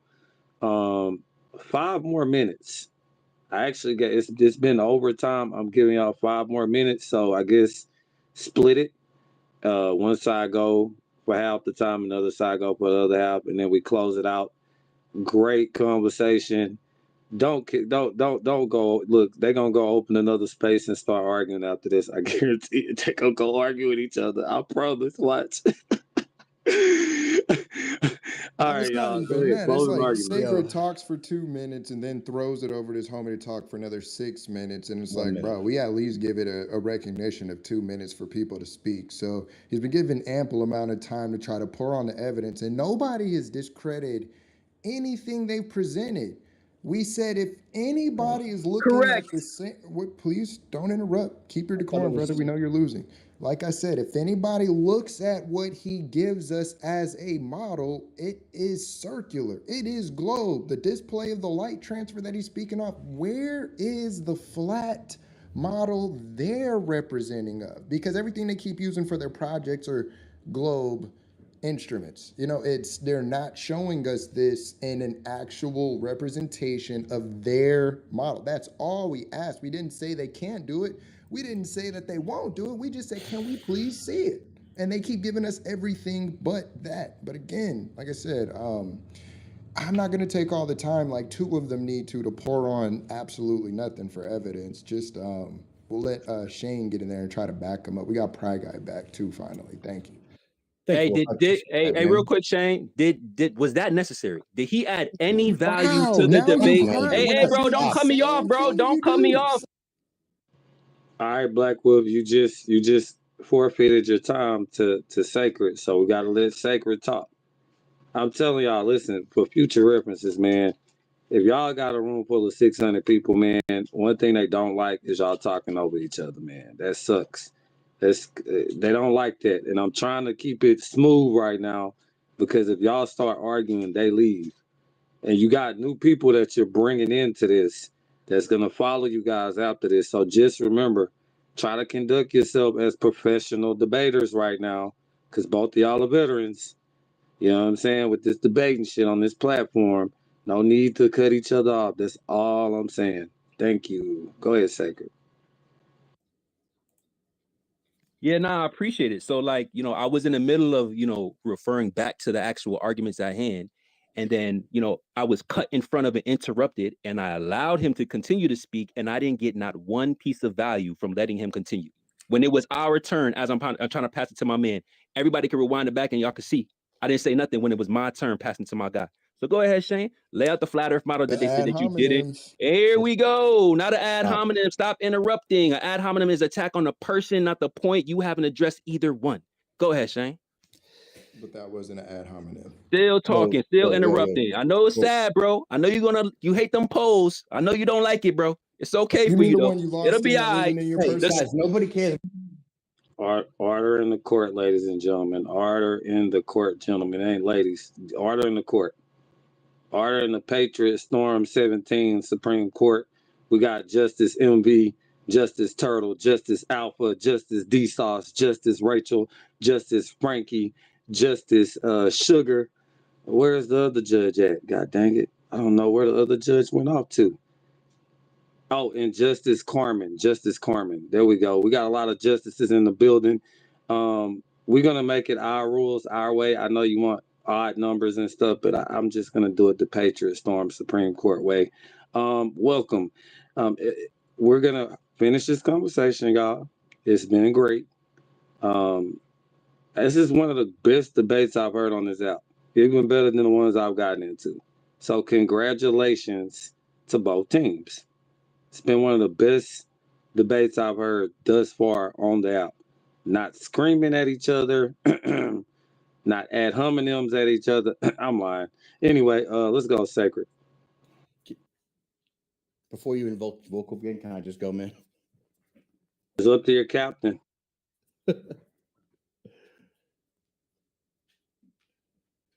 Yeah, he said go. That's good. All right, man. So, like, just quickly about the model, like that spherical picture has nothing to do with the model. That is that's my personal favorite depiction of flat Earth with the magnetic toroid, exemplifying the conjugate geometry of the universe that we love to talk about all the time with the centrifugal divergence and centripetal convergence, like the absolute beautiful nature of it. But that's nothing to do with the model. All the model does is take observations, not globe data, not NASA data, observations all over Earth from time and date, and puts them on this map. You could do the same for the square map, the star map, the globe map, the bottom. It doesn't matter. It would work the same for any map you put there. Speaking of the map, there is the Gleason's map. So that is, like I said, the same coordinate system of the globe. So if you want to attack it, I'd start there. However, the rest of it is just there to show completely accurate sunrise, sunset, moonrise, sunset, eclipse, equinox, sunlight distribution, all the basic things that people keep saying. That is modeled perfectly on the model, and that's what it's for. And also, Black Wolf, dude, I don't like you at all, but thanks for coming and doing this. I appreciate the time. I appreciate you kind of cordial, mostly. God damn it. I just said be nice. I did want to take some time to promote the next big event that we're trying to throw. DJ Doge. The DJ Doge. We're trying to hold a big talent space. Doge, DJ Doge has with Rachel. They have great spaces with great singers. We're trying to plan to throw one here. If y'all can participate, if you're talented, if you want to hear some people that can sing, if you can rap, no telling who listening to these the spaces, you know what I'm saying? So if y'all interested, please we'll probably post it in the near future, but I definitely want to do a X Got Talent space real soon. And I'd like for a lot of y'all to show back up again just for support. thank you. Shout out to the DJ Doge and Rachel for providing that platform for us. All right, y'all, let's keep going. Almost over. It's like 2 minutes and 30 seconds left. So y'all better figure this out because I'm about to end it. Exactly. Do you mind if I go real quick, Patriot? It's up to your captain. Yeah, I'm gonna let him get in there and cook. Just remember, he said it has nothing to do with the model. But go ahead, Pry Guy. Yeah, so Sacred made the claims that we actually don't address the points, and I would like to refute that because I already did. I actually sent a tracker for the satellites, and I don't know if Shane was trying to make the conclusion that satellites don't exist, but I don't want to take words out of your mouth, Shane. So please, sorry, if that's not what you said, I apologize. No. Sacred, for you, I want to address your Mount Canada claim. Now, do you actually have the details regarding that? And I know you posted it up in the Jumbotron, but do you have the equation that you used for this? And I just want to ask you, because a lot of flat earthers who claim it provides like evidence supporting their belief in flat earth, flat earthers like to argue that the mountain's visibility from great distances contradicts the curvature of the earth as described by mainstream science. However, though, their claims are based on a misunderstanding of the principles of perspective and the curvature of the earth. The visibility of Mount Canada from various locations is not evidence of a flat earth, rather a result of atmospheric conditions such as refraction and temperature inversions. Which can also allow distant objects to become visible despite the curvature of the earth. And Mount Canada is not unique in this regard. Like similar phenomena can be observed with other mountains and objects around the world. So it's not just exclusive to that. These observations are consistent with the spherical shape of the earth and are explained by scientific principles such as optics and atmospheric refraction. It's important though that the overwhelming scientific consensus, supported by extensive evidence from various fields of study, confirms that the Earth is an oblate spheroid. So flat Earth beliefs are not supported by scientific evidence and are considered pseudoscience. Now, Sacred, one more thing, because you said that this only occurs 2 days out of the year, and I wanted to call you out on that. So just for all the listeners here, just listen to how he cherry picks his observations to comport with his so-called reality of his model. Anyways, with that, thank you. This was an awesome space, by the way. Thank you very much. All right, that'll wrap it up, ladies and gentlemen. So I'm about to drop you guys real quick. Stay in here, stay put, because y'all gotta see the ending result. Thank y'all for participating. I'm dropping y'all one by one. About to bring up the judges real quick. Just sit tight. Hold on. Sacred, I'm gonna bring y'all back up. Just thank y'all for participating. I'm dropping y'all one by one. About to bring up the judges real quick. Just sit tight. Hold on. Sacred, I'm gonna bring y'all back up. Just let me get the judges. I'm gonna bring y'all back up. All right, hold on. Let me see.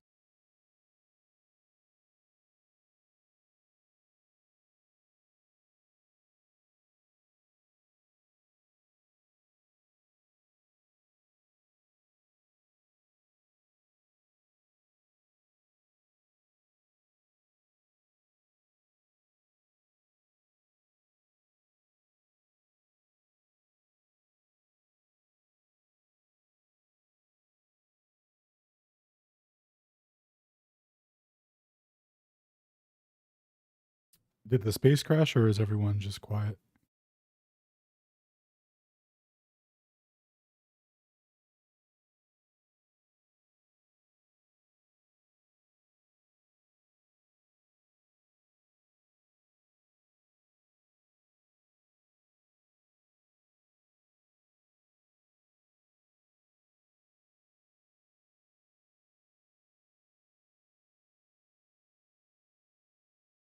I'll go last. I'll go last. We'll start off with MV. MV. What side did you get? Did you get Black Wolf side, Sacred side, I don't or know. I draw? feel like you, Turtle, and I should go last. Okay. Okay. Not fair.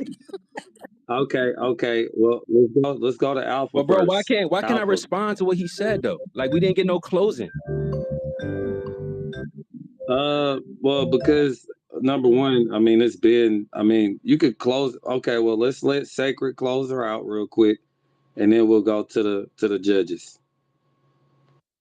Yeah, and Wolf could get his closing too. So they didn't address anything that we brought up. They brought up satellites. We destroyed that with the signal propagation and this the inconsistency of the speed of light, right? We know that it's not constant. What I asked was about Canigoo Mountains. He brought up refraction. I would like, if you're going to invoke refraction of the Canigoo Mountains, and this is something that happens every single year, how can you refract a silhouette? How can you refract an absence of light? Show me where you can refract a shadow. Because what the globe observation should be with the Canigoo Mountains, if it is in fact refracted, the outline of where the mountain should be should not be dark. What it should be is the sky. You should literally see the sun setting blocked out by the outline of the mountains, but through the mountains, instead of a absence of light, it should be the sky, because you cannot refract an absence of light or darkness. Snell's law is light bends towards the dense medium, not the absence of light. So I'm gonna land there. Hey, y'all see that we addressed everything that they said. Shout out to the level heads. All we got is ad homs, interruptions, censorship, no specificity at all, and they barely even use Tinez to address any of the claims regarding the flat plane and the lack of motion that we're supposed to predict on this earth. Shout out to the host, shout out to the level heads, and yeah, we're gonna take that W. Pick up. All right. So just so we clear, I don't think it was censorship. If y'all look in the comment section, I think y'all put on a good show, man. So give yourself a round of a turtle. Do the hand clap for him real quick. There you go, man. The listeners win, man. The listeners win. I knew it was gonna be some ad hominems, but this, if you want to ever run a debate, it gotta be like this. It gotta be structured. Because if I would have let y'all go back and forth like y'all wanted to, people would have left out this bitch. Trust me. Go look in the comment section. You got 684 comments in that comment section. That means that people was very interested in this topic. You know what I'm saying? So both of you gentlemen, y'all probably gonna have a lot of people coming to y'all spaces and asking more questions. So be prepared for that. Um, I think Wolf and them made their last closing statement. We're going straight to Alpha. We're going straight to the judges, and then if y'all can hold off real quick and appeal. Of course, the teammates and stuff, y'all cannot vote. The judges, you can't vote again, judges. It's all for the listeners and the purple pill. All right. So y'all don't count. But if Corman could go tally up those votes once I cast them out, once we say it, then we'll have a good little idea of what happened. All right. Alpha, do you have Black Wolf with the win or Sacred, or do you have a draw? Well, first I'll say this: mad respect to the space, mad respect to both teams. It was Yo, very can I get apparent. my closing statement or no? What is happening here? Like, Oh, right. Y'all just closed. I Y'all only just Golly, said literally we man. spoke. Y'all literally just closed, Black Wolf. Y'all landed, and then now Sacred got the Sacred didn't get last his word. closing That's what statement. that was just now. Sacred got the No, closing statement. y'all did it. Okay, listen, Black Wolf. Earlier, who started? Right, Sacred started, correct? So it's been going to where Sacred is always getting the closing statements. You get what I'm saying? Go listen to the record. All right, but if, golly, man. Go ahead, Black Wolf. Get your last closing statement in, bro. Like, make it quick though, because we got y'all cutting into our time right now. The judges got to judge the boxing match. People got kids and stuff, man. Absolutely, bro. I'll make it as quick as possible. In the closing statement, I want to say I greatly appreciate everybody coming in, Patriot, MV Turtle, shout out to my team, Black Wolf Party, and everybody that's come through to support. Shane Right now, the definitely said judges got he to judge drew the. his model up in his house, and it had nothing to do with the flat Earth model. So we still sit here not knowing what the actual model is. And he also refused to give us the dimensions that he used to draw his Picasso in his backyard. So, ladies and gentlemen, when it comes to defending truth, as Sacred mentioned earlier, we cannot allow people who scribble pictures in their backyard and come to the internet to tell us that the earth is flat. I will land my plane right there. Alpha, straight to you, brother. No more interruptions. Judges, let's roll. All right. Maybe a little bit of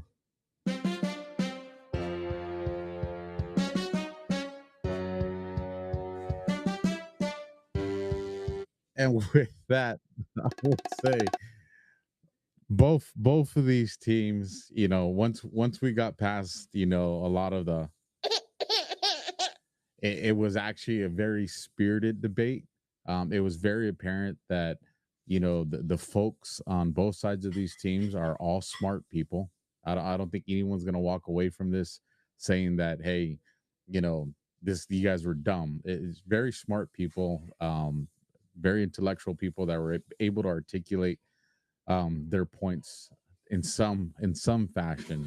I think everybody will kind of agree on that. That said, um you know, this is where I stand, and I'll wrap it up in 120 seconds, Patriot, or less. I've always discounted the flat Earth theory for the same reason that I've always said I'm not a conspiracy theorist. This is how I was raised. This is what I was taught. I drop an apple and there's gravity, and then so much has unfolded that I personally feel like I've been able to break that cognitive dissonance to look at the arguments on the other side of these different things. And what I will say in tonight's debate, I think I know from my opinion that flat Earth answered every question that they were poised with uh, a visual reference that also had an explanation behind it. And I know that weighed heavy on my opinion. Now, with the globe theory, I did find myself emotionally wanting to get back into that because that's just where my brain feels comfortable. But whether it was like the refraction one, that was a huge thing for me. I know it didn't really get answered a whole lot, but when we're talking about the shape of Earth and the gravity at its widest point versus gravity at a narrow point, and I know one of the responses to that was, well, I'm not going to address gravity in every part of the Earth or every point, and it's like, well, you kind of have to, or at least pick different tiers of why would be like this and why would be like that at this point. And it's just I was just hoping to see visual references from globe Earth the way I saw from flat Earth. Now, granted, this is a space, so it's difficult, unless you're just putting something in the nest, and maybe there's a modification in the future to help with that. But where I stand is, I give it to flat Earth, on an easy win from my point of view. Give a hand clap to Flat Earth Turtle. Give a hand clap real quick. We need a hand clap. Come on. All right, Frankie, you're next, brother. One of the most neutral people in the space. I'm interested to hear what Frankie had to say. Well, it was definitely interesting space. That's the problem with these bigger topics. They can be really divisive, but what I love is how we're able to speak on both sides of the topic. For me, um, I've always gone by the mindset of trying to be more of a black and white person, and um, for me, is following logic and common sense just fits my life in a better perspective. So I did love hearing both sides of it, but I'm still going to have to go with round Earth. So I mean, I don't really know how much to add to that, but All right. Thank you, Frankie. Appreciate it, brother. Hand clap for Round Earth. D-Sauce, you up, brother. I'll tell you, man, it was one hell of a space and really great points from both sides of the spectrum. But I'll tell you that where I think that a lot of the differing perspective is rather if the universe is geocentric or heliocentric, because that really explains a lot of the perspectives issued by the local sun, or why is one half lit and the other half not, because it would be achieved through the shifting of the perspective that the universe is geocentric. which was shared by the Phoenicians, by the way, and even the Antikythera mechanism displays the universe to be geocentric and stationary. So it's interesting when you start to study like how past civilizations traveled using the same star maps that we use today to travel. So I'd say that I'm probably still directly on the fence, and I think it's a happy mixture of both. Thank you. So it's a draw, you said? I think it's a draw. One almost requires the other. Oh, Turtle, let's play that image. I mean, play the crickets again. That's fucked up. So that's hand clap for both teams, man. It's still tied up right now. Hand clap, Turtle. All right, Mrs. Corman, Miss White Vanilla Chocolate in the building, right? Go ahead, Corman. How you doing? Hey, everybody. Miss Vanilla Chocolate. Well, I judge debates by evidence, reasoning. I judge it by being able to convince the case, listening and response, and a few other ways, but expression, delivery, and so forth.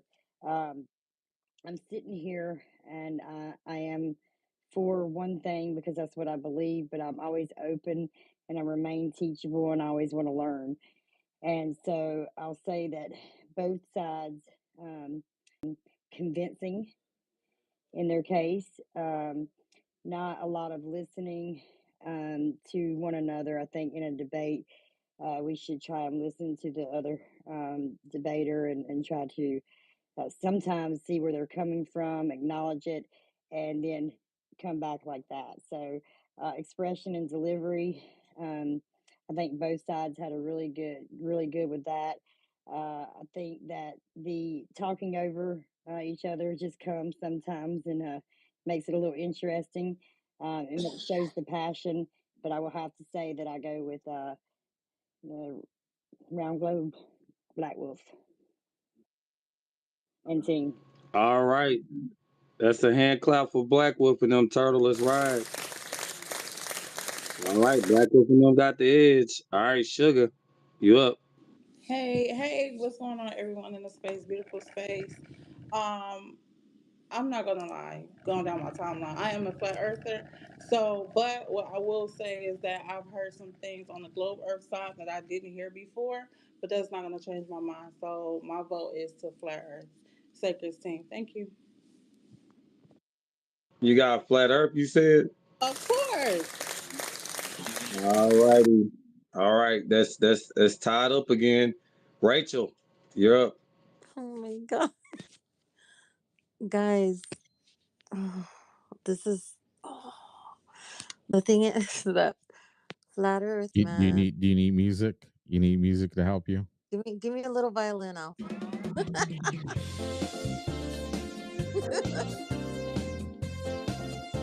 All right. Scooby Doo thing. So here's the thing. Um, Flat Earth has to bring it more because we already have a lot of proof about the round Earth, right? Or at least we have pictures and scientists have told us, or NASA, which y'all know me and my conspiracies. So, oh my God, guys, I love you both, and you know that you're both my brothers, but I gotta give it to Flat Earth. I'm sorry, please don't hate me. Oh man, give it another hand clap. That's two up. Flat Earth is up two, right? It was the last 20 minutes. They really brought it. I'm sorry. All right, Turtle, what you got?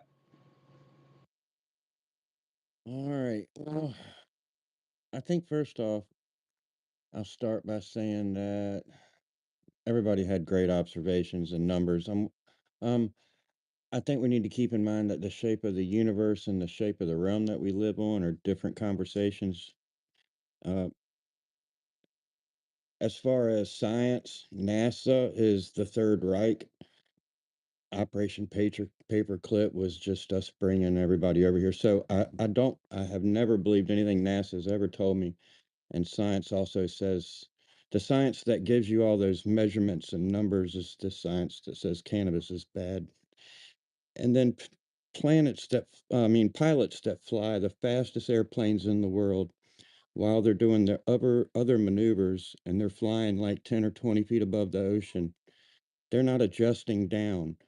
And at the speed of their aircraft, they would fly right off into space if they weren't constantly adjusting for the curvature. And I know that they don't adjust for the curvature while they're making all of their other maneuvers. So, as far as the shape of anything, I believe in circles because I believe in pi. So I believe that there is a circle involved. There is circular involved. I don't necessarily believe that there's anything spherical involved. I do believe that the circle still adds and allows for infinite expansion. I believe that the universe is unlimited, but the flattish plane that we live on and in is limited by an arguable amount of layers over us and an arguable amount of layers below us. But the surface that matters to us, I believe, is a flat, infinitely expansive plane that we can only access some of. And I also believe in the Vesica Pisces as the portal of creation. That's another flat. You can't give yourself a hand clap. That'll be cheating. MB, you up? Man, I need music, Alpha. Yeah, that's perfect. No, I gave Oh, well, myself I cricket. deserve that too. So, like, Rachel, I get emotional, and both of you, like, are amazing to me, and you mean a lot to me. I mean, we meet in spaces when we do, and when we do, we have a great time. And I develop like an emotional attachment to people, but I have to try to put that aside. Because of my history, I went through years of indoctrination, and I eventually questioned my faith, which is something that was given to me as a program that I totally believed in and I would have died for. So having said that, once I realized that many of the things that were told to me was not true, I began to question everything, and I lost belief. I lost a system of belief, and I have to base where I am on facts. And so, hearing both sides, I feel that when there's a debate that deals with facts, it's really important to build an argument on factual premises. And even if I don't agree with the conclusion of those facts, because I don't know where I conclude, I still notice what debates work and what don't work in debates. And I know that in debates, the winning factor to me, because I have to find truth, is on on the argument and whether a person bought the documentation of facts. So I'm not a flat earther, but I believe that Sacred proved his point, his argument. He made a good argument bringing data. And I would say to the people who believe in the globe, if you believe in the globe and you're in these arguments, bring some data, bring some mathematics. Like Alpha said, like Alpha just made the perfect argument. Bring some facts, because the flat earthers are bringing mathematics. And so I think arguments and debates should be equal. It should be an equal balance between perspectives. And then this way the audience can make an informed decision based on those two oppositional points of view that are bringing their facts, they're bringing their game. And so based on that, I would say that Sacred won. I want to hold on to the globe as well. But again, guys, I have not gone down this rabbit hole. The only way that I can find a position based on fact and not belief is for me to personally look at the mathematics from both sides and sit for hours and hours and hours to determine what that truth is. And I haven't done that.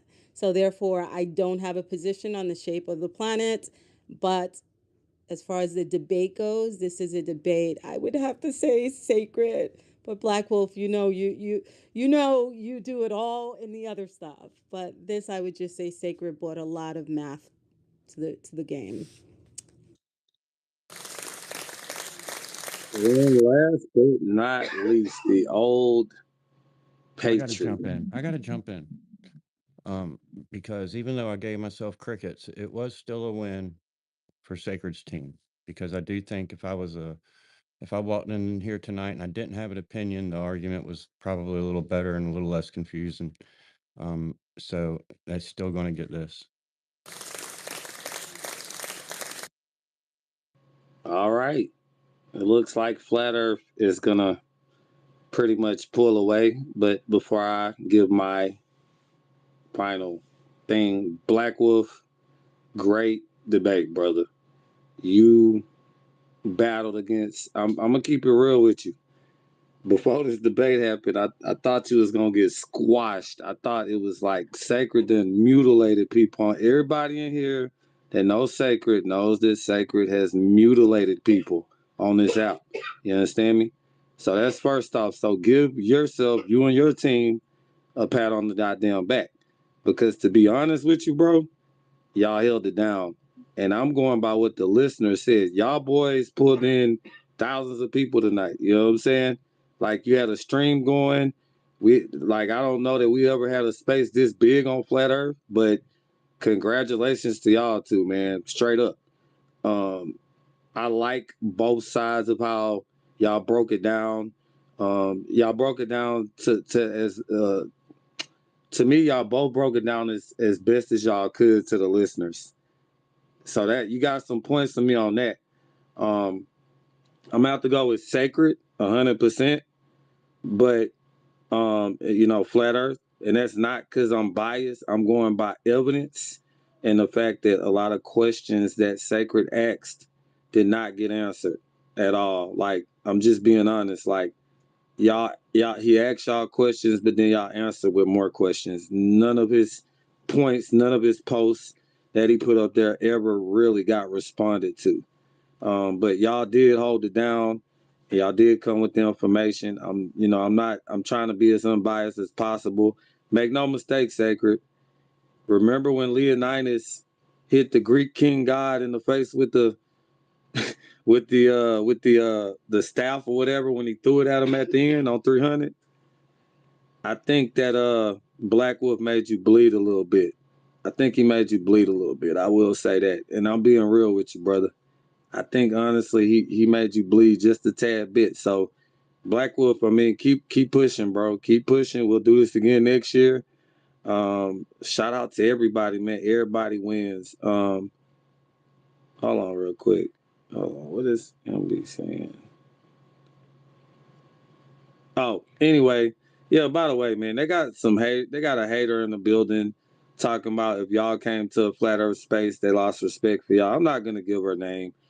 Man, listen, we put the title there, right? We put the title there. Nobody was trolling. These two guys are brilliant with what they do.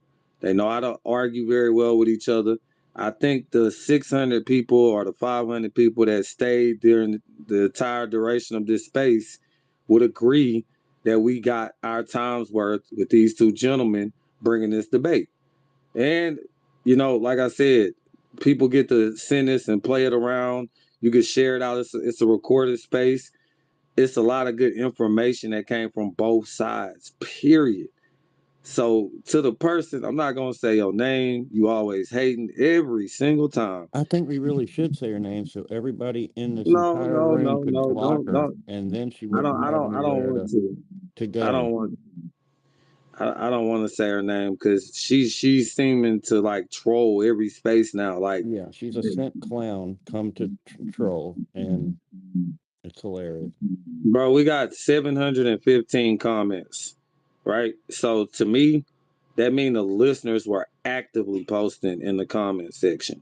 You get what I'm saying? So I don't want to hear none of that BS about this was a pointless conversation or a psyop. People got good information, tangible information, mathematics, videos, all they needed for this space. Anyway, I'm not going to discuss that anymore. That's not the point. Shout out to MG Tay. Shout out to Mother, Jenny, anti memes. Shout out to Brown Eyes, Sir Oliver, DJ Dodge, Brian, Steve, Allie, Cherry Ward, Miss Moody, Coin, the OG Coin in the building. To whom, Black Shin, Trump Girl, man, y'all follow these people, man. They some great people. Follow all the people on stage. Make sure when you see the icon lit up, make sure you go join their spaces. They're very smart gentlemen, both of them. They my brothers, and I just like the way they laid it out for you, ladies and gentlemen. So for the last final vote, right, we're gonna go to the purple pill, and Carmen is gonna keep tally. The judges cannot vote, and the people that participated cannot vote. The listeners will vote in the purple pill. If you feel like Team Sacred won, leave a 1. If you feel like Team Black Wolf won, leave a 2. If you feel like they both equally got a draw, put a 3. And we'll do that right now. And thank y'all for tuning in. And right now we're going to go to the lovely Luna. Hey, everybody. Thank you for the mic, you guys. This was fun. I appreciate it. So, a couple of things. I'm just going to say right off the bat, I'm a Glober because I'm a big fan of Hollow Earth. How can you have Hollow Earth or Gotha, or what is it? Agathia or Gotha? Argatha, yeah, Agartha. Argatha, right? Agartha. We never said it wasn't thick. Oh, That's what okay. she said. That's a different space.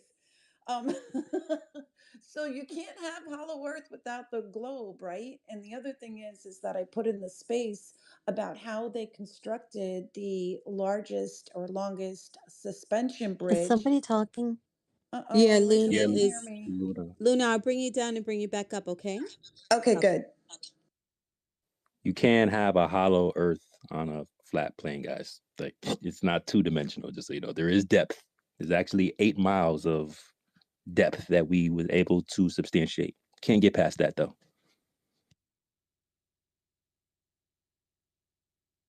All right, we voting in the. Well, hold on, y'all. We voting real quick. Carmen and Rachel, if y'all could tally up those numbers for us real quick. It's gonna be pretty much a lot of numbers in there. Sir Oliver, how you doing, brother? I'm doing great. Great space. I'm a flat earther my whole life, so I'm biased, but it's only because of the information that I've gathered throughout my life. One thing that wasn't mentioned, and I know that this is one of the main reasons why people don't believe, or a lot of people, I should say, don't believe in flat Earth, is they don't believe in the Bible.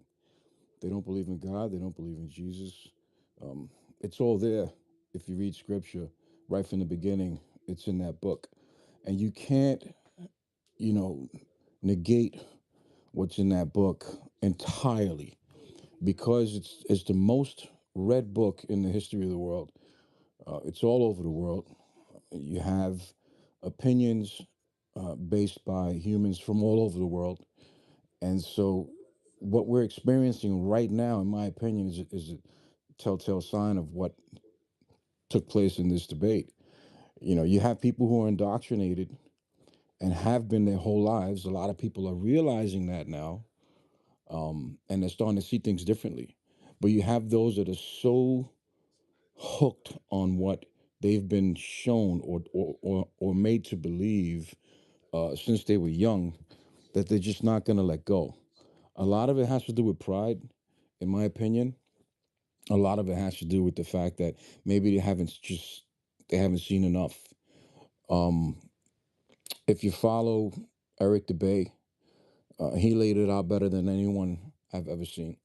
I actually posted a video for you guys to look at. I don't know if I could put it up in the jumbotron. There's a lot of stuff up there, but there's another guy who I think is a clown that the Globe brothers, lean on for his expertise. I forget the guy's name. He's got big hair and big lips. No offense to my black brothers and sisters out there, but you know who I'm talking about. He refused to debate Eric DeBay. And that should tell you everything you need to know. If you want to put up the two best people from both sides of this debate, the one guy refused to debate the best from the flat earth side. The other thing I didn't hear about, which I think could probably end this whole debate right now, is Antarctica. We know it's a wall. We know that it has been flown over. And ever since it was flown over, they put the kibosh on that. All right. You can't even get close to that wall right now. There's a reason for that because it's a wall. It's not a continent. It's a wall, and there's something else on the other side of that wall. So when the question is posed, what about the water, right? How's that contained? Well, there's your answer. It's contained by that wall. I hear all the time about, oh, the Earth is spinning and rotating and traveling at all this speed, and I don't believe in that nonsense because I look at the sky since I was a child, and I see the same stars. And that should prove everything to everyone right there. The sky moves. Someone just mentioned about the depth of the earth being 8 miles. That's true. And you can't have a hollow earth. Of course you can have a hollow earth, right? There's a dome, and they've been telling us for years. They tell us in the movies. If you know, you know. The CIA controls Hollywood. They tell us in the movies. We live under a dome. It's in the Bible. So I just wanted to give that. I appreciate all of you. I was thoroughly entertained the whole time. Got bounced out a few times, but kept coming back because I like to hear this kind of stuff. Sacred, you're one of the best I've heard as far as flat Earth. And when you say flat Earth, because I heard people say, "Oh, it can't be flat like a pancake." Of course, it's not. There's hills, mountains, valleys. But at the end of the day, it's level. It's a plain surface. It's level. The construction field, we work with surveys. We don't take into account any kind of curvature. All right, so there you have it. My input. Thank you, Oliver. All right, Rachel and Carmen, do we have that tallied up in the comment section? Oh man, I'm still counting. I don't know if Carmen Carmen, how has about it. you?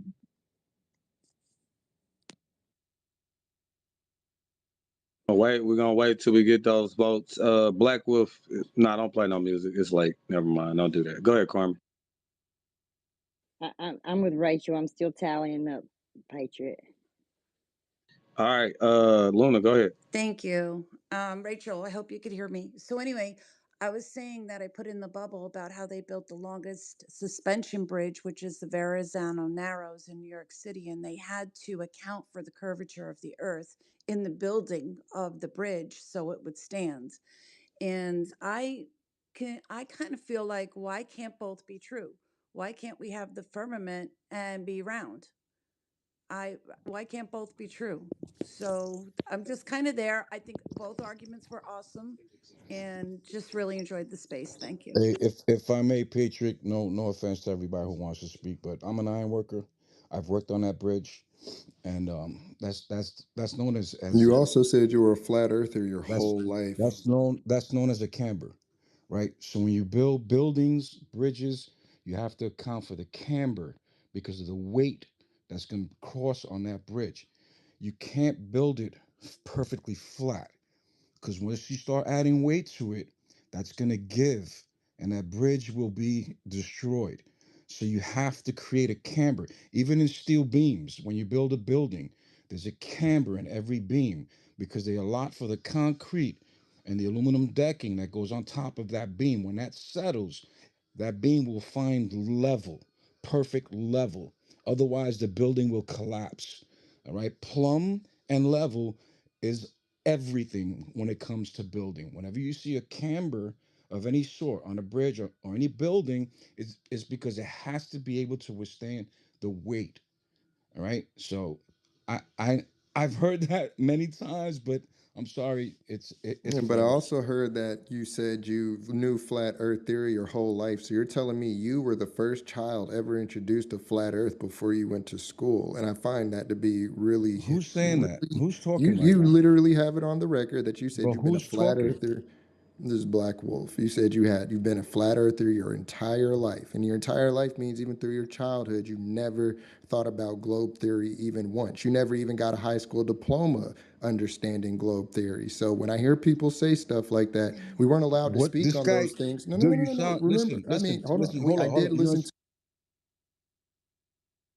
No, Uh, the debate is over, Yeah, y'all. let me talk. It Hold is. on, hold It on. is Patriot, I let me mean, I talk, listened Patriot. to him twice, and I'm Patriot, just let trying me to talk, respond to Patriot. what he. yeah, hold on. Nah, fuck that. No. We ain't about to argue and shit. I'm gonna let you respond, but we already had the debate.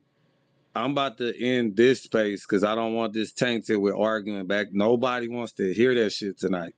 Let's just have a decent conversation, y'all. All right. I know y'all probably think I'm tripping, but if you look at what people are saying, they like the way it's been going. So let's try to keep it clean right now. I'll end this bitch so y'all could go spar it out in one of y'all other spaces, but we not gonna tank this one. You get what I'm saying? We ain't gonna do that. So let's let Oliver respond. No ad hominems, right? Let's not do that. When they get personal for him, I don't like it. Yeah, and this is exactly what happens every time they attack. Oh, Elon got you right there. That wasn't me. It's all Where good. did Go ahead, It's Black all Oliver. good. Rose go? It's all good. Listen, this is what happens every time they attack, right? They start to get personal. I didn't mention that man's name once. All right. And as far as me seeing things as a child, yes, I've seen things as a child. I'm a seer. That's who I am. That's how I've been my whole life. I've questioned my teachers. I've gotten in trouble in school for questioning things.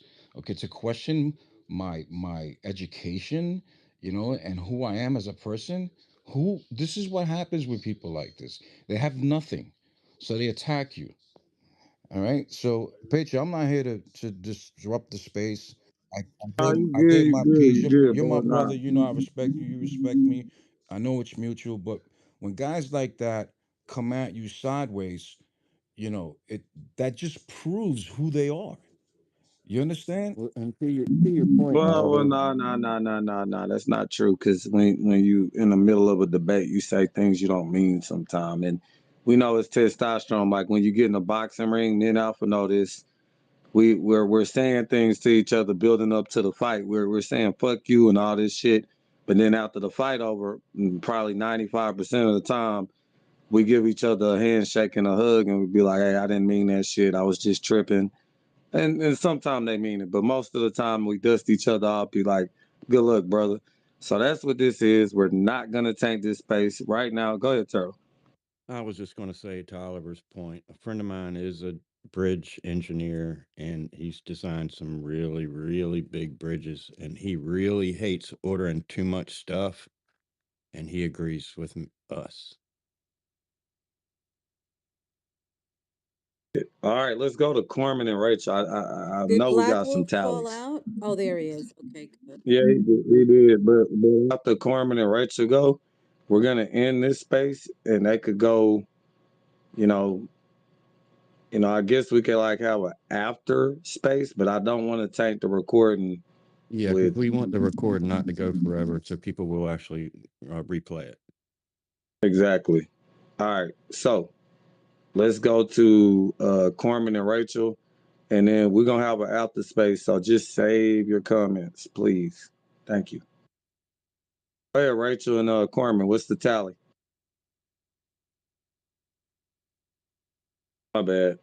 Elon. We were muted. Carmen, I don't know if you saw the same thing I did. I saw 4 1s. Did you see more than that? Yeah. Same Yeah. thing. That's all. We only got 4 1s in the comments that I saw. Four Didn't ones. didn't have a lot of voting. Man, y'all must be glitching. I'm seeing like I see a bunch right now. I see like 10, 11. Y'all must have Yeah, I don't glitched. know. Like in my Well, I've comment, never What? seen 800 comments in our purple pill, so Hold on. there's bound to be plenty scattered throughout. What a space, guys. it was amazing. Congratulations to It really all the speakers was. and both of the guest speakers. Yeah, see, Ali only sees there's no 2s and only 1s. That's what I saw too, but I only saw Well, 4. look. When I end the space, you probably could still go back to the comment section and check for that stuff. But we are coming to the end of this space because I don't want this recording tainted. In case y'all ain't know, I think this, like, of course, we got a certain amount of listeners, but we have right at 25,000 views already on this. Well, 26,000 views. So this is going to be getting out around, and I guarantee people still going to be voting on it next week, probably. But this was like the Super Bowl of flat Earth versus globe Earth. And I think we have a winner The winner is Sacred. It's Sacred, and that's just no shade to Globe Earth, but I think everybody would agree that they put forth a good effort, and it was no biasness. You have like Frankie, D Sauce, Alpha, Carmen, Rachel. They all neutral. Myself, MV. I gave props to Black Wolf. Yeah, I do lean a little towards Flat Earth, but I lean all the way towards Flat Earth. Excuse me, but I like the way Black Wolf put up a fight. Like I like the fight Black Wolf put up, and it was still a great space for everybody. So we're gonna end this one, and we're gonna have an after non-recorded space. If you would like to join that space, then come along. Other than that, we're gonna end the show. Turtle, tell them what they got to do, Turtle. Well, they don't have to go home, but they probably should try to hook up with us on another space because it's still early. Appreciate everybody showing up.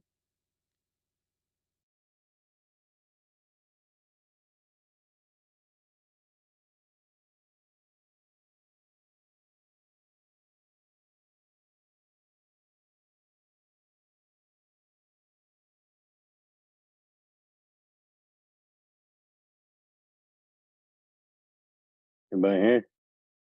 Yo, what's up? I'm still live right now. FYI. Can we wrap it up? Or should I wrap it up? Is there anything you want to say? I guess Toby, roll our outro, brother. You got it, man. I'm here. Yeah. Sorry, I'm slipped up completely. Hey, everybody. Thank you for tuning in to Space Audits, all along with me here, Toby and Shane and Sacred. Also, we had Indio up on the panel for a bit to debate over on Patriots platform on X Twitter Spaces. That was one of the more fun debates I've ever been in. I would definitely say that. And, it was a nice change of pace to not be gaslit, even, in between in between the actual content and stuff. And afterwards, I thought the judging thing was kind of cheesy. But then, what do you know? The judges were all extremely respectful, and they said that we won. So that was kind of cool, I will say. I do appreciate that quite a we won bit. anyway, but yeah. Yeah, for sure. But that was pleasant, and they had nice things to say that were meaningful, so that was cool. And the moderation was good, so yeah, just a nice time. Thanks to Sacred for setting that up. Indio, thanks for being there. I really wish we had you on stage because, man, I wish we just had more time in general. But in any case, everybody, tomorrow night, Monday night, here or on X again, Twitter Spaces, we're gonna host our own space. We're gonna talk about the speed of light and the ether and the fact that Albert Einstein gaslit everybody in the world into believing a bunch of utter nonsense. And so we look forward to hosting that. We're going to allow people to come and chat with us. The idea is hopefully to have a constructive educational time, uh, and not waste the audience's time or our own, but just to really edify all. But thanks for tuning in. Thanks for being here. Thanks for tuning in, and we will see you all